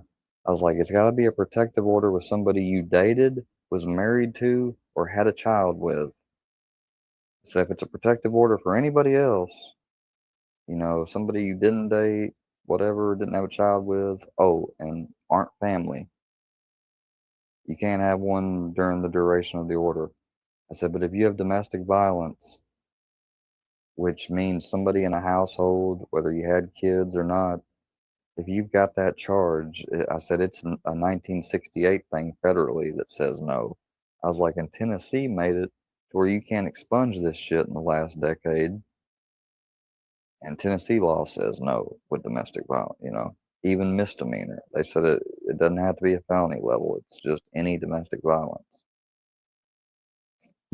And so I'm kind of conflicted on that because I don't think he deserves to have his right taken away for just that stupid, Now, the second domestic violence charge he got, he was drunk during it. He didn't hurt. It's the same person, and he didn't hurt him. And they again said it was blown out of proportion. But he did admit to me, like, he's like, well, she slapped me, and he's like, and I'm not gonna lie, he's like, I punched her in the chest, dude. He's like, I did. I said, you piece of shit. I was like, can you imagine? I was like, if you've seen me do that with what's her name, or it's like, he's like, I was like, I already know what you would have called me because of what you told me about your family when you were being raised. What you witnessed. I was like, how do you do that? He's like, I know it's not an excuse, he said, but all I can think of is I just being drunk, fucked up, and just no impulse, control. He's like, but right after I'd done it, he's like, it was like immediate. He's like doing it, like right after the fact of me doing that. He's like, she slapped me in the face on the cheek. He's like, but she didn't. He's like, she didn't slap me with a knife or anything. She's like, she didn't punch me. She just kind of, like bitch slapped me, and it was really hard, and it made me mad. And he's like, I punched her in the chest, like the top part of her chest. And I was like, did she get a bruise? He's like, well, she was in front of the couch, so when I punched her, she fell back into the couch. And I said, God dang, dude. He's like, yeah. And I was like, and she still took up for you. He's like, well, like I told you, I immediately realized, like, and he says, I swear to God, what he said, I immediately got down on my knees and I said, I shouldn't have done that. I was wrong. He's like, I'm sorry. He said, but he's like, damn, I know I'm fucked up. I gotta, and he claims that he told her, I know I'm fucked up. I gotta stop drinking. And she didn't just immediately forgive him. She was mad and stuff, whatever. She didn't call the cops, but see, the cops were coming basically. Someone else did because they overheard arguing and stuff. And when they showed up, from what she was wearing, they could clearly see she was just punched in the chest. He's like, it didn't turn into a horrible bruise. He's like, but they could tell, you know what I mean? And the way she was trying to shoo him off and stuff, they told her, like, we get the feeling you're trying to. And then she started to say, well, okay, he did. And she fucked up by being honest with the cops because he's like, she straight up said, you know, cops always say be honest with them. They work with you. And she said, I learned that night that that's full of shit. And I was like, yep, because she was honest with him about everything. He's like, I didn't open my mouth. He's like, I just shook my head when I heard her.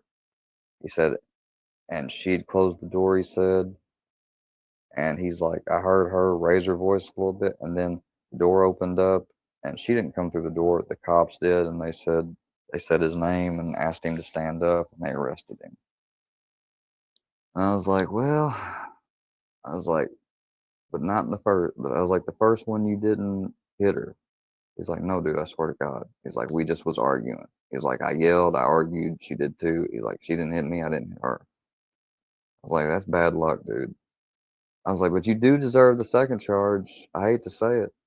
I was like, I know you fucking realized right after the fact and everything.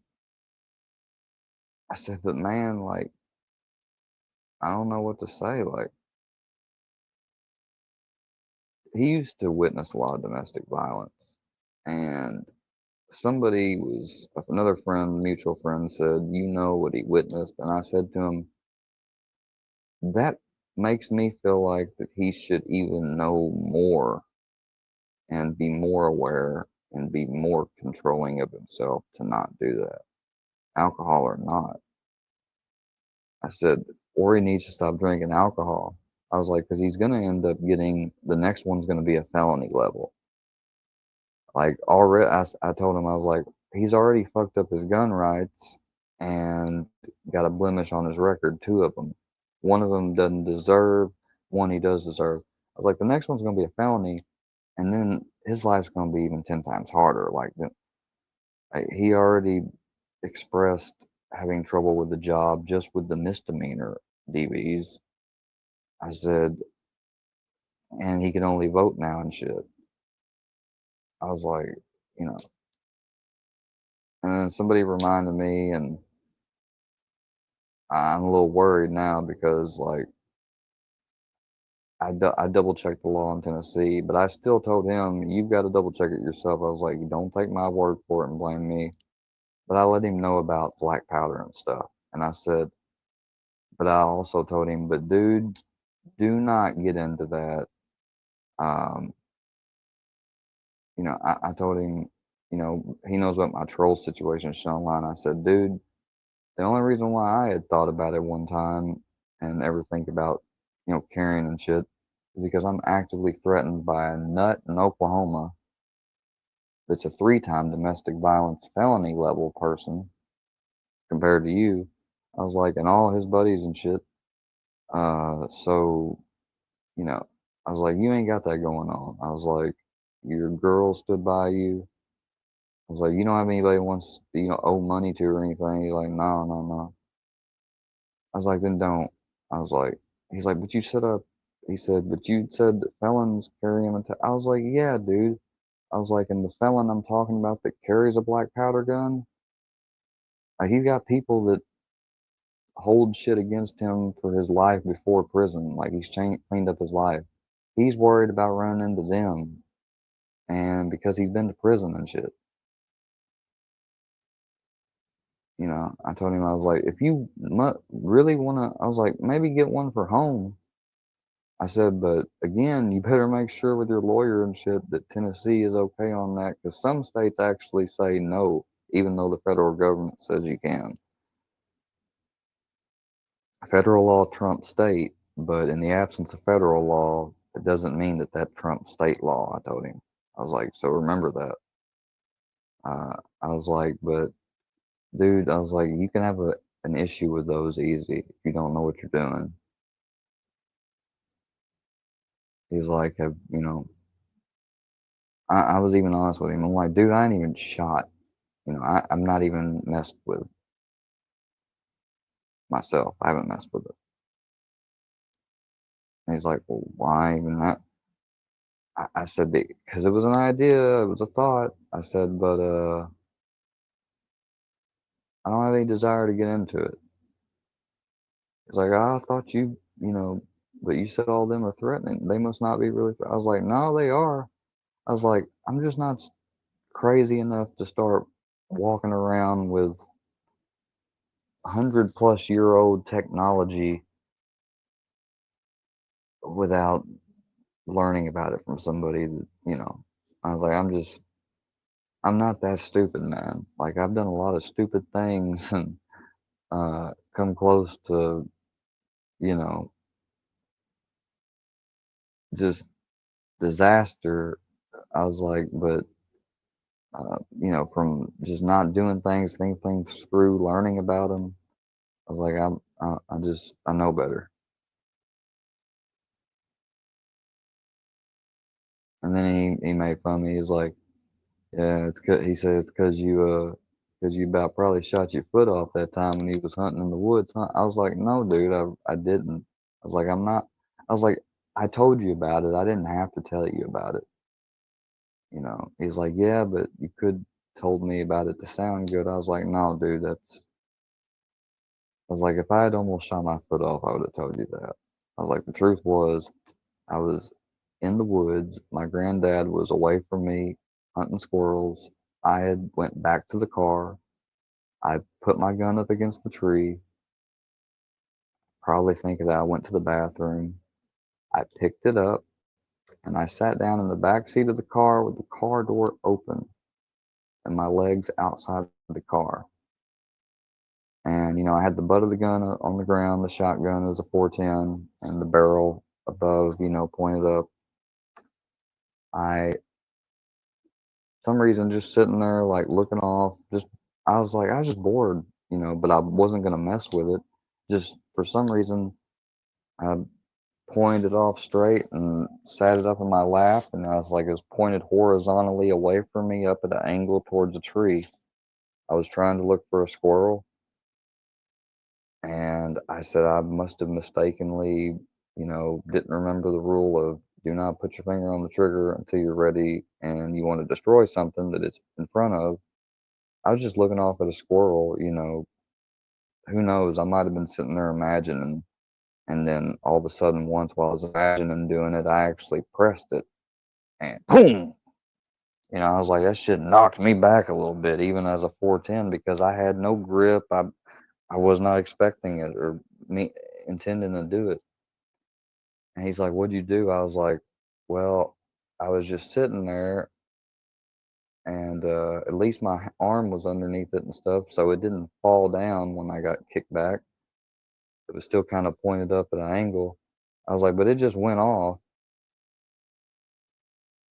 I was like, the first thing I done was I grabbed the pump action, I pulled it back, and the shell came out because I was like in disbelief, I think. I saw that shell come out smoking. I was like, I immediately put the fucking thing on the ground. And I tried to find my grandpa, I remember. Like, I literally went walking off towards to find my grandpa. Couldn't find him, went back to the car, waited.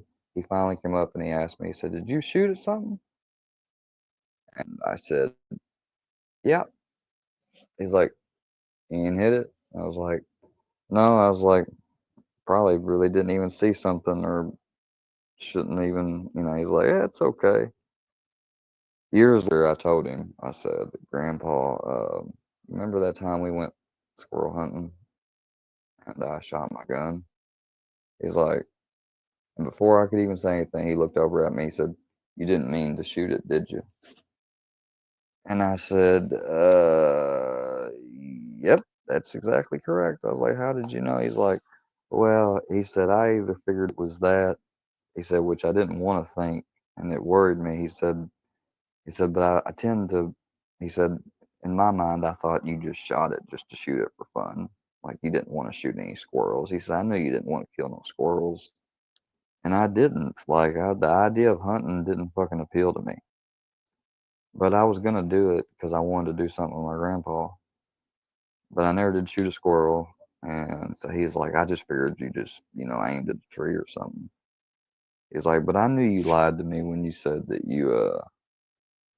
when I asked you what I did. He's like, what happened? He's like, was it bad? He said, because you didn't hurt yourself. I said, no, I had it pointed up like at a tree, like I was looking for a squirrel. And I was like, I think I was just bored and just imagining doing it, but not intending to, and he said, and you ended up grabbing the trigger. I was like, yep. I didn't think about that. I was so young. I didn't think when we first went out, we chambered, loaded up and chambered in case we saw a squirrel. So you need to be really careful. And I'm not a parent, but for those of the parents, my dad introduced me to shooting and stuff. It's your choice if you want to do that with your kids. But if you do, you need to really supervise them and teach them, drill gun safety into them like a damn drill sergeant. And maybe even when you let them, or attempting to let them practice or something, you see them break one of the cardinal rules, grounded, they don't get to participate. I'm just giving an example of what I think I would do if I was, if I was sitting there standing by watching them and I saw that they swept it across themselves or pointed it at me or finger resting on the trigger, you know. But to be honest, when I was growing up, like that day in the woods, being away from my grandpa and stuff, you can obviously see I was not supervised properly. That's another situation that I'm fucking insanely blessed and or lucky, more than likely, of a freak accident. Well, not really a freak accident, but a freak occurrence that, if I just happened to be angled differently or not in the position I was in, I could either hurt me or, well, in that situation, I could have only hurt me. It was a huge ass area.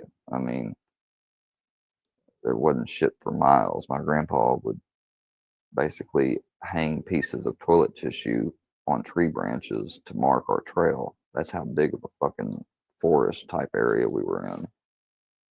So, it wouldn't have hurt anybody else, but I could have hurt myself that day bad. Could have killed myself that day. And you can say, well, yeah, you was a real dumb 11-year-old. Well, I don't know. I mean, most 11-year-olds probably would get scared when that happened, unintentionally, causing it to go off. But not every 11-year-old would be so scared they'd throw it down, go try to look for their grandpa. Like I had some sense, I knew that that was not good. I just remember hearing accounts of people a little older than me, around my brother's age, doing shit all the time. Like it's like they had no fear. Somebody's dad had a motorcycle. They all want to ride it. They'd all get on and ride it, with the adult. I wouldn't ride the motorcycle. My dad finally got one and just hammered me to ride it. So I got on and I was fucking unhappy, scared, and uncomfortable the whole fucking time on that thing. Until around the middle part where I kind of started to enjoy it a little bit. But then when we got back, the fear came back, and I got off of the thing. And again, not being supervised that well, standing too close to it, asking my dad, "What's this? What's that?" Him not paying close attention. Next thing you know, boom! I leaned right up against the hot ass fucking steel pipe, the exhaust and shit just going through after just riding it. Still very fucking hot, stove hot, and make an impression in my leg that's and a scar still there to this day. I fell on the ground immediately and said, "Ah," and immediately I just started to cry. And I told my dad, I said, "I told you I didn't want to ride the motorcycle." I said, "But you wanted me to so bad, and I didn't want to upset you." I was like, "But just like I told you, I probably am gonna get hurt." And he's like, "Oh, because your Mimi and Mom put that in your head." I said, "No, Dad." I said they did not. I was like, "I haven't even told them that you got a motorcycle." But that would be stuff he would say, like, "Well, they put that in your head." I didn't ever like to eat eggs. Every time I would try to eat them, I'd throw up. My mom or my Mimi must have put it in my head I was allergic to them. And so it was a mental, psychosomatic thing. Like, I thought it, believed it, because it came from my Mimi and my mom. Therefore, my body acted that way because I believed it like that strongly. And I got older as an adult, and I challenged my dad. I was like, "I'm old enough now to know whether or not that's something I really believe or not." And I was like, "I know I'm not allergic to eggs." I was like, "If I was, I wouldn't be able to touch them, breathe them, or nothing without." I was like, "So here." I got a little bit and I ate them. And as soon as I did, I just made the horriblest face. My dad started laughing. I said, they're gummy. And I was like, I don't even know how to describe this taste, but it's not. And he's like, "You gotta swallow." And I swallowed them. And I was like, "There." And then I did gag a second. And he's like, "Oh," he's like, "You really gonna throw those up?" He's like, "If you do, you believe that subconsciously. You can't tell me I'm wrong." And I drank a bunch more water and then some Coke afterwards to get the taste and go through my throat. And I was like, "I'm okay." I said, "I'm not gonna throw up." I said, "But that shit is disgusting and I don't like it." My dad's just like, "It's great protein." I was like, "It might be." I was like, "And I got no problem eating eggs and a cake or a goddamn anything else that eggs are put into as long as I can't tell they're in there." I was like, I'll eat anything with eggs in it, because that's something they did too, was tell me, "Well, cakes have eggs. You eat eggs already." I was like, "Yeah, but I'm not eating them by themselves. I just fucking hate eggs. I don't like them." And I like to share a lot of these stories and things I think on that come up randomly with you guys because I don't know. I mean, my mind tells me if I sit here and open up, but I'm a lot more careful on what I open up with now because especially if I, I think stuff through in my head before I say it. And I think about it from a troll perspective, like I hate this motherfucker, I want to target this motherfucker. I even get in my head like, some of them probably falsely really believe the shit that Workyverse is propagandized for them to believe. So I even got in my head like, I think about it as a troll that's like brainwash. Like I really believe this shit. I hate him. And I thought about some of the stuff I almost shared just about a month ago. And I talked about it on IG with some of my friends. And I said, and then you guys, I thought about it in my head from this perspective. And as soon as I laid it out and said what it was, the topic and I was like, this was the first sentence my mind thought up to say. I was like, and then this sentence came just a few later, and I said it, and I didn't get to even say something else. Like they were like, pause. They were like, Let me guess. You realized it there. I was like, exactly. I was like, I realized right there that they would think, and the other person finished my sentence. They were like, that they would say that, and I was like, bingo. And I was like, but how did you come to that conclusion? He's like, well, just say the last sentence over that your mind just said. Repeat it one more time out loud. And I said it out loud again. And they raised up their hands like, if I'm a troll and I want to twist that, and I'm like, yep, so I got to be somewhat careful because, just sharing this stuff about with Johnny's situation and why it made me fumingly angry. Like, I got so angry at Cammy, and I never threatened her. Dumb Genius, who at the time was hiding behind a ski mask and was only known as Dumb Genius, he wasn't doxxed or anything. And I remember this stuff still, so much for out of van memory holes. I remember back in the day, immediately, like, starting to distance myself and not be cool with Cammy, don't have a wrench, making videos on her. But at the same time, this was still in between before her and Creek called me and threatened me with Scooter. I was over at Johnny's, and I remember somebody saying to me one time, hey, Square, Dumb Genius wants to recruit you for the Gene team. I was like, the what? I was like, is that a serious thing? What is it? Why is it? And all I knew at that time was really nothing. I hadn't even been threatened with the trolls yet. If I was being sniped already, I wasn't aware of it. If I was being recorded, I wasn't aware of it. And then I see Dumb Genius in Dagburn's chat, so I put a face to the name. I see him later on at Cammy's, and then I hear drama and it get told from Cammy and another person, whether it wasn't Uncle Will, I'm sure, but it was one of the accounts and channels. Maybe it was Brit. I don't remember exactly.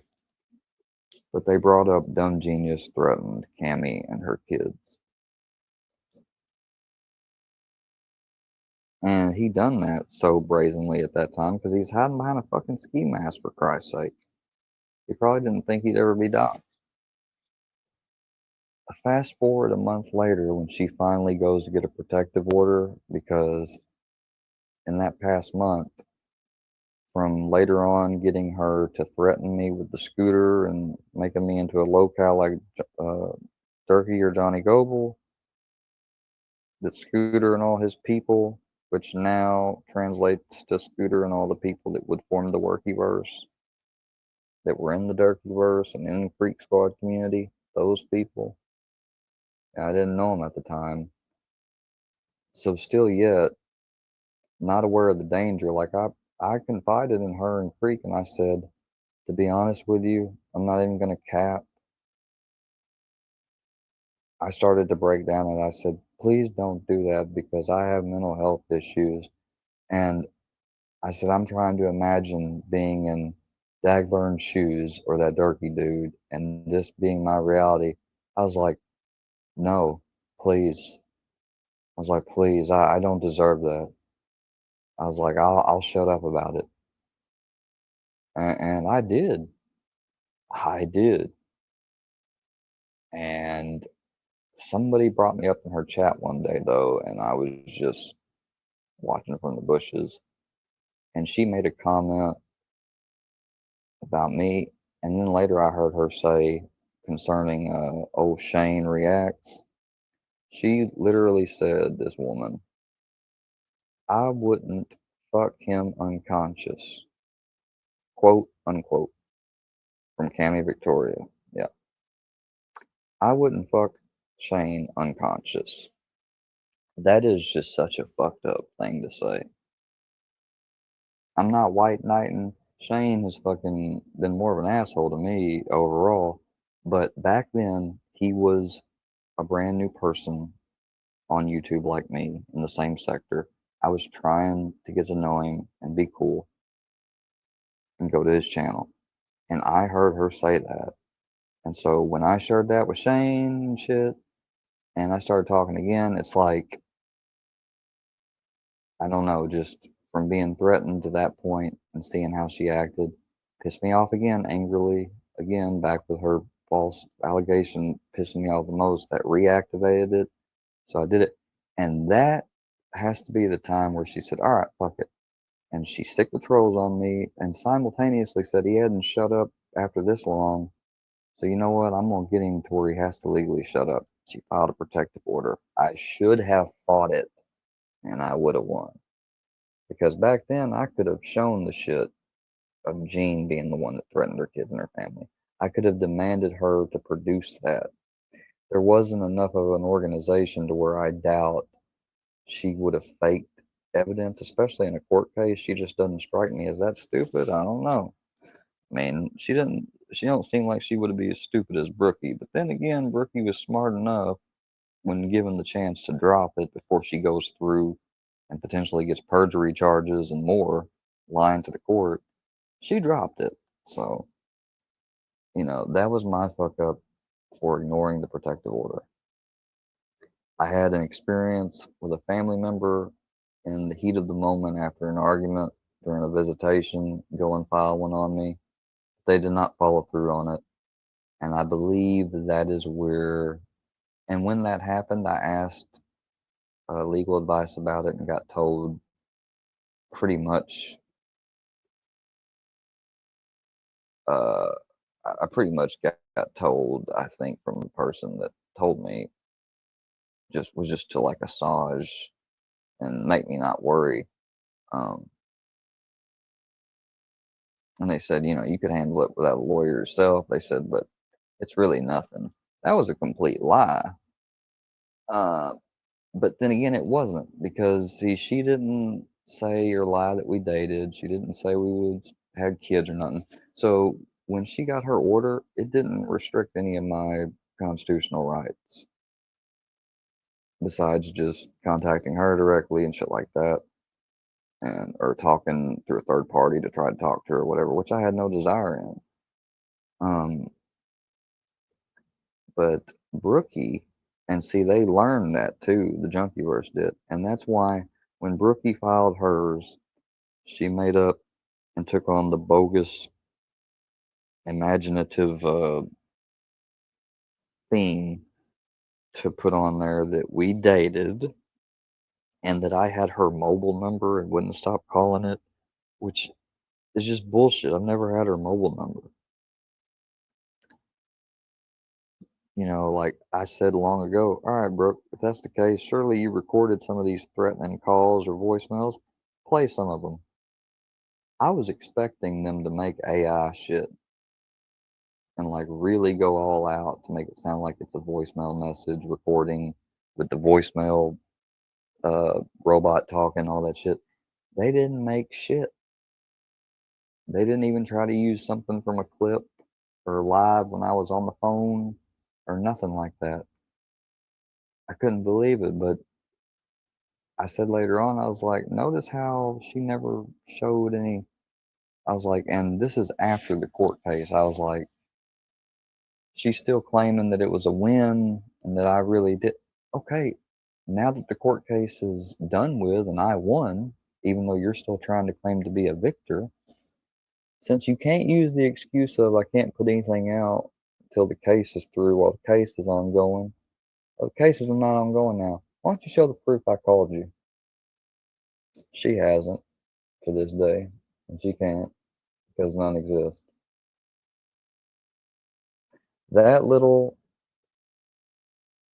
fantasy bullshit waste of time legal obligation I had to answer, because if I had ignored that one, here's what would have happened.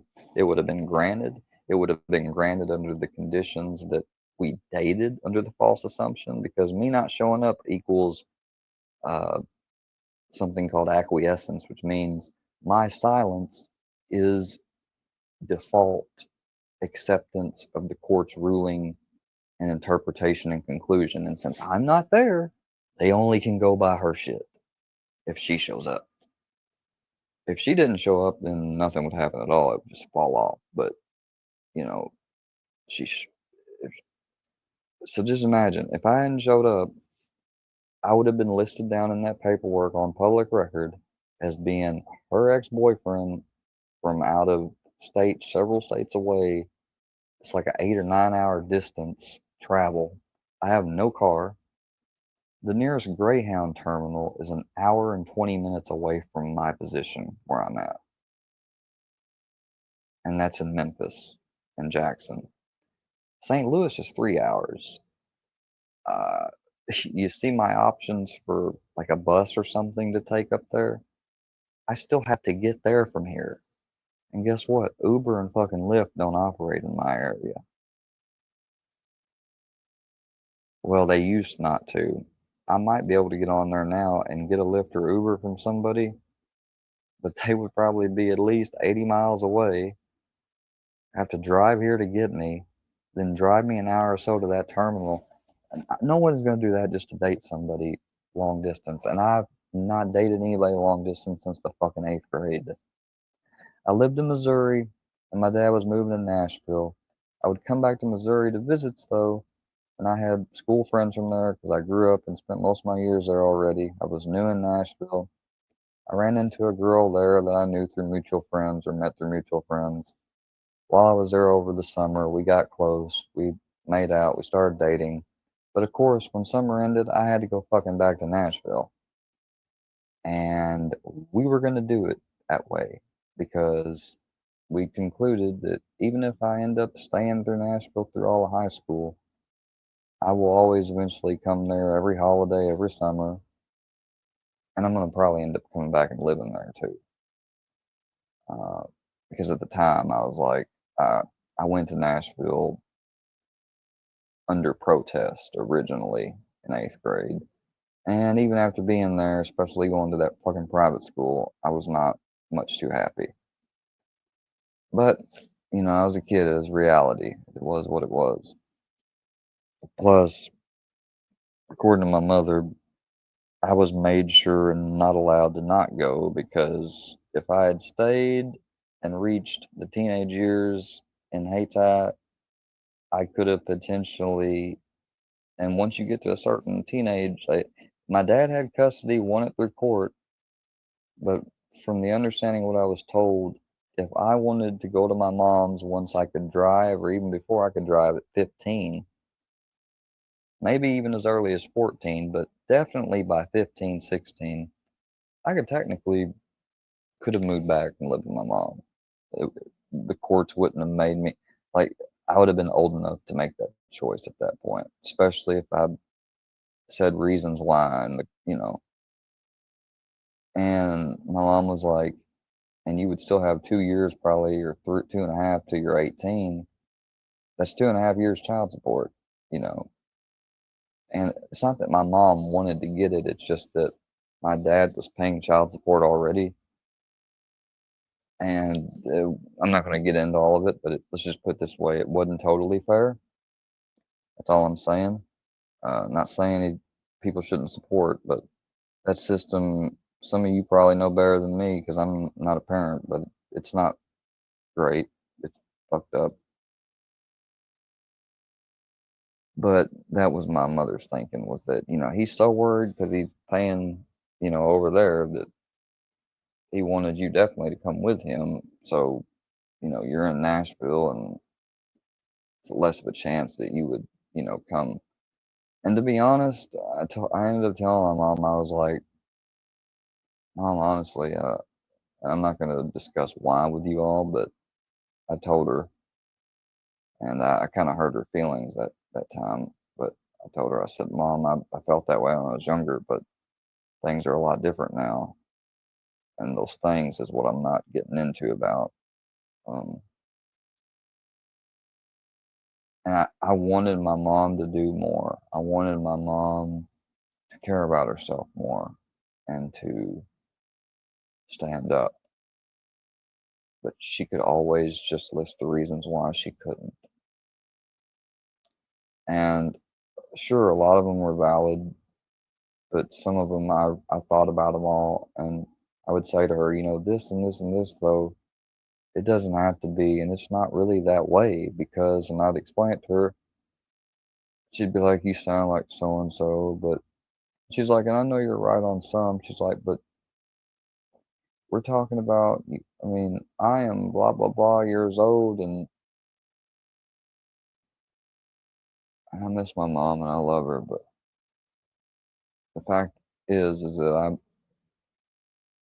if there was anywhere I wanted to go back, it was back to Missouri. It wasn't to my mom's nor my dad's.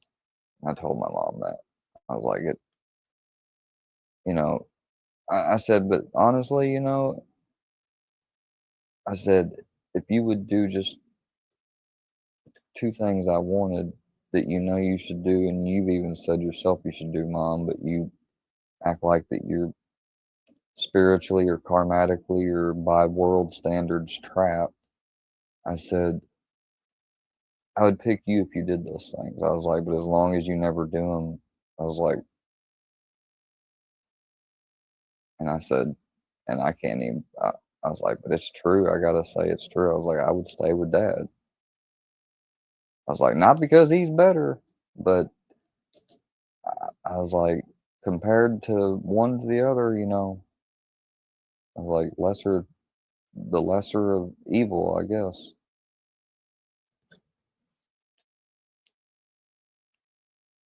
And I'm happy for my dad now because, you know, guys, this is just the honest truth. I realized that just because I didn't get along with somebody, I realized I was selfish and narrow-minded because, and regardless of all the baggage attached between me, maybe and this person, I admitted to myself, and I actually don't even think I have expressed this to my dad, which I should, and that's that out of all that bullcrap, I've never acknowledged the fact that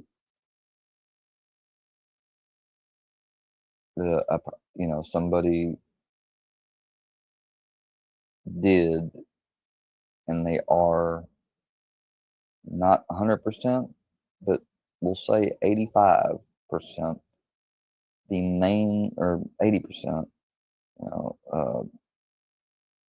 5% willpower and habits and mind, and the other 15% God. Why not? Quit alcohol and be sober. And you might be thinking, well, you attributed a very small amount to mind power, willpower, and God, because we hear that stuff, praying and willpower and mind power, all the time. And people that just go off of those 2 things, they usually don't make it. And we kind of don't ask why, because we're scared, but something to be scared of. The answer is simple. A lot of people, like including my dad, has read the 7 highly effective habits of successful, healthy people. The one by Dewey, what's his name? That famous book. Sean Covey, I mean. Like, those principles and stuff, and the mind power and willpower and praying is all good. But if you don't have, and people in recovery are going to recognize this, because I didn't really learn this till I got in recovery. If you don't have a solid support system of friends and family when you leave, if you get back in with your old crowd of people that shared with you an addiction, dependence, whatever your issue was that you're recovering from, if you get back into that old crowd or near any of those people and they're not on the level, like, and clean like you are on the program, sticking to stuff. And they said, and look, they said, I know you want to be there for a friend, especially if another friend is in recovery like you are. But the reality is, if you both used to run together and use or whatever, he said, I'm not saying you got to cut them off forever. He said, But if you're learning they're just now in recovery, I know you want to be there for them. You could write them a note, wish them well. He said, but you shouldn't have them in your immediate circle, immediate interaction, constantly close friend type position. You should not have them back in there.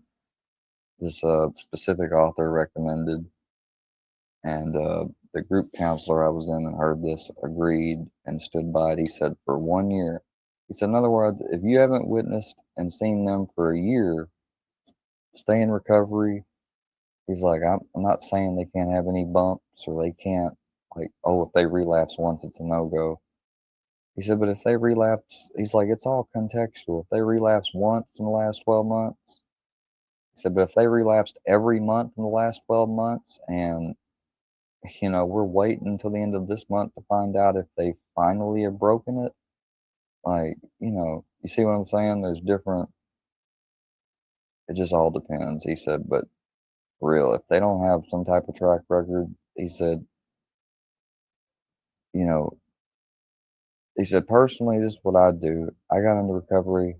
He said, all of my friends, he said, the ones that he said I ended up still giving a chance, and some of them I'm, still contact today. He said, they got into recovery all after me.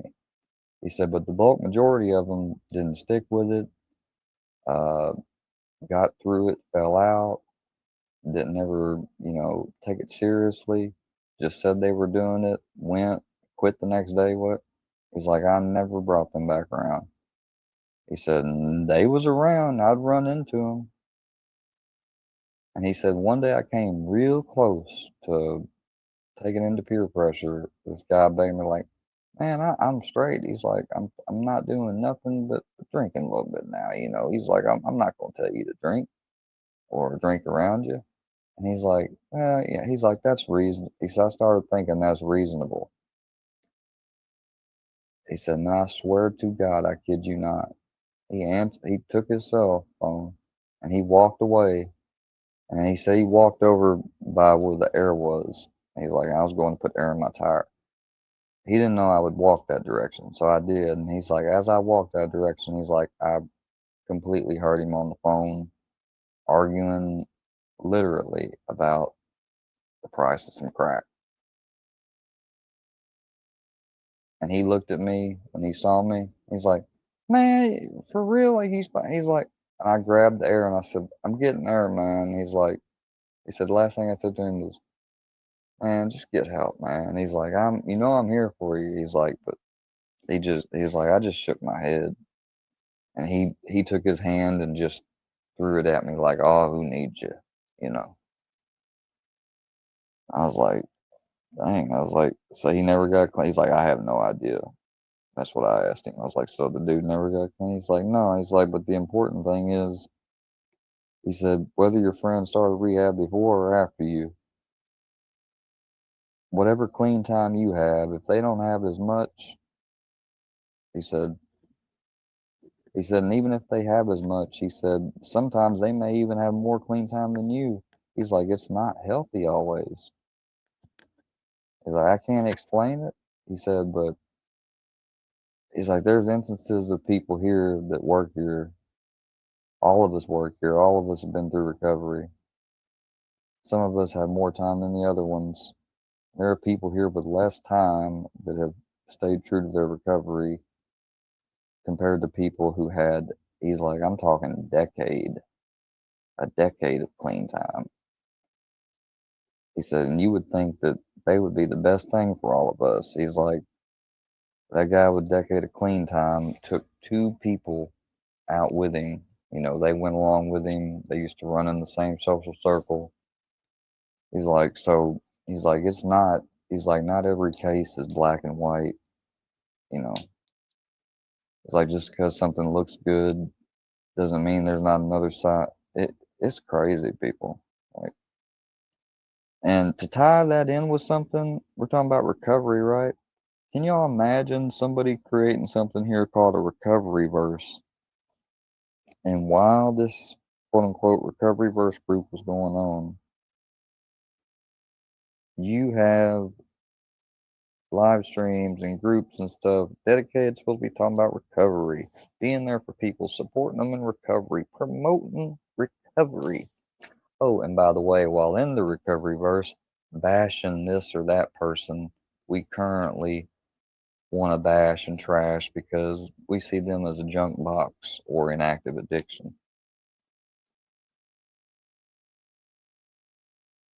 See, they want to act like, oh, well, because on this in this instance, you know, he clearly is nodding out there. Yeah, yeah,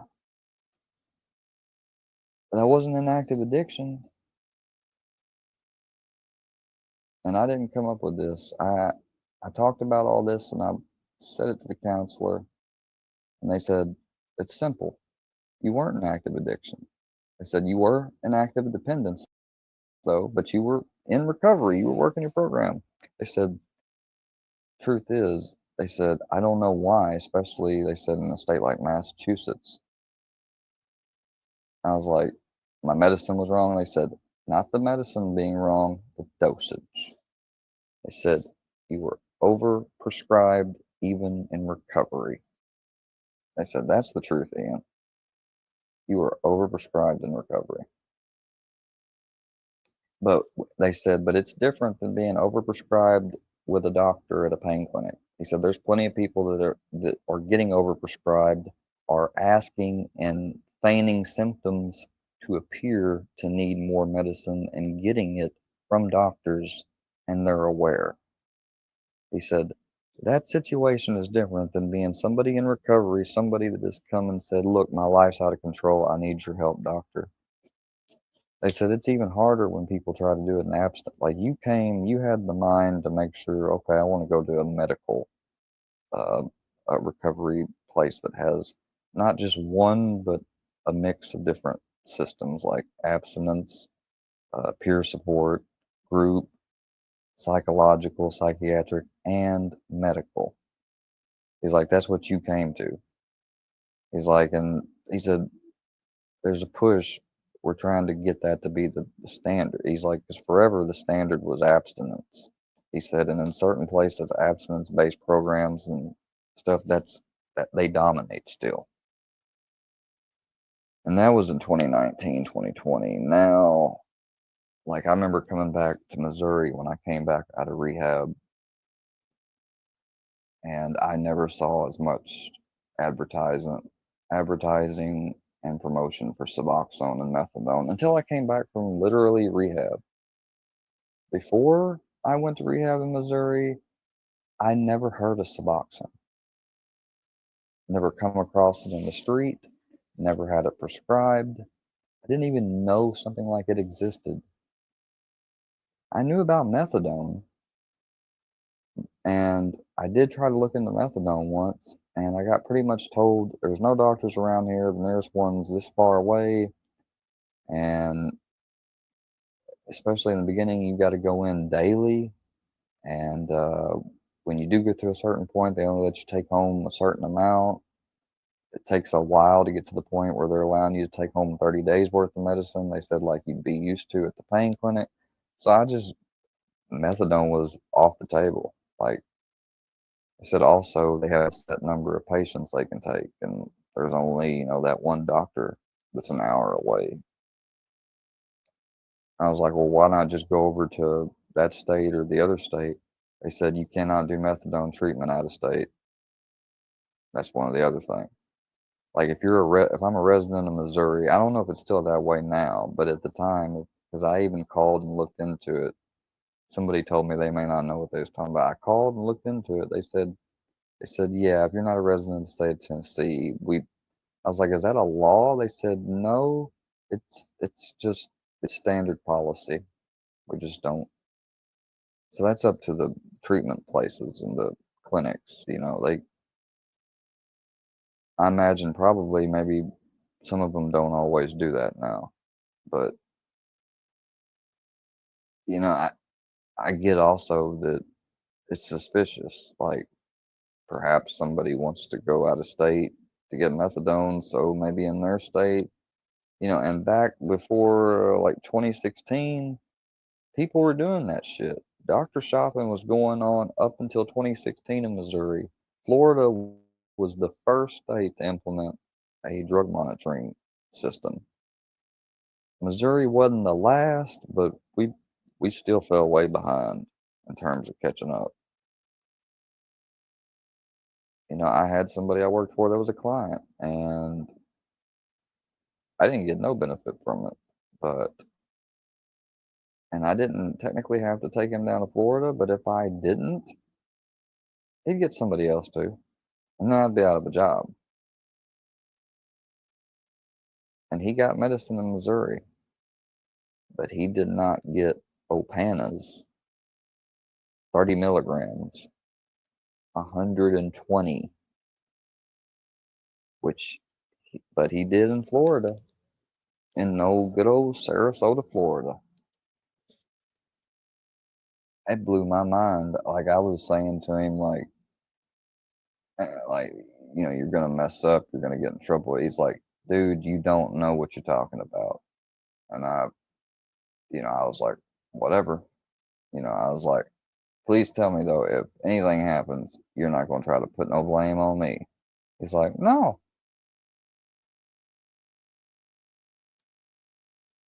And all I was doing was driving him there, and that's how paranoid I was back then. And I drive him to the office, but he was right. He's like, I'm making the appointment. You're driving me there. He's like, you don't even come into the appointment room with me. He's like, I can move myself in the wheelchair. You don't have to do that. It's not needed. He's like, so if you're not coming in there with me, he's like, I was like, yeah, but I know what you're doing. He's like, he said, it's frowned upon with the doctors. He's like, yes, it's morally whatever you want to think. He said, but legally, he said, if my doctors found out in Missouri, he said, apart from firing me and contacting the doctor in Florida, what have you, he said, they can't lock me up. He's like, do they not like it? Yes. Do they see it as bad? Yeah. He's like, but it's not a felony. He's like, I was like, but isn't it obtaining them by, he's like, unless I'm forging them, it's not obtaining them by fraud. He's like, he said, put it this way, I'm not following the guidelines and the standard rules. He's like, I'm doing my own jumping jacks or whatever. I was like, yeah, and I didn't just accept it. But from what I tried to look up on the internet, I remember it seemed like what he was saying was true. But I remember the internet saying, it's a good way to get yourself blacklisted and stuff like that. And, even if you obtain them, uh, people that do stuff like that, they said they might have technically obtained them legally. He said, but usually what they do afterwards when they leave is everything but legal. So they get stopped and somebody is with them that has some of those same pills that's in that bottle, and the police feel like wanting to count it maybe, or are able to because it's accessible, and they realize you don't have what you should have. He's like, there's ways people get in trouble. And so I was just nervous, but he came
Hello. Apologize. I had to switch the microphone and make sure that my sound settings don't have the AI noise reduction. Damn, my volume's really low. Holy shit. Testing, testing, testing. Surely you can hear me better now. My volume was way down low, like down to 10%. The 10% level on my computer has a thing called Realtek audio console application built into it because it has a headphone jack, and that's the software Realtek. And sometimes when you put in a new earbud or pair one, or even one that's already paired, every now and then you put it in, and I would find out like I didn't sound right on stream, or I would go to try to react to a video, and the sound would be really fucked up, like the audio to the earbud. And I looked on Realtek one day and I saw AI noise reduction, and it was turned on. And I saw the other thing, like one is for the mic and one's for the audio, and both of them had some AI thing turned on, and turning them both off fucking cleared everything right on up. So I don't even know why you would use that shit. But back to what I was saying before I got cut off about the fucking microphone.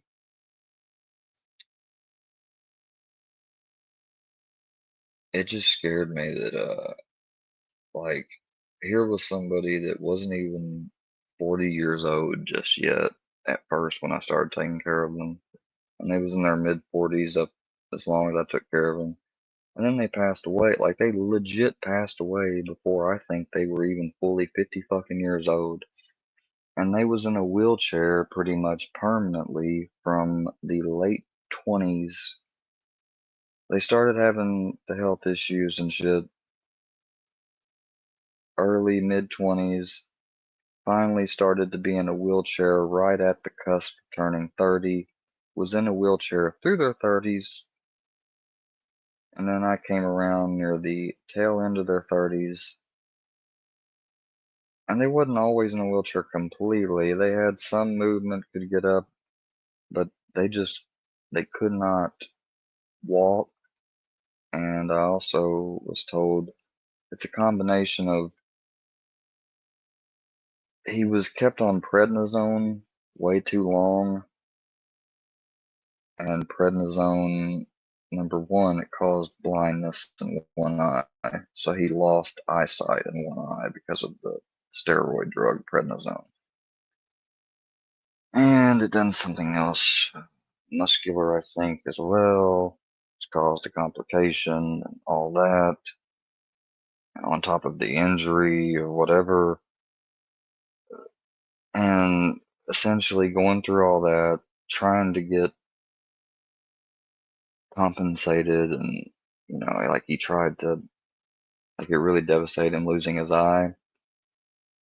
And I guess that the drugs and depression, they said he just never tried to go through the physical therapy so he could walk again. And people tried and tried, and every year they said that goes by, they said some years he's not as relying on the wheelchair. They said he's relying on it to get everywhere, but sometimes he's more like he will make himself to get up and move around the house, or not always. And then other times you'd come in and he'd be in the wheelchair going to the kitchen. I mean, once he got an electric thing, he was always using that thing. And then it got to a point where he required, me or another person to get him out of his wheelchair to get into his bed. Like he always got into his bed on his own. Stopped doing it. Claimed he was in too much pain, he couldn't do it. That's a good example of use it or lose it. I mean, and I felt bad for him. And even though he got those pain pills and stuff and doctor shopped, he's still like,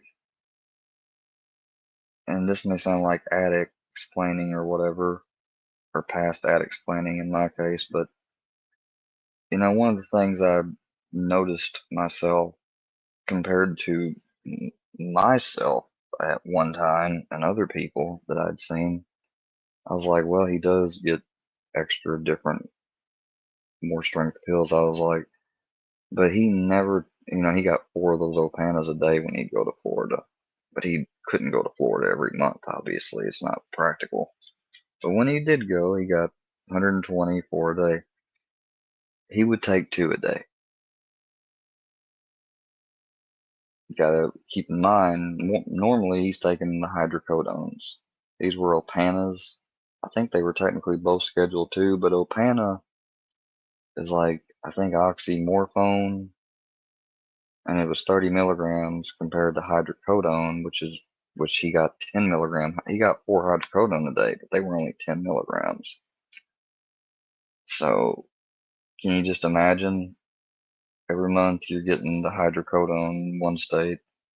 Sometimes, whenever he got the chance and maybe had a little extra money and he could plan it right, he'd go out to Florida. Sometimes as quick as just 2 days. Like, go down there one day, have the doctor's appointment the next day, and literally come back the next day.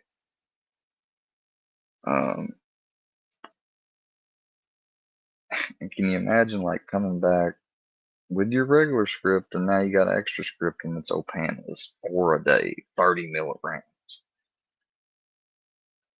But when I saw like, okay, he's not combining them. He's not even taking the full script of the shit in Florida, which he technically could. It's written out that way. I thought to myself, he's got to be in pain then, and at least he's not fucking acting like the typical person or addict would. He's like, because I could think of people in my peer group. I was like, man, if they had access to that shit, I was like, there's no way they could do that, have that self-control. But see, I was wrong to think that. You know, I observed him accurately and honestly, but at the same time, I was wrong to think that. I was making excuses. I had compassion and felt bad for him because of his condition, his life. I mean, he was all alone. I mean, besides his sister and his mom, you know, his family, he didn't have a girlfriend. I mean, and from the time that I first encountered him and started working for him, he was in that chair. Like, he didn't have a girlfriend the whole time since I met him, worked for him, took care of. I mean, he had nobody. He didn't have a companion. I mean, a few times there would be girls that would come over there, give him attention. You guys know what I'm getting at. Why? Because he got a check. I mean, and plus being blind in that one eye, he got more than just the standard disability. You get more when you're blind. You know, so he had, you know, and he would rent or would get rent or a place set up where, you know, he had some advantages and resources he was able to use. But when you think about it, and I'm sure with some time while he was getting that shit, he was abusing the system. Like, at least when it comes to the doctor system and shit. Not because he was malingering, that's a favorite troll word, malingering or faking shit, but he definitely had a dependence. And I say dependence, not addiction.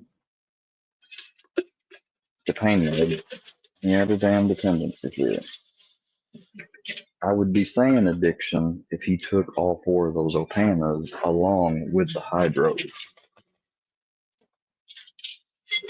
As the years went on, though, he finally did get to the point where his regular script amount was cut down from 4 hydros to 3, And he was pissed about it. And this was at the time too, I think, around this time, Florida had a monitoring system, that's right, already, but Missouri didn't. And by this time, when his dose finally got cut down, Missouri finally implemented the system. I remember him bringing it up. Because that was the last trip he took to Florida, was literally just 2 weeks before the system was going into effect. And when it went into effect in Missouri, he didn't count on, though, that they would be able to go back a little bit, more than a little bit. He got confronted, straight up confronted, because they had found his doctor shopping. I was like, how far did they go back? I was like, dude, what happened? I was like, I told you could get in trouble. He's like, no, man. He's like, I'm not in trouble for anything. He's like, the only thing I was worried about was they were going to kick me and blacklist me completely. And he said, I started talking, but he's like, well, it's a fact. I'm dependent on it and I need it. He's like, you guys take my SED rate every month. And I didn't know what a SED rate was till he told me. He said, he's like, that's how they can confirm somebody's in pain, dude. He's like, when you get a structure of meds like I'm doing, and it's from the complications I'm claiming to have, he's like, that's just one of them. He's like, they would do it with you too. He said, eventually, he's like, you're kind of young. He's like, but as you get older, he said, your SED rate, it naturally could feel pain more. He said, but they can tell when it's abnormal. He's like, they just can tell. He's like, don't ask me how, but because he said, I've had my doctors ask, you've been in quite a bit of pain here a while back, since right before the last visit. And he's like, yeah, sure am. He's like, you in the same amount now? He's like, yeah. He's like, when you get the SED rate back, he said, it might even be more. And sometimes he'd say that, come back the next time, they'd be like, you're right. Your SED rate's even, like 20, whatever, more than last time it was up. And so I didn't know that there was any type of blood test or anything called a SED rate that would legit tell people or tell doctors, like, are they experiencing above average pain, Uh, and I was like, well, what'd they do? What'd they say? He said, well, at first, he said, they told me. I was like, so what do y'all, because he said, I ended up telling him, I was like, all right, so what are you guys going to do? He's like, you caught me. He's like, I didn't, he's like, you didn't think we would, he's like, you're not the only one we're going back into the records to see who's been, he's like, because we didn't know who or what, of course, before the system. He said, but one of the things they asked for the system was the ability to see any records and to combine any record databases, prescription databases, with other states that had them. Florida had it, remember? He didn't worry about that, though, because in Florida, he didn't see but one doctor. And he ain't even see them that regularly, right? So he's not going to fucking pop up on the Florida system. But what mattered was when they made the Missouri and integrated it, and his name came up as being active in that registry. They told him that, they got notifications about every patient name they had and had patients. If they showed up at Florida, and they said, that's how we knew you was in Sarasota, Florida. I was like, how far to go back? He said it went as far back as Florida went, dude. And I was like, how did they not fire you? He said, the only reason why, he said, I want to be clear with you. The only reason why we're not going to fire you, he said, is because we know your condition. We know you're legitimate in pain. And they said, but we're putting you down to 3 hydrocodones a day. He said, we're going to be testing you a little regularly, make sure that you're especially not getting rid of any medication. I don't think you are, but they said, with these records and the fact that you went this many times to Florida and you've been seeing us since this, they said that means that on several occasions you've had our prescription of 4 hydrocodones a day along with 120 from Florida. he said maybe not every month, but he said there's some years. He said 1 year they told him that he went 4 times in a year, and he couldn't believe that. He's like, "Are y'all sure?" He's like, "I'm not trying to lie. I went a bunch." He's like, "But 4 in a year?" He's like, "Yes, you went 4 times in 1 year." They said pretty much every other month for a period of about 4 to 5 months. Every other month you'd go.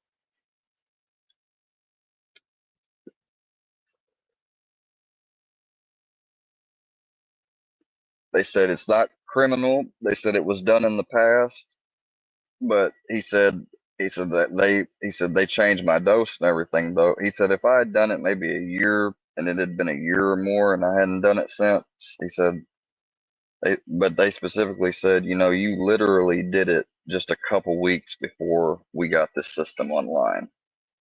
They said, so we've got to make some changes for your sake. They said, we know you need the medicine, but you know, if you're getting this dependent and the medicine's not working as good anymore, they said we need to wean you back off some to try to, you know, try to counteract that.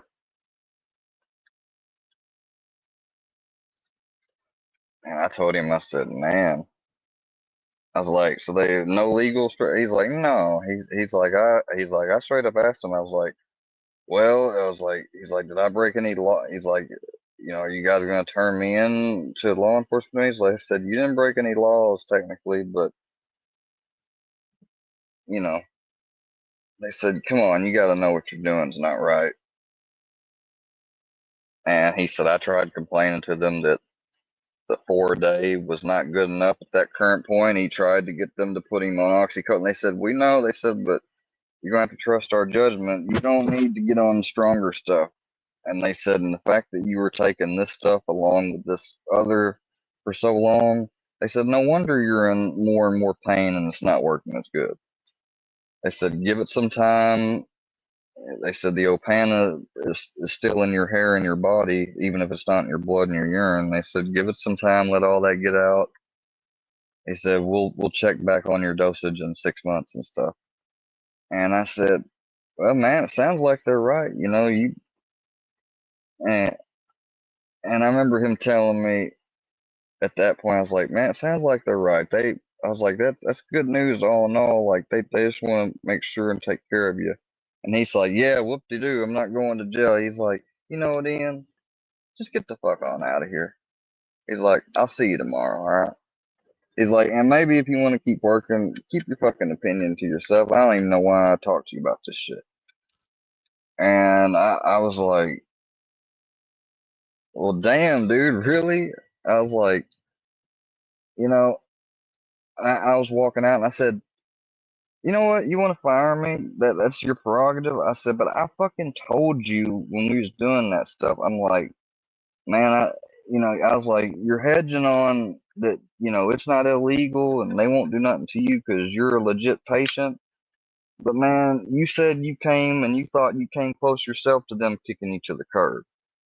And I'm like, truthfully, you even said it yourself. They don't have to not do that. They could have fucking fired him. They could have told all the doctors surrounding about what he's done, you know, because he said that he heard from the grapevine that all the people that had been doing that, once they got the system and they figured it out, you know, they can't get them in trouble with law enforcement or nothing. But they was going to cut them off and tell all the surrounding closest doctors they knew they would try to go to afterwards.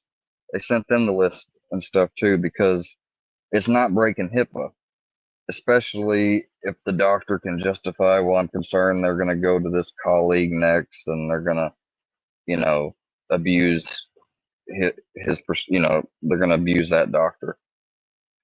I bet some of y'all didn't know that, but yeah, they can share information with a place. Like,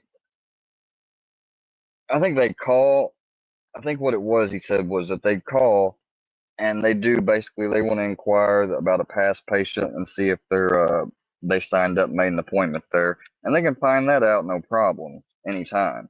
And if they find that out, then they say, okay, I need to make you guys aware of something. they was discharged from us, and then that's when, and they, I don't know if it's every state, but he said that he heard from someone that works in healthcare, I can't tell you who, obviously, that they, were in the clinic, and when they were having like a team meeting, the nurses and the doctor, receptionist, all of them together, some places do that. Like when they first come into work, they'll have like a group meeting. Some places are really strict doing that, and they did that every day. If the next shift or whatever came in, every shift, and they heard like, I need them telling them for sure, like, I need you to be taking that list and be calling around and checking to see if they go to so-and-so's or so-and-so's, because they are not just going to go right around the corner and go right back to doing the same shit. No. Especially if they were a part of the same clinical network, because we have one place that operates in all these different small cities that are close or a little farther away, but they're all under the same health corporation, what have you. So maybe different clinics, but they're part of the same, So they definitely could reach out to them because it's the same organization. But if they'd call, they're like, if they'd have them call and confirm up, like, so and so, did they get an appointment with you guys? And most of the time the other clinic's going to think like, oh, they're just trying to make sure maybe they helped with the referral or something. But no, it was to confirm where are they heading to after we just fired them, because I was like, well, why would they do that though? Don't they know that they need the medicine or they're going to withdraw and go? He's like, man, back then they didn't give a shit. He said, they don't. He's like, you must be thinking of those other states, and stuff. He's like, you forget we're in Missouri. He's like, they don't give a fuck. He's like, dude, they don't care. He's like, you're talking about one of the states that, he's like, some of those other states have mandatory programs where, yeah, the doctors are bound to make sure they get medical help, treatment, detox, and here, fuck.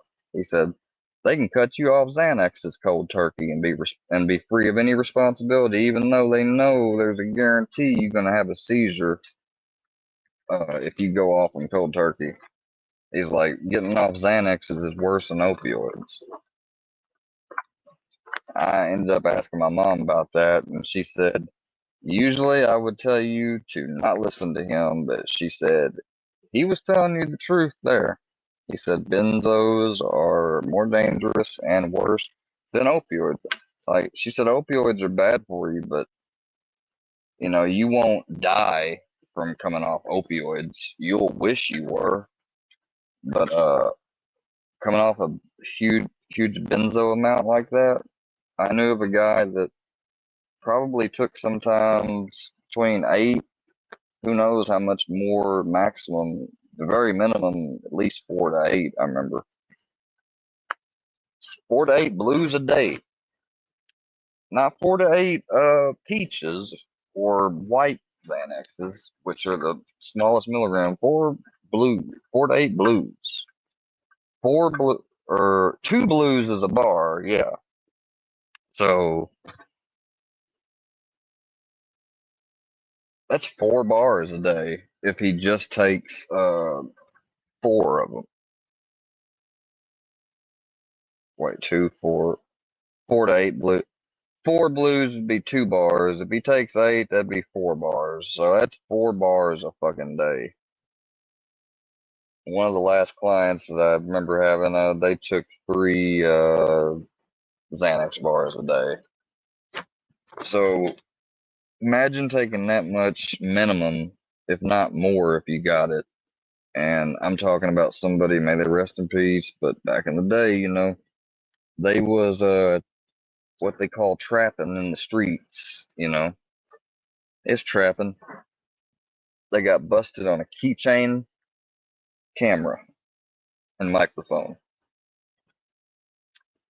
Yeah, that was about 2012, 11. So back then, I think around then was the first iPhone coming out and shit. But they didn't use a wire like in movies and stuff. They legit had this chick and her man, a couple. The chick, carried a keychain, and so did the guy. The guy had a keychain that went across, his jeans into his back pocket type of deal. And he also had a keychain regularly he wore on his belt loops. So he did. And she had her keychain attached to her part. Well, actually, I remember them saying she had it like those little scrunchies that tighten up around your wrist, and you can hold your keys there. They used to be real popular back in the old days. My Mimi had one, and I still have it to this day on my keychain. I'll get it sometime and show you what I'm talking about. But she had that around her wrist, holding the keychain so that it could get somewhat of a good angle. And of course, the mics picked it up as long as they didn't have it stuffed in a purse or something. And I remember I didn't get to see or whatever, but they said it was a keychain camera. It was like a little object that blended on a keychain to make it seem like it was some memento or whatever, But in reality, if you looked really close to this thing, you would supposedly even be able to see with your naked eye that that's not a black little, it's not. They said, just on glance, you might think it's just a black mark on the object, maybe whatever, because it's cheap or the metal work. That black mark literally is the fucking camera lens, But from that distance and at a glance and shit, you didn't see the lens of the camera. You'd have to have the damn thing like right up close to your eyeball to be able to tell, oh yeah, that's a fucking camera hole. And so, yeah. And that's how they busted him. They got him on a couple things doing stuff on that camera, which was probable cause for a warrant. They pretty much, through questions of certain people that were the informants that wore the keychains, they tried to get him to reveal, knowing he won't reveal all, but this person, man, they literally they said he got chased out of town, which he didn't literally, but I mean, from the pressure, the eyes, and people talking to him, and a few people trying to legit just go up to him and beat the shit out of him, he had to get the fuck out of town. And we're talking about somebody small time, not connected. And this is a small ass rural fucking town after all. I mean, I get rats aren't liked, but in areas like this, the criminal element is so unorganized. But I guess there's still a touch of fucking criminal culture that what's the word? Is pervasive throughout, no matter where you're at. So he left, not really due to fears for his life. They said that, but it just was unlivable for him here at that point. And and that wasn't just immediate. Like, dude got arrested, put in the county jail. People, it didn't even came out yet. Within a week, not even a full week, before a full week, the guy passes out after a seat. Like, he doesn't pass out, I'm sorry. He flatlines, he stops breathing after a seizure in his cell. And they estimate, they don't even know exactly how long they did rotations every so often. Nowadays, and he was put in a cell that he wasn't on suicide watch. He complained about needing his medication, but he never got fucking specific. Like, he wasn't the type of dude to sit there and whine and cry. And he didn't want to probably, piss him off or whatever. And so he just tried to bide his time and stress through it. And they don't have any video or nothing of it. It's just that they checked on him. But people said, like, when they did check on him the last time, he had asked straight up about a nurse or a doctor, please, because he was really starting to feel bad, and he takes a lot of different medication, and He's like, it could be dangerous. He's like, I'm not trying to overblow. He's like, yeah, and he had asked he had asked regularly, and I asked my client, dude, I said, didn't he, because it was a friend of his, I said, didn't he, I was like, but wouldn't it have kicked in a lot sooner? He's like, not benzos. He's like, in the amount he was taking and how fat he was, his metabolism, he's like, it took him longer to get it all out of the system. He's like, but the last time he saw him, he was starting to look like detox. It was reported in his file, like, they made a note that, he does need to see the doctor. Well, by the next time they checked on him, and that was on what was even more fucked up was that fell on a Saturday, and they was honest with him, and he realized it too. He wasn't seeing no doctor till Monday because they just don't come in on the weekends here. Like, unless it's a fucking emergency, the jail doctor is not in. And if it's an emergency, they'll more than likely just call you EMT and take you to the hospital before the damn jail doctor shows up. Because they don't probably make as much as a regular doctors. Who knows? I don't know anything about that shit.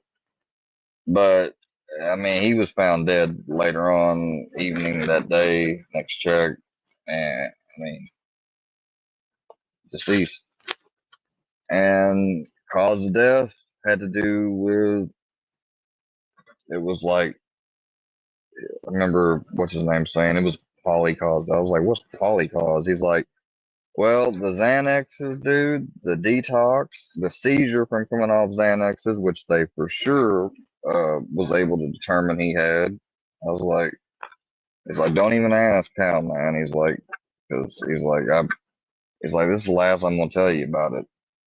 And I found out through another person, basically his cousin. He's like, dude bit his tongue, man, hard enough to where they could tell he had a seizure. All right.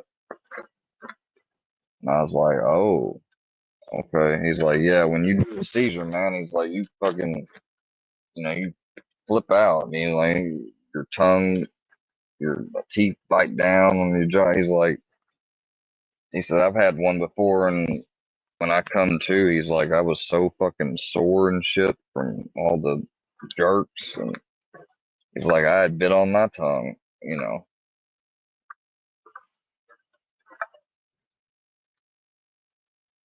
He said, but the truth of it is he's upset, man, because he knows for a fact. He's like, he's just not going to tell you that.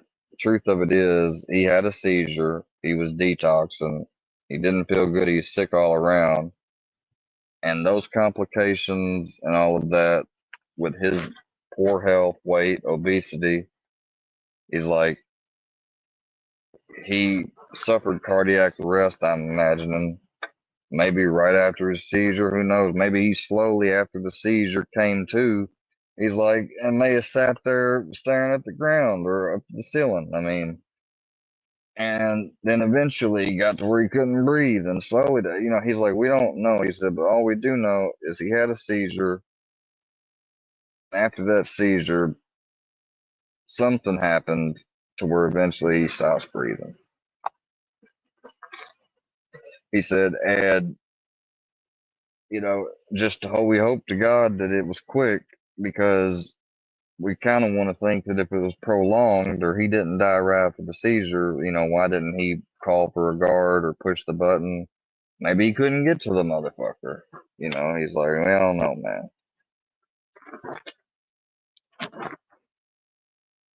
I said, I'm sorry. He's like, no, you're not, man. You're just being not. I was like, why would you say that? He said, because he's like, I remember what he did to you.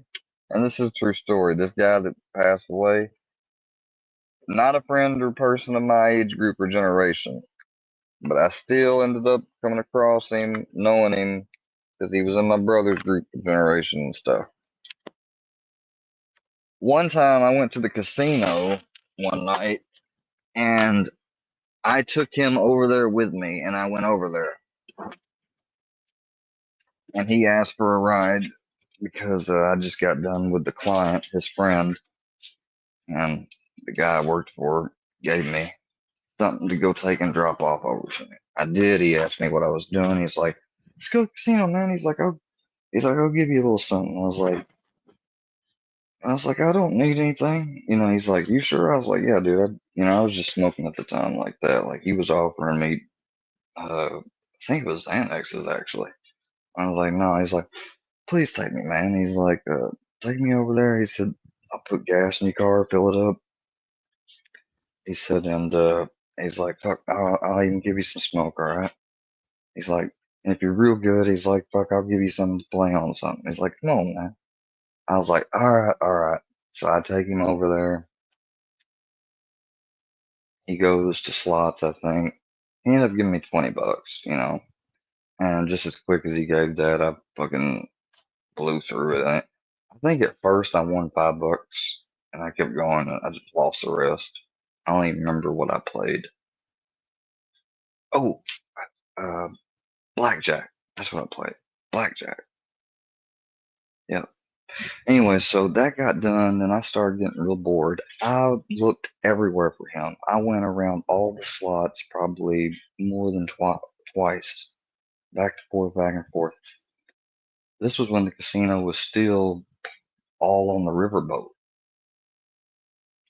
Because state law for a long time, way back when, the casino used to dock there, and it was permanently docked there back in the current day. But it used to dock, pick people up that wanted to, play and stuff, and then it would travel up and down the Mississippi River. Sometimes even going to other docks and states and stuff. And that's how it operated back in the old day. Eventually, they stopped taking it up and down the river for whatever different reasons. They docked it permanently, but they still kept it set up and docked permanently because you couldn't gamble on land. So by having it docked still, even though they didn't write it, people could still come and cross the dock and the bridge, and they would be off Missouri state land and technically on maritime law jurisdiction, and you could gamble. Well, they finally got rid of the boat nowadays, and now they've made it to where gambling is able to be done. That was a very old, long law that took forever to get changed. It was like older than Prohibition. Like Prohibition came and went, but that law, it stayed. It was like no gambling on Missouri land. Somebody got to thinking one day and said, we'll just do it on boats then. Great idea. I bet you when they started doing that, the motherfuckers that made it a law to not gamble on land was like, God dang it. But here's the bad part of the story, alright? This is just young and being dumb. But it was really irresponsible of me too. I did not have a cell phone for him because he didn't have a cell phone with him at the time. That's back in the day we're still carrying around brick and flip phones and shit. There might have been some touch screens out or whatever, BlackBerry and shit, but I didn't have one. So basically, I could not find him in the slots. Then I went around the rest of the place. I went through the whole boat, like I said. Could not find him. Tried to page him. They paged him. He never came up. And I was like, I'm starting to think, can I assume he's left? Like, I was like, I have no way of knowing, but. And so I paged him one more time. Little did I know, and would come to find out later on, he was outside smoking more than likely when I paged him. And he went outside to use a payphone, which they still had there. And he just got busy on the phone. It was getting late. I didn't have no money to play with, really no money. I'd even got myself something to eat, tried to kill time. I was like, I'm going home. I was like, he could find my grandpa, our house number in the phone book. He knows my granddad. I was like, I was like, I can't find him. And after that last page, I went out, got in my car, and I drove home. Well, and before you say that was fucked up, he gave you gas. He did not put the gas in my car yet. He was going to do that when we left to come back. So he did not give me that. He gave me that $20. He didn't give me no bud, and he didn't give me no gas yet. So other than giving me that $20 and the promises, that was it. And I tried to find him. I'm not lying about that. I had nothing else planned. I was just getting tired and bored, and I couldn't find him. So I eventually went home because I legit started to think this dude's fucking linked up with somebody and took off. I mean, this is a small area. You run into people all the time. I was like, maybe he ran into somebody that wanted to do something, had wheels, fuck me. So I go home. The next day, I don't get a call, nothing. I sleep. The next day, I get a call, and it's him. It's D. And I answer it, and I said, man, I'm telling you, dude, before you say anything, I was like, tell me, did you leave or something? Because I said I had you paged twice. I looked all around. He's like, man, I was outside smoking on the phone and stuff. He's like, he's like, it's all good. Don't worry about it. Hey, he's like, come holler at me, Dude, I don't know why I didn't have any in, because he didn't tell me he linked up with nobody or nothing. But he also mentioned, he's like, no, I ended up getting my way back. It was really kind of vague, kind of, I'm just so stupid. The fact I didn't question more. I left, I go over there, and right as soon as I started walking up the door, I started getting a feeling like a deep, like, oh fuck feeling, like, and I walk up, and for some reason I still kept walking. He comes out, cold cocks me straight in the fucking face. Cocks me, I go down, starts kicking me, saying, motherfucker, I walked all the way home from that goddamn boat.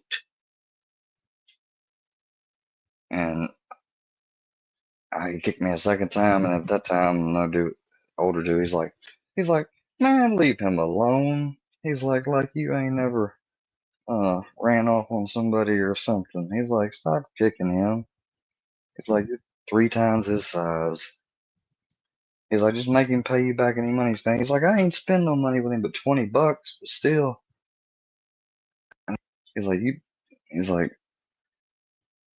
don't lie to your brother now. I was like, I'm not gonna lie to him, man. I said, but I told you I had you paged twice. I was like, God damn. I got up holding my side. I got over to my bud's house I was working for, and what's his name was there. He's like, and he looked at me, he's like, oh my God, dude. He's like, I told you to call him. He's like, why? He's like, what happened? He said, dude, obviously, he's like, you went and saw D, didn't you? I was like, yeah. I was like, what about it? What do y'all know? He's like, man, he called him and told him you left him and abandoned him at the casino and blah, blah, blah. I told him, I was like, man, call him, dude. He's going to call him and make him think like it's all good. And he's like, I was like, that's exactly what he did. And he told me it was no big deal. He got a ride back. He's like, why didn't you call him? I was like, he had no cell phone with him. And they're like, yeah, that's right. He ain't got no phone. I was like, he claims he was on the payphone when I paged him twice. But I didn't page him and then page him right after I paged him. I went and walked around, smoked. He's like, you didn't see him smoking. I was like, well, I went out on, apparently I was on the other, because there was there's a parking lot on one side and parking lot on the other side. There's this big long thing in the middle that runs from a building they have up top, which was a restaurant and stuff. And you run down through that corridor that goes down and straight through there towards the boat. But you have exits on the right or the left, and there's a lot on the left, a lot on the right. There's a gazebo on the left, gazebo on the right. He was on the right side with the payphone and shit. I must have went out to smoke on the first exit right by the dock, and I was on the opposite side. And even if I was on the same side of him, he would have been way kind of further up the hill, so I wouldn't have seen him because he had went to the restaurant. Then he went outside and smoked and got on the phone. But I waited, went outside, came back, paged him again, and waited. I did everything I thought. I mean, it was getting to be midnight, guys. Like, we went there at 10 o'clock. He told me, midnight tops, depending on how we do. And he's like, we're on a roll. He's like, I bet you'll want to stay. He really souped me up to go, but he gave me 20 fucking bucks to play.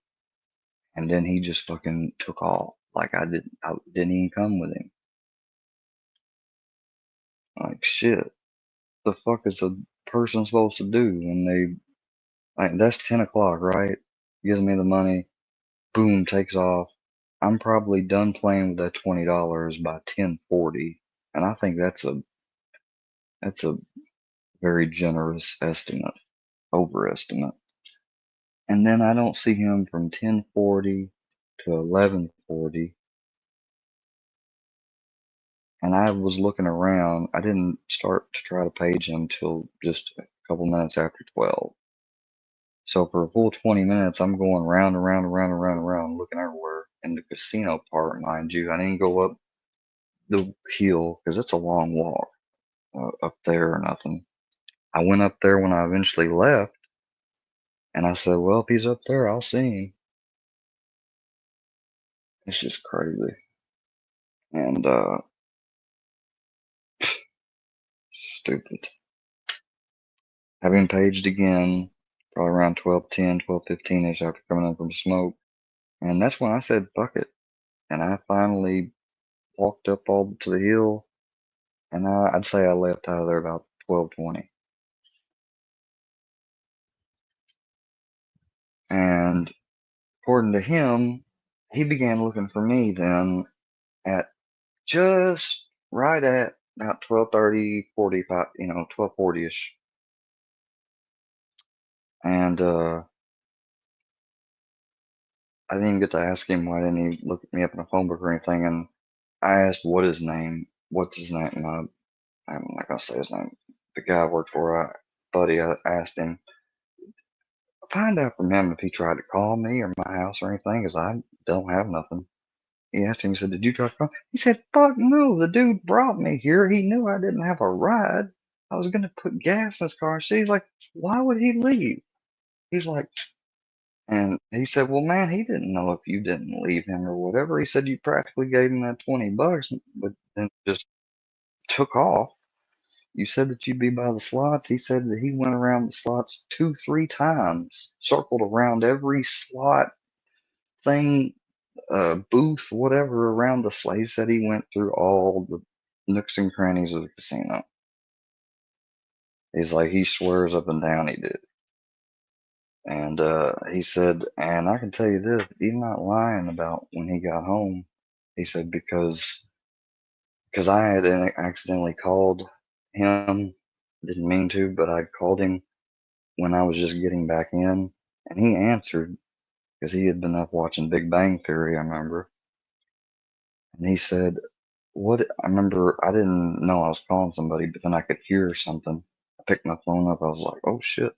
He's like, what is it? And I was like, oh, I must have pocket dialed you. And he said, I heard that his grandpa, and I guess he did, because that was when I was walking in. My granddad's like,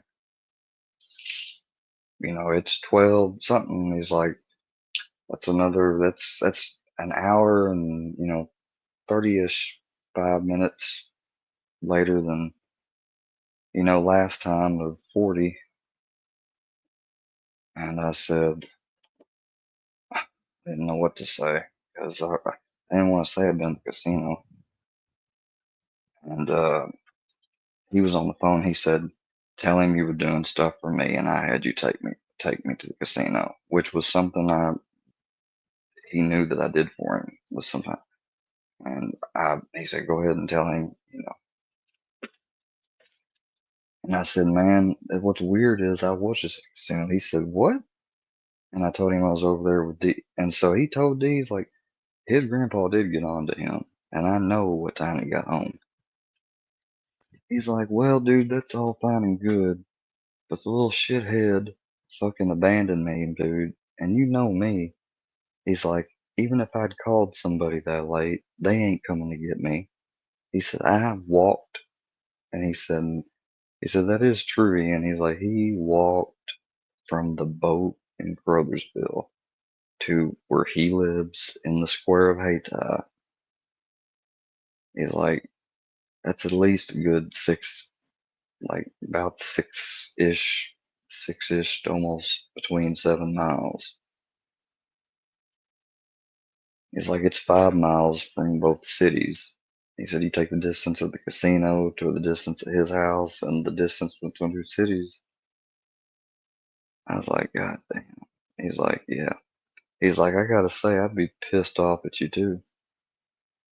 He said, but then again, I would have had a phone. He said, you've been able to get in contact with me.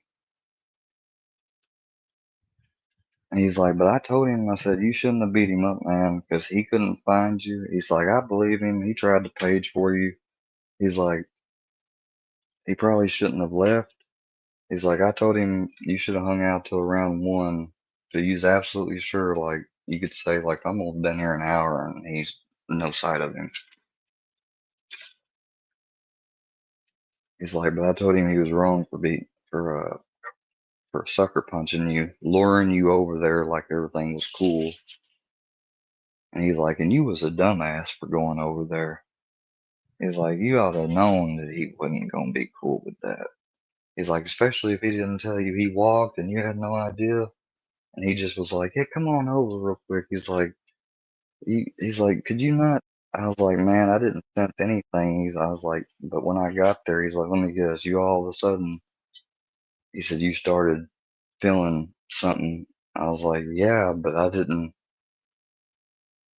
He's like, you didn't know you done something wrong. You didn't know anything. He's like, but you did know that you brought somebody over there with you and then you left without them. He's like, and no car, nothing. He's like, can you imagine walking that far? I said, nope. He's like, well, maybe you should go walk it just to see how he feels. I was like, man, fuck it. Finally, I finally said, no, I've done enough. He got to punch me. I was like, he didn't pay me my gas or anything. You know, I didn't bring him back. I was like, I think we're more than even. And it wasn't but probably a month later, guys, that he passed away. So, you know, I didn't hold it against him. That just shows you how quick it can go.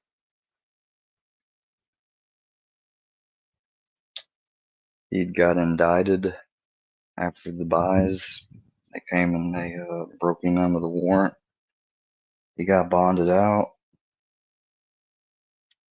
and they immediately picked him back up for supposedly somehow knowing he was violating the bond condition, and that's when he didn't come back out.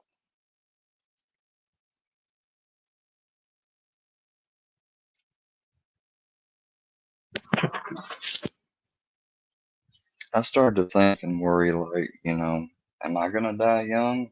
Or, you know, not young, but when I get around their age, like, is that a possibility for me? And I asked somebody that question. I told them I was asking that to myself, and they straight up said to me, no bullshit. They were eating something, and they put their fork down, finished swallowing, took a drink, and they said, that's exactly what's possible.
Testing.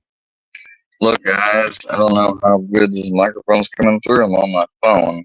For some reason, my computer just started randomly. Apparently, it sometimes started to shit up while I was telling my last stories about my casino adventure when I was a lot younger and the guy that passed away. I don't even know where I got cut off at exactly. I ain't got time.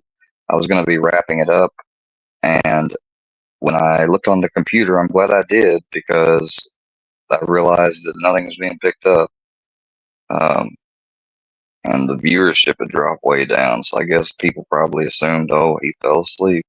Well, I am going to bed now. I stayed up way too late because, well, frankly, I've already slept so much. I say I'm going to bed now. I'll probably take me another 2 hours to go to bed, but I'm laying down. Peace and blessings, everybody. Have a great Sunday. I want to have more streams like this. You know, the stream, I got off track with the videos. I need to do better at that, but having these breakout moments where I get in the mood to want to explore some things and share things, I want to do stuff like that. I'll be damned if I'm going to sit here and let the current atmosphere and substance of type of people that prowl YouTube a lot around this algorithm. I'll be damned if I'm going to let dictate a smaller and smaller group of them. I mean, because it's been getting smaller and smaller, and that ain't my words. That's words from, oh, who all? Filthy, now Filthy trying to say that he trolled himself out the Workyverse. That he was never with the Workyverse, that was a troll too. See, Filthy, you're changing the narrative. You're changing your story. That's a locale move, bro. I mean, right? But at least you own and accept your racism, although, you know, it just doesn't need to be to the point of acceptance, like, you know, you're proud of it and you don't see anything wrong with it, and fuck anybody that does. Not that way. I'm not praising you for that. I'm just praising that at least you own it. But maybe try to work on, you know, reconciliation with that, or growing out of it. I mean, it's 21st century. We don't live in the 50s and the 40s no more. We don't live back in the Civil War time. That's why you mugs like to fucking try to, the ones of you have had them come in here trying to say, because I know it's Filthy that originated it, trying to say Mr. Wilson was a part of Klan rallies or segregation rallies. Not Klan rallies, segregation. Defending segregation. I guess he's insinuating when they implemented it with schools and everything. No, he wasn't. When the civil rights was going on, my grandfather was in college and getting out of college and going through college to become a fucking teacher. And he advocated for and tried to talk to coaches because he was a pretty good player on some of the teams he was on. He tried to get them to understand and see, you know, because they didn't have to be segregated in basketball, and not in all places at certain times, but I guess it was still going on. They were still fighting for it. It hadn't been done nationally yet. And there was a team he was playing at that, you know, up until that point, they was all segregated. My granddad was hopeful maybe he thought he was getting through to him, but no. He checked up on it, and he said, "You really thought I was serious when I take that in consideration?" You know, and he laughed at him. And he told him, he was like, "Well, I hate it because I need to play and I want to play because I want to continue to play." He said, "But I'm not going to play with you for you no more, coach." He's like, "It's not Christian." He's like, "You got a lot of talk about things that are Christian." You know, he's like, "I grew up Christian and I've recently become a deacon in church." He said, "That's not Christian." You know, that was the only time he ever done that. You know, he went on to play and he kept his mouth shut. But I think Yeah, by the next time he went to play, they, got rid of desegregation. Just because they got rid of it don't mean that every place integrated it. No, because you got to understand by that time there was, they had schools that were just their own, and not all of them were state funded. In some places, people just kept segregating just because they were so used to it. But it didn't stay that way forever. I think they eventually got it to where, like, they had to all go to a unified public school system for the district.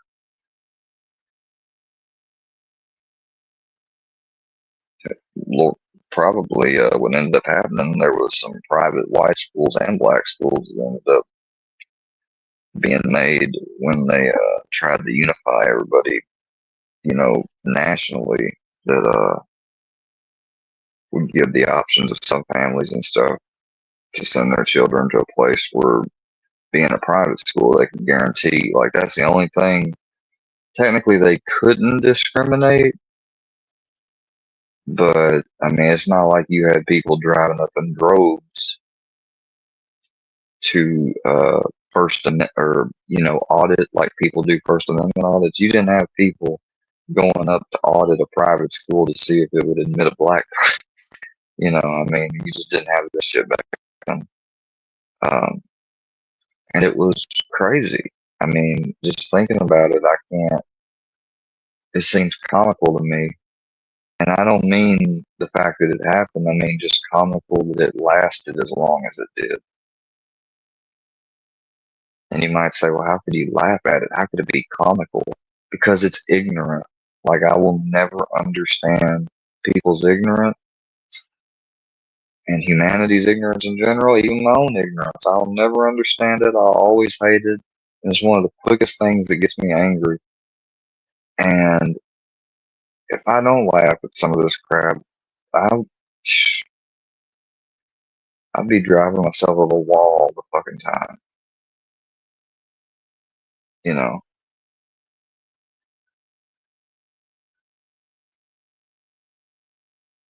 The stuff that we do today, the First Amendment auditors and stuff,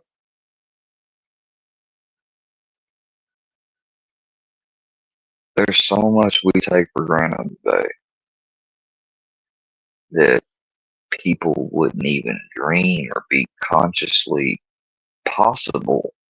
They couldn't fathom the type of ideas, standards, and expectations that we've come to expect, or else we are gonna, bitch about it.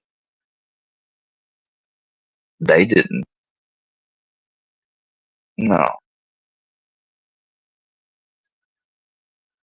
Back then it was widely accepted universally that children are to be seen and not heard.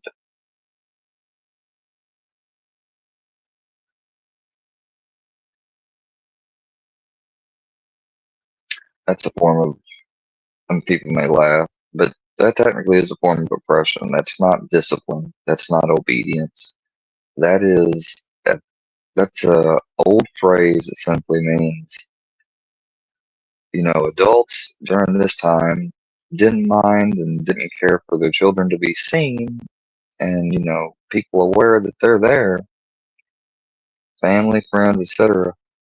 But for them to speak out, have an opinion, think, uh, say their mind, argue, ask why, those were fucking no-nos. If you did that, most parents would probably end up getting slapped across the mouth or something if they did it. Or worse. But when I was growing up, I mean, I remember getting into like little discussions with my dad or whatever, and he would say, boy, he's like, you just keep thinking up on the next angle, the next angle. He's like, when I was growing up, we heard adults say every now and then, you know what they would say? And he's like, this will make you blow your mind. He said, children should be seen but not heard. And then he'd laugh and walk away. And I'd sit there and be like, a little confused at first. I'd think about it. And later on, I went back to Dad and I said, so when you was growing up, basically, so that, you know, your parents and older people never had to deal with being accurately checked on something or asked tough questions or have an opinion expressed by people under 18 that are their children was considered bad. I said, but why would it be considered bad? And he said, and before my dad said anything, I'm like, let me guess, like, this is a good example, right? Me asking this type of question, but seriously.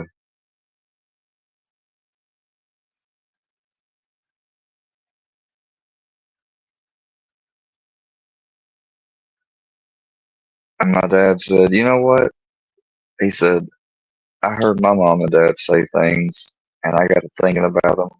He said, one time, they told us that we were doing, I forget what it was exactly he said, but he asked a question, and Grandma and Grandpa up front basically answered him.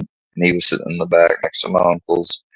And without even thinking of where he was and everything, my dad just turned to the side, looked out the car, and was thinking to himself and basically muttered under his breath, shit. You know, because he didn't want to do what they was going to do. Before he got his eyes fully looking back up front and turned his head, by the time he almost got to where he could see, all he could see was the back of his dad's hand, basically inches away, or just, you know, mere less than just centimeters away. That by the time he looked forward, got smacked. He said, he's like, I'm gonna wash that mouth out with soap, he said. He's like, and you know what? He said, years later, everybody, he said, Mom, Dad, everybody basically came. He said, it's a long story, but they basically saw things how I was seeing them then and remarked, you know, like, we should have never done that stuff. Like, it was a waste, whatever. And he said, I was older then, and he said, then your granddad wouldn't have done that at the age I was at if I had said what I thought.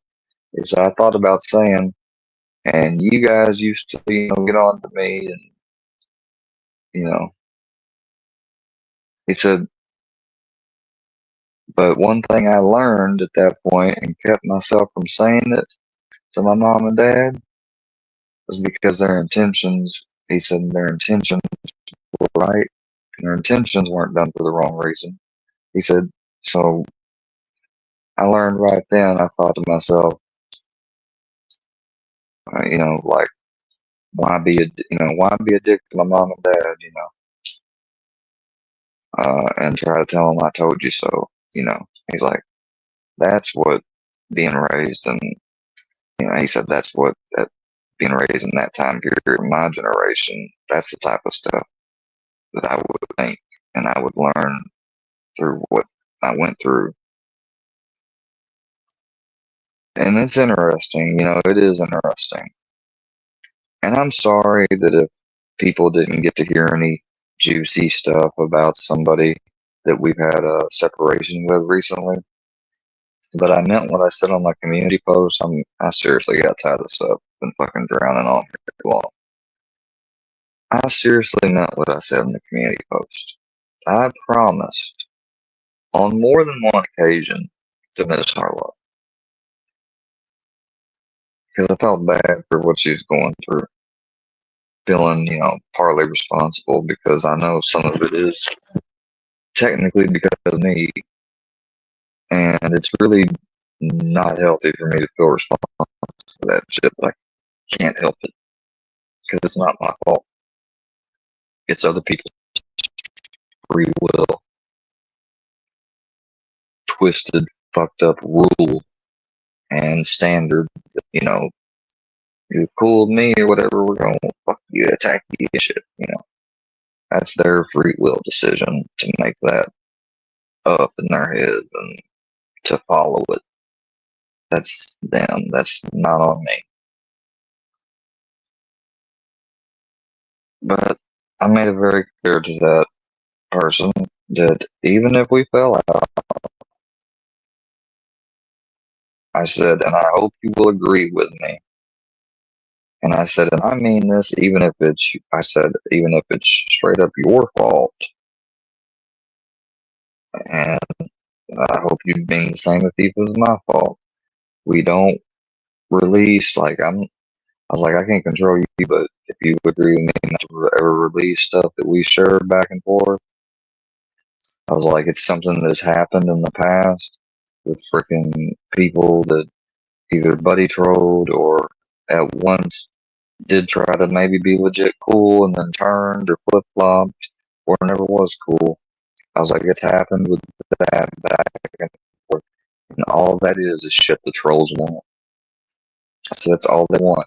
And at that point, me and you may not be cool, but us attacking one another, it's just us like fucking dancing or, you know, dancing in a battle arena, like a coliseum with all them in the audience. I was like, so what will it accomplish? I was like, now I understand. I said, if you were to try to lie about something and it blows up into a big deal and prove it wrong with that one singular message or whatever, I was like, that's the only exception I can think of that we should remain open to. But unless I make a bold ass face claim that you can prove is false or vice versa, leave it be. I was like, and I'm gonna follow it whether you don't or not. I was like, because I can't keep you from dancing for them, you know, just like you can't keep me and vice versa if we fight and fall off. But I can control myself. So it's over. It's done with. People that messaged me this morning. It's funny because I didn't realize they were still wrenched and they hadn't been around this chat in so long. Using their wrenches ever. I mean, because they'd be spotted if they did. Eventually by me, if not by one of my mods. But one of them had a fucking managing mod wrench. And I hadn't heard from them in forever.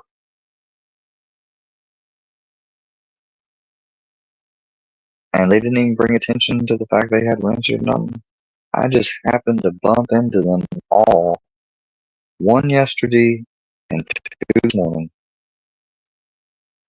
It doesn't seem coordinated because even the two earlier yesterday morning, I mean, one was super early and it was a text, and the other one was by email. One yesterday was through IG, so they don't seem, none of them didn't try the same thing or nothing. But it's all, they all come around. But what was weird, the last one said, you may want to double check your circles. So I went ahead at first and just thought of everything and what that could accomplish. What do they mean? And then I gave serious thought, is it just bullshit? So I thought long and hard both ways. I got to figuring out, let me check my mod list just to be safe. Each person that contacted me recently, two was standard mod, one was managing. I probably have not been in the stream, I don't know, 5-6 months, at least two of them. I don't even know when the other one, it might be longer or shorter, I don't know. Fucking insane, man.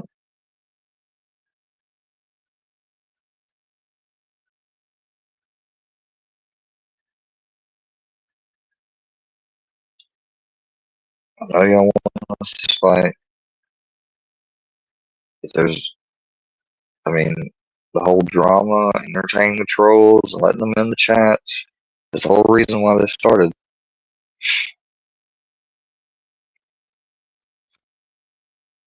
Almost letting me up, letting them in, trickling in, not as much because I had other people the night before, but the night before, the next night, where she completely opened the floodgates, and I was up on panel along with Jacob, almost let fucking little me up, you know, like saying shit like, well, I'm curious, you know, it's put to rest, okay?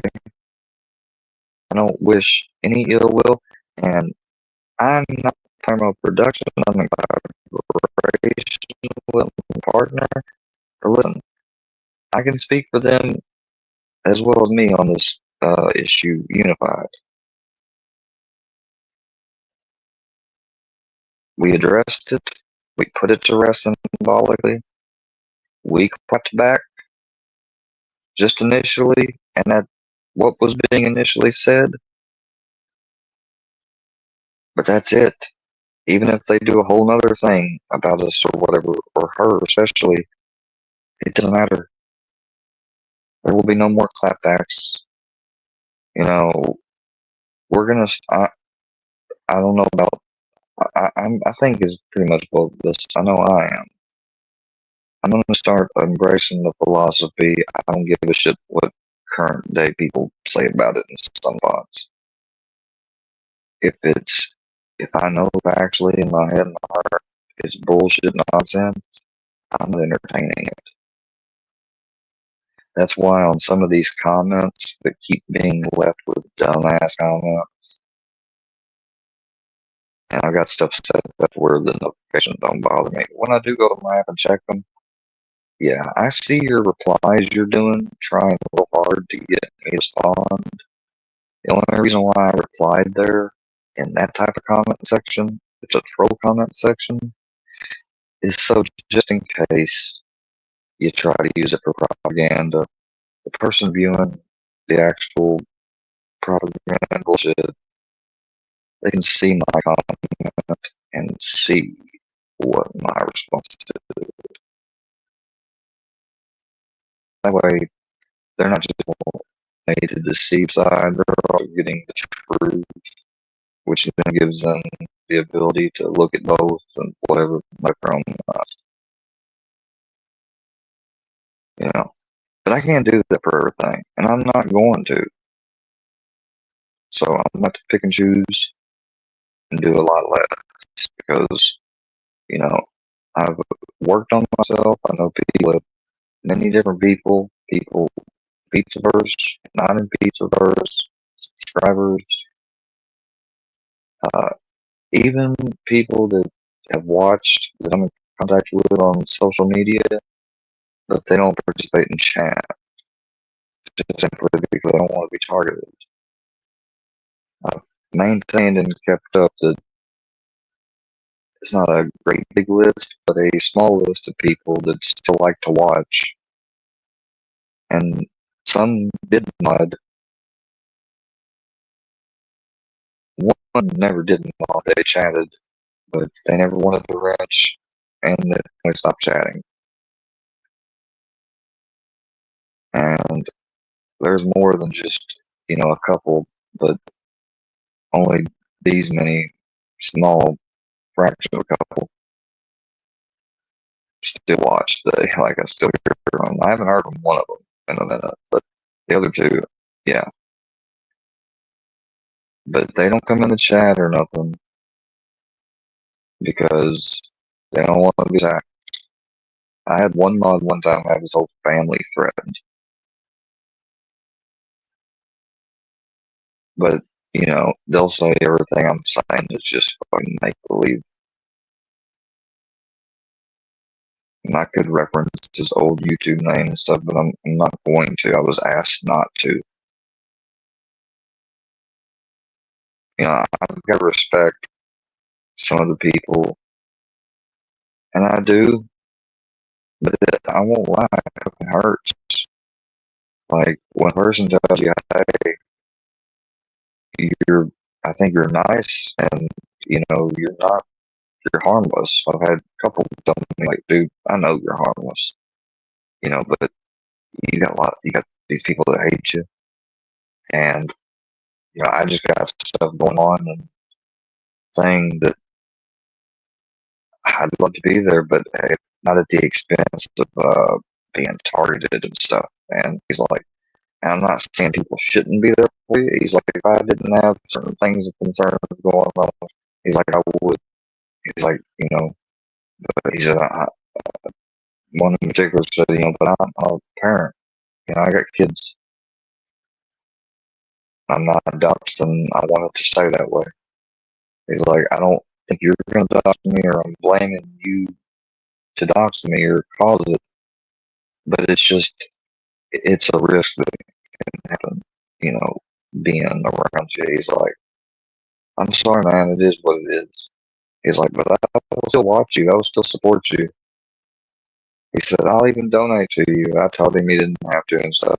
And he had some time, He stayed around and he watched and he talks with me sometimes. If he hadn't done all that, I'd probably just resent him, to be honest. Which is really, well,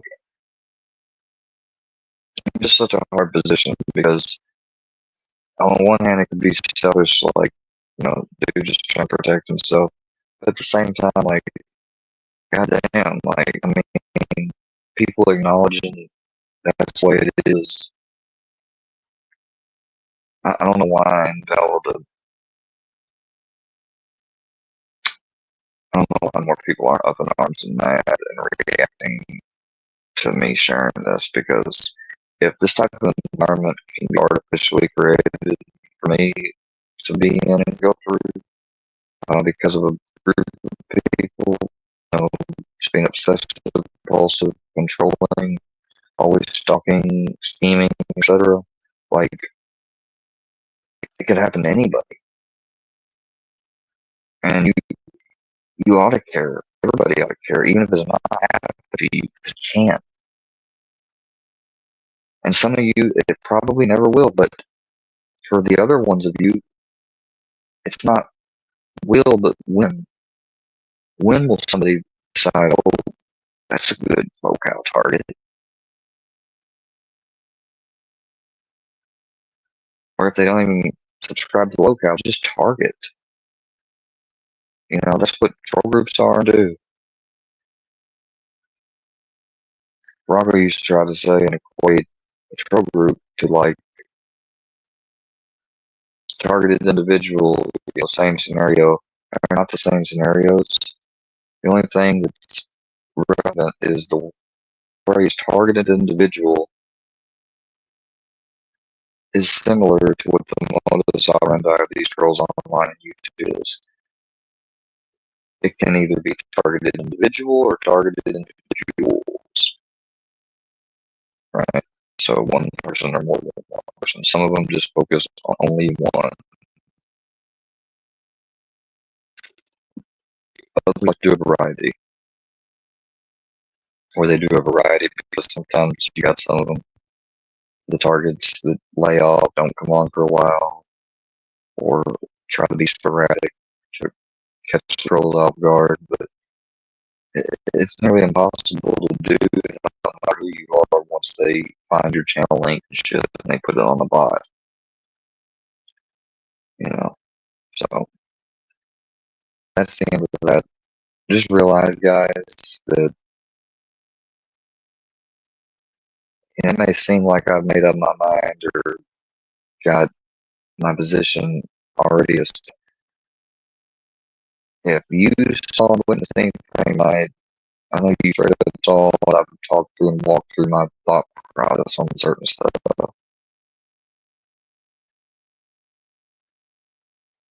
I've had older people my age, all around here growing up, tell me that I'm well read. I think things through. I look at both sides. I was told I'm well read, and I look at both sides and can understand both sides and empathize and get why each side makes the decision it makes. And then only after all that do I, morph it into what my take is. Like, what my conclusion is on it. And I got told by somebody who didn't tell me to lie to me or because I was giving them money or anything. Maybe somebody might make up as an excuse. It's not a delusion. But it's what I got told after speaking about a book that I finished reading. And combined with the book and the fact that this person liked to send emails, and I had sent some emails along with some links for them to check out on some stuff. And I shared a little bit of overview of the stuff when I sent it to them. They said, getting those links that you sent me from someone as young as you, they said, in the way you explained both of them, and the way you talked about this book, they said, they told me, like, you really, they said, there's some things to be good in because you see both sides of something. Like, you're able to identify, almost take either side, and also see why either side don't believe in either. He's like, so you really carefully weigh out the shit and try to figure out which one is more positive or logical, whatever, more winning points than the other. That's about right, and that I was well read.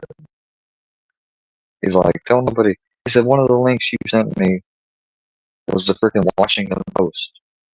He said, how many 24, he said my age time, I think I corrected him, like, I'm actually, 25, he said 25, 26. He said, hell, even maybe close to 30-year-olds. He said, I doubt very much most of them are looking at the Washington Times and stuff. I said, I don't know. He's like, how did you find? I said, my family would say the Washington Times is probably, can't be trusted. I said, but I've always been the type, I don't only watch Fox. I don't only look at New York Times or Wall Street. I go on Google or whatever, look at news, and let listings come up with very immediate sources. When I see a specific news outlet that I know is the opposite of one I just read or whatever, I instinctively choose it, especially because I want to see what's left and right, and I want to try to come to a middle ground.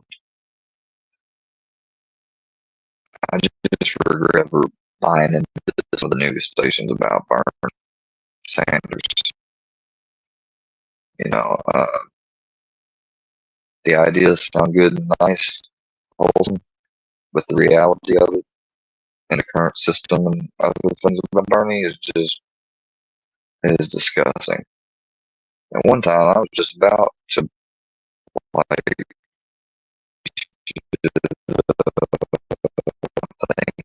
when he went to run.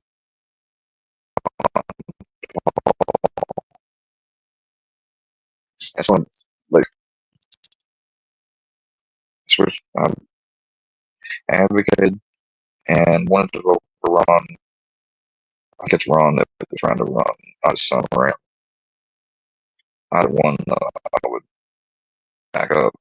But as usual, of course, it's always the two parties, that get chosen. No independents or whatever. So I just didn't vote. Hillary, and I didn't know much about Donald aside from what I watched on I liked some things I saw around the premise and other things I didn't like. But then when I watched his debates, I kind of started to feel like I got on the hype train with how he destroyed Hillary, pretty much, when he said, because you'd be in jail and stuff. I was thinking to myself, then, man, can I still register to vote? No. It was too late at that point. So I didn't vote the first time. I didn't vote for Obama the second time. I don't even think I could vote until Obama's second term. So I didn't vote for second term Obama. Didn't vote for first term Trump. I did vote for the 2020 election, and we lost. I voted in 2024. So I participated in 2 elections. National, and more local elections, actually. Alright, guys. Y'all have a good rest of this morning. Early morning. Good morning to everybody that's going to be waking up and catching the replay. For those of you that wasn't on live and on the replay, this live, just zoom, zoom, zoom. I get a part where I said fuck the body cam, and I just got on to wanting to talk. Wanting to talk about stuff that was on my mind. I shared something a couple of days back, and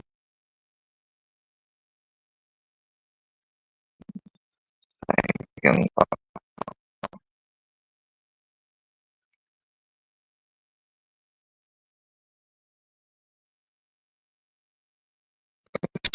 something I really know.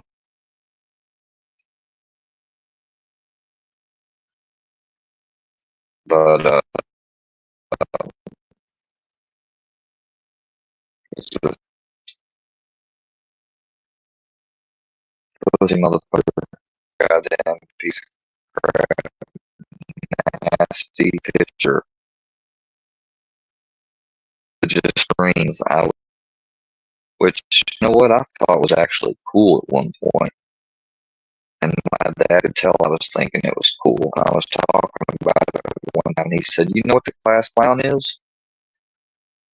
And I wasn't expecting this, but he said very sternly, loudly, and with kind of like lunging toward me a little bit, he says, "The fuck up!"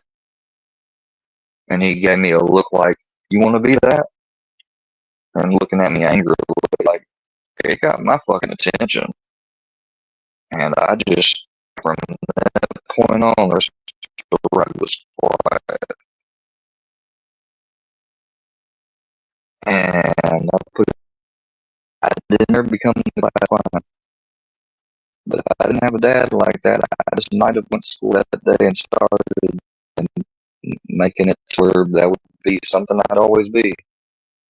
Because we talked about that a long time later on. He's like,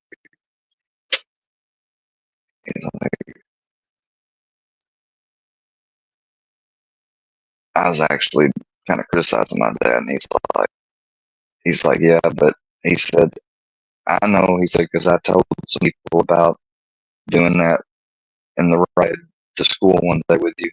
But he said, you look like you was explaining. He's like, you were talking about the class, clown, the class, and maybe it'll be this person. And he said, maybe it'd be you. And he's like, I could tell from your demeanor and stuff that you either liked the idea or you didn't realize somebody put it in your head you should be that. And he said, you frightened the crap out of me when you said that. And he's like, so just off the cuff, he said, I asked you, do you know what it means? And I figured you'd say no, and you did. And he was like, and he's like, I said, that's the fuck up. And I tried peering into your soul so you'd get me. And he said, when you shut up after that and you didn't say anything, I thought to myself, I think he got it. I was like, yeah, Dad, I got it, all right. I was like, you scared the shit out of me. He's like, well, good. He's like, you didn't go on to be quiet either. He's like, I'll tell you about the kid that was in what class clown from my class once. We was all graduating. You know, he wasn't working. He was, you know, down heavy in drugs and stuff. Following year, he tried to rob somebody. He ended up getting shot at, and then in anger, he after being shot in anger and fucked up, he hid behind the corner. You know, the person was chasing him out of the house, and he kind of went around the corner. And when they came out, he shot him straight in the back of the head, point blank, and left thinking he was going to get away with it. Nobody else knew he was out there. He was out in the middle of the country. He's like, back then they didn't have all this GPS and stuff, different things. He said, but he said people just don't realize how much you should and leave traces of yourself around where you go. You know, he's like, even back then. And I said, what happened to him? He's like, oh, he's guilty.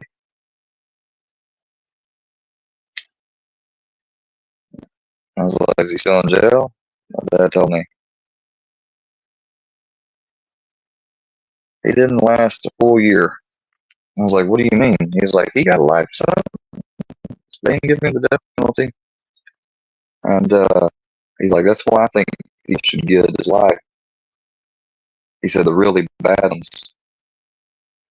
He said he wouldn't have ever done that sober-minded, but still, it doesn't matter. He did it. He said he killed himself in prison.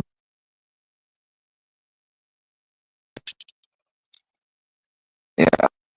See, my parents, even though they didn't really raise me, but them along with my grandparents, they all, like, my parents did contribute. And they really didn't want, like, both of them had certain things they didn't want for me or want to happen. And my mom was really very just in your face, like, you 13, okay, you can hear about the fact that when you get older, there are going to be women that try to trap you and stuff, like, you know, more probably like 14.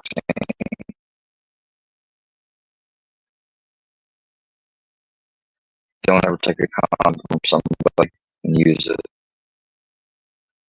My dumb ass literally thought, because I had no neat conception, I'm like, why? Like, why? Like, I mean, not that, I mean, I guess it's weird. Like, what can they do? She's like, they could put a hole through the safety pin, you won't know. I was like, Mom.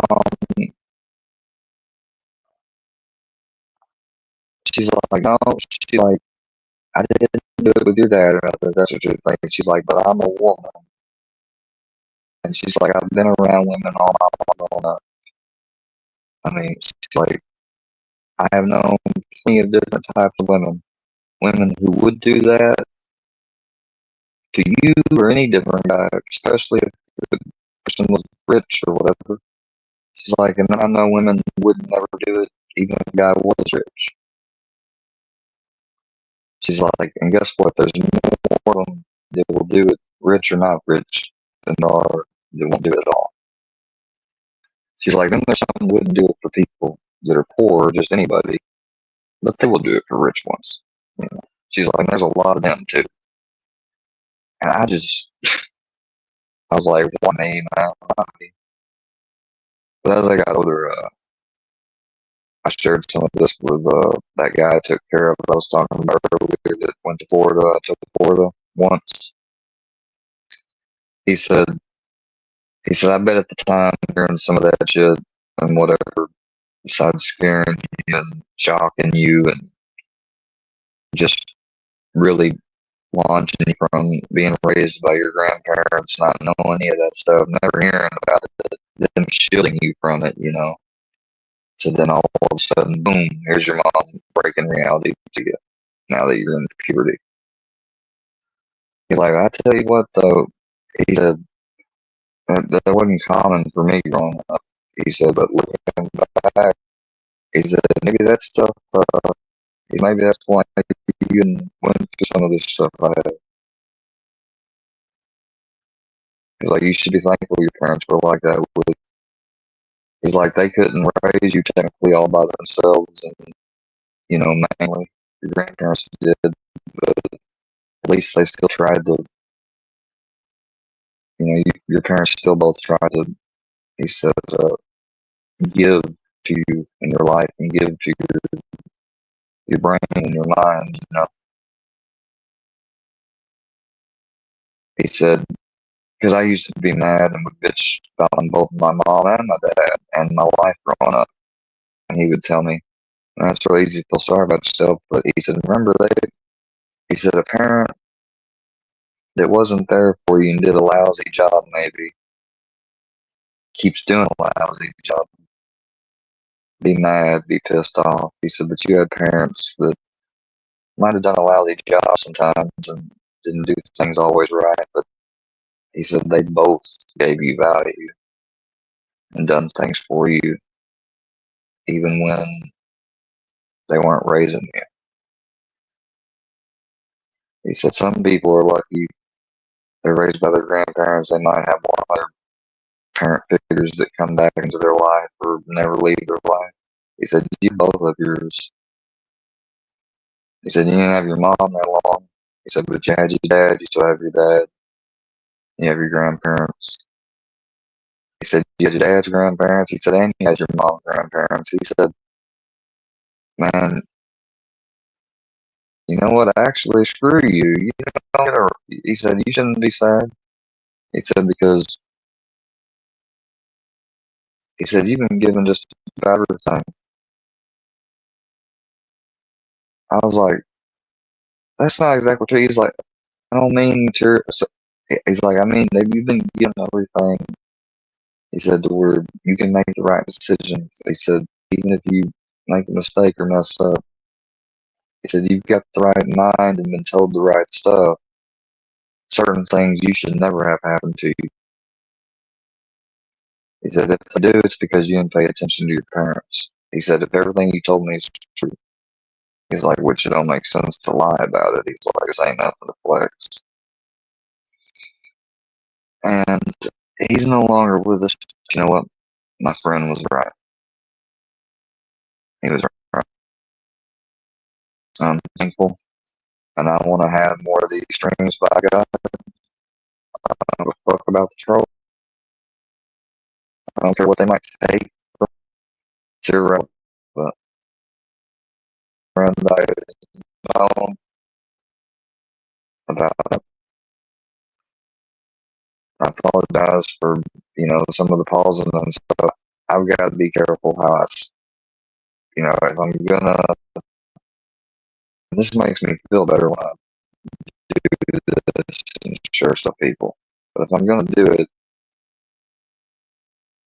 you know, won't take me mentally because I can't afford to mess up. But let something out that's never been out and could somehow be used in some people, especially if a relative or something or the person or what have you is out there, like by ignorance or accident, without intent. Doesn't matter. That's the last thing I want or I'm going to allow myself to do is to put somebody else's folks in the potential path to be fucked with by the trolls. You know, it's happened way too much. And even though it's not really my responsibility, it is my responsibility if I, you know, cause somebody to come up in their path, all because I don't do and practice discreetness, altering details, fitting even to change the originals, or just leave out them details altogether, which I did a lot of stories tonight. It means, if some of them sound without a lot of detail or obscure fantasy, I mean, it's not. It's the way I told it. If I were to tell it the normal way, I mean, I'd be giving names, and if not full names, first name, I'm just not doing that shit. I'm not going to get into super personal stuff. I can't. And the clients I do speak about, without naming them and stuff and being specific, talking about stuff with working them, it's all posthumously. In other words, they're all of but 2022's and my latest part-time client, all of my other clients though, from my very first one to the others that I've shared stories on, they are, no longer alive. And even though with that, I still take precautions like as if they were. I'm not gonna just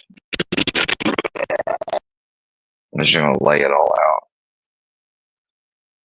out. And when they're a private client, I really don't have to have any. I'm not under anything. But I just, that's why I've shared a lot about my first client, the one that lived out in the country and was very rich. And I mean, hey, I was an adult technically, of age at least, but I was still a kid, let's be honest. And I freaking, like 18, 19 age, not even in early 20s when I first started. And I mean, he definitely manipulated me, took advantage of my lack of knowledge and experience, and the fact that, I'm going through a phase and stuff, and he understood what it was, and he capitalized. I don't hate him. And there's a bunch of stuff about him I've never, shared. Everything I've shared is harmless at this point because, like I said, that's why sometimes you'll not hear anything and then I'll continue off because I got to sit here and think about, I can't say that flat out. What can I say in place? And depending on if I don't even want to give you a clue as to what I'm referencing, only in a general sense, I got to think it's fucked up process. Somebody probably watch this and be like, haha, we caused you that. No, you don't. You might have it once because I wasn't aware, but experience, now I'm aware, you'll never cause it again. You don't cause this. It's just doing the smart thing. When I came on here, I was dumb. And I'm going to write, let me make this last point. I am going to write either article, book, excerpt. I hadn't decided. I'm not making a permanent say. But there is going to be something I create that is going to be a forewarning for anyone, adults, etc., wanting to come on to a video sharing, live sharing platform like YouTube or any of the others.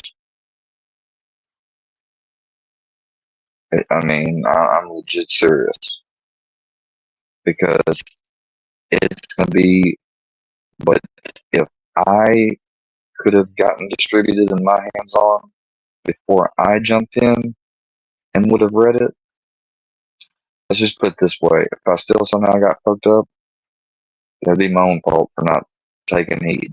But if I had that if I had the access to the type of thing I'm envisioning on making, there would be no reason at all why I would have had not even 70% the same experience. It wouldn't mean somebody still couldn't troll or attempt to troll, spam my chat.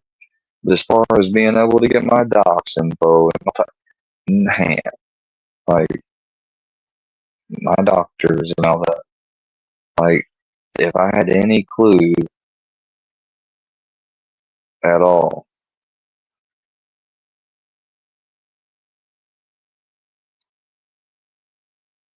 and even if I didn't follow everything to a T, once that shit started and, I let my guard down in one aspect and I see the results is what exactly the pamphlet book, whatever told me and warned me, well, guess what? At that point, I'm going to tighten up then. So it won't have to take me 2 or 3 times going through the same shit over and over and over and over until I finally learn. Because I'll realize then, oh shit, that shit wasn't playing. They was exactly right. And I would end up taking this shit more serious. I think I think there should be a warning on this fucking website by YouTube that I'm not talking about the shit they've already got in the damn terms of service. I mean something extra that maybe can categorize neatly certain categories of things that are realities on a platform like this and people should be aware of, and maybe a bulletin list of practices to keep yourself safe and your immediate family and stuff and your personal information. I think they should have something like that, like required shit you got to read and go through before you can activate your channel to the point of being able to stream, etc., post anything. Oh, that's a lot of restrictions. That requires a lot of the company. That's some nanny state bullshit, blah, blah, blah. No, it's public service, I mean, it would also, that could totally be a thing to release them for any and all potential liability. Like, have you check off, like, I've read this, I released YouTube from all potential liability if anything happens as a result of me not following these things you should do and being aware of these things. It's on my fault, and I release YouTube for any liability. They probably got something in terms of service pretty much is us agreeing to that already as it is. But, it wouldn't hurt to do that just for people, because even if they keep themselves from being responsible or sued for crap that people do to others on their platform, they make it better and cause not, people not to leave and shit, and bad publicity and stories come out, people dying, and so, because a lot of people, they just don't know, and it's not like the law, so ignorance can be an excuse initially, but then once they get in, it's like too late. Like, I remember how long I wanted to get out and never talk about them in a negative bitching manner, going live on, impulse. And I finally got to that point. I'm here now. I went live earlier tonight after sleeping for 5 hours because I had nothing to do, was wide awake, and I wanted to go live and do body cam videos and stuff. I ended up taking a turn to go on and share stream or broadcast some shelf sharing stuff. But I ain't shared nothing that is fucking like bad or, not cool. I didn't share nothing that is to lead anybody the wrong way. If anything, I've shared a lot that says to listen to your parents, appreciate what you have, cherish your friends, don't let them walk over you, and at the same time, don't abandon your friends either. Like that guy wasn't really my friend; he was an associate friend of my brother, but I abandoned him. I gave up way too easily. When I ended up doing, I don't even know where I cut off, so I apologize if I think that you know something that I'm referring to, and you don't know because it's at that part where my microphone cut off. And dude, it's weird. My microphone didn't die. It didn't beep or nothing. I came back to my computer and I realized looking at it that I wasn't getting any feedback. And I looked at my microphone and it said connected, but the mic and audio indicators were not showing up. And I wasn't getting any reverberation on the audio level when testing the mic. So y'all could not hear me for probably at least 20 minutes or something. I don't know. I had to restart my whole laptop, and I still don't know if I can get it fixed. But it just randomly the mic didn't disconnect from Bluetooth or nothing. It just stopped transmitting. I don't know how, whatever, but I love all you guys in Pizzaverse, the people that are my friends, show me compassion. That's what's so laughable to hear somebody say, Bambi hates you, they all hate you, blah, blah, blah. Trust me, if that was the case, and I say this full well knowing and acknowledging without getting specific, that I know I have bugged and annoyed indirectly, sometimes directly, Bambi sometimes, and Goku, and all of them. And I know I've caused them frustrations in the past. So trust me when I say I'm fully aware. But guess what? If only you could hear what gets said to me and hear from those people. And I legit feel like I don't deserve that. I really don't.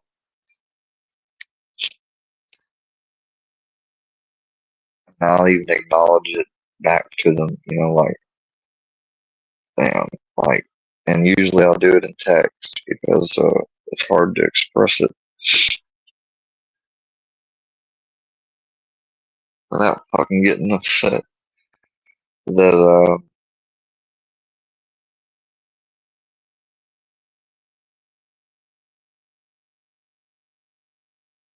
all these people have had opportunity after opportunity, chance after chance, moment after moment to lighten their load.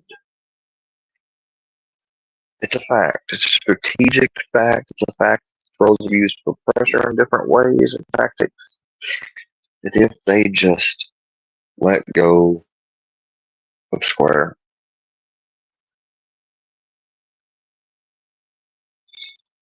not everything would go away. It wouldn't change anything, and it's not Square's fault. But if letting him go, it would give me some breathing room.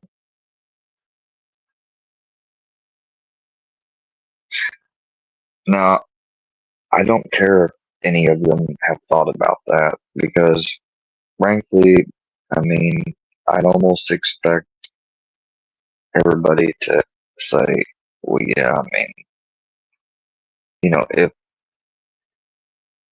if the people that are doing it, along with other people that are cool with them and are telling you, look, you just get rid of him, they'll back off, to have the integrity and the willpower and to make the choice to say, nah. Not only to say nah, but to say, oh yeah, so in other words, you get into a fucking, these people aren't terrorists, technically, maybe cyber terrorists if they rose certain levels, but, you know, how countries like the US, we don't negotiate with terrorists. I mean, you let the trolls press you with one thing, who's to say they won't come back around later and try to use something else or to get something else? I mean, like, that's what I heard from them, though. They said, if we do that with you, where does it ever end? I mean, that's usually how that goes. Like, we're aware of that. I didn't even think about that, but I said, yeah, but I mean, at the same time, I acknowledge that, I, you know,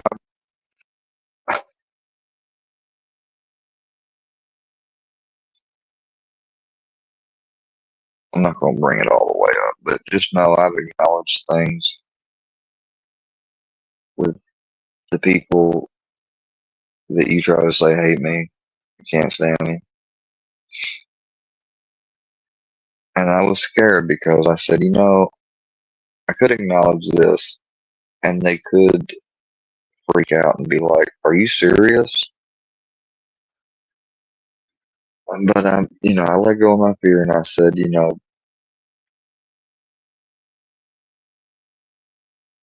and it's not even something that's like that you got to confess to. In the overall grand scheme of things, and this is coming from them, other folks, not me, that's really nothing. They said, but the fact you took your time to explain this and bring this up and make it clear to me about something and be honest about why you was doing what you did and acknowledge how it it wasn't like fair or I'd done it out of I don't know if it's I don't really want to say selfishness. I think it's more boredom and just petty anger uh, for another situation that happened before that. And I said, and thinking back on that, knowing what has transpired since, and all the time you went to bat for me, and knowing that I'm sure there've been plenty of occasions, and I'm not asking you to answer, but you probably felt like, God, getting rid of him would lighten the load a little bit. But damn it, maybe you just say, I don't know if it's because I am really nice, like you say, or because I really don't do anything to hurt nobody. I don't know what the reason is, but whatever the reason or reasons are that you have, I said, I really appreciate it. It means a lot. Most people wouldn't be able to do it or wouldn't care to do it, I think. And I told them that I was like not to be weird, but like I love you guys for that. I friendship, platonic type of way, like Christian love, I care about these people because they've shown that they care about my mental health, that they have flight and care and empathy for my situation and what I've been through. And they recognized what I've done and what I've improved. And they also, are aware and keep an eye on what I've been doing and what I've been striving. Like I get judged not by just one thing or some things. I get judged and evaluated, rewarded, praised, criticized, etc., based on what I emulate completely in all aspects. Nobody's ordering me around. Nobody's threatening me with shit. Nobody is lying to me or feeding me paranoid delusions.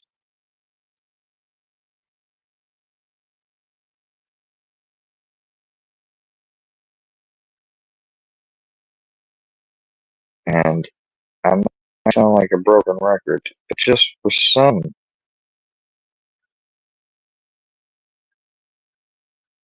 the whole receipts and stuff, but you guys said this and that. Well, you would just put it out. You'd have evidence of it. You'd have a record recording, something.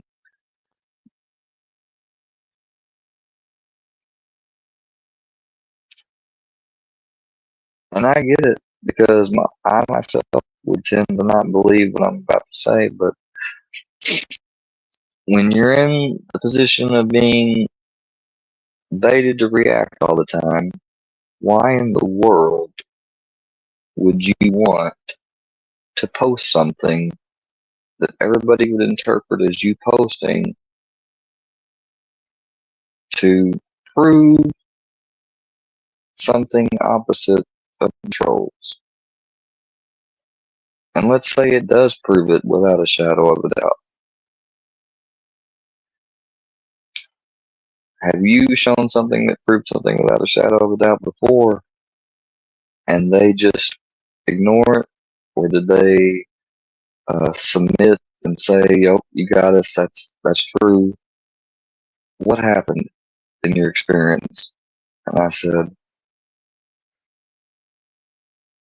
maybe in some minor things, in some discussions or whatever, they might contend to, but nothing major like it. And they said that my point.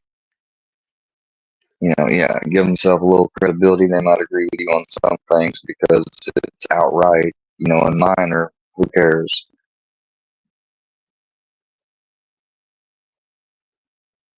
And I was kind of confused, and I was like, don't you see? Like, there's no need to do that. I said, what we do is say what's the truth, tell them how we know, tell them exactly what happened, back it up by all the people that were present and either saw, witnessed, or heard, and leave it at that. And they will say, well, why not this? Why not that? They will try to bait us into reacting or providing something, maybe hoping we'll fake or make something up fake and try to sell it. But we don't put anything out. We don't fall for it. And only when we decide and the time is right, we feel like you just might get what you dared us to put out. And when it comes out, I'm just wondering how many people are gonna, because I got the feeling like it's gonna be crazy, but that I'm actually gonna see some people that I never expected to apologize to me and concede.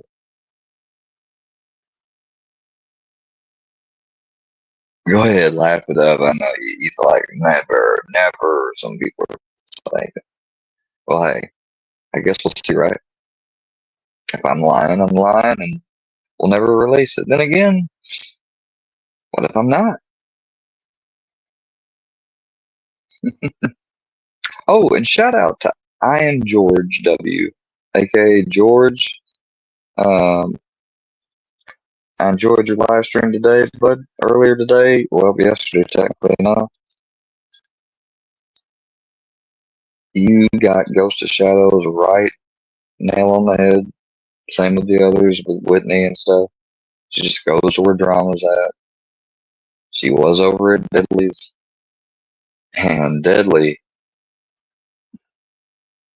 I can't even believe I'm going to say this, but it's a fact. I have to. Deadly is more vile than some of the most vilest trolls I've dealt with the longest from the Junkverse. And that's fucking saying something. I don't mean like he's vile and dangerous and an elite troll or nothing, but I mean like the shit he will not care to say proudly, admit to, take responsibility for, and not have any social awareness or self awareness that he just admitted to some of the most heinous shit to destroy his image or character. And the motherfucker still comes back on YouTube and streams, sometimes to just one or two people, like day after day after day after day. I don't know whether to call him persistent, dedicated, stupid, stuck in a cycle, or just plain don't give a fuck. Whatever it is, anybody that comes from there, yeah. But shout out to George. I really liked his live. I think he definitely was getting under Ghost's skin. Ghost thought he was getting underneath George's and was going to get underneath George's. George's fucked Ghost up today. And I enjoyed seeing it and catching it. I didn't catch it live, but I saw the replay. Absolutely correct. I support George. Alright, guys. Well, adios. Hopefully now I won't be up for 2 hours. I'm pretty spent by now. See y'all later on. I don't know when the next stream will be, but if I don't make an announcement, I'll try not to just make it all sudden and go. I'll try to give some type of heads up. Alright, peace out. Have a great Sunday. Adios, amigos.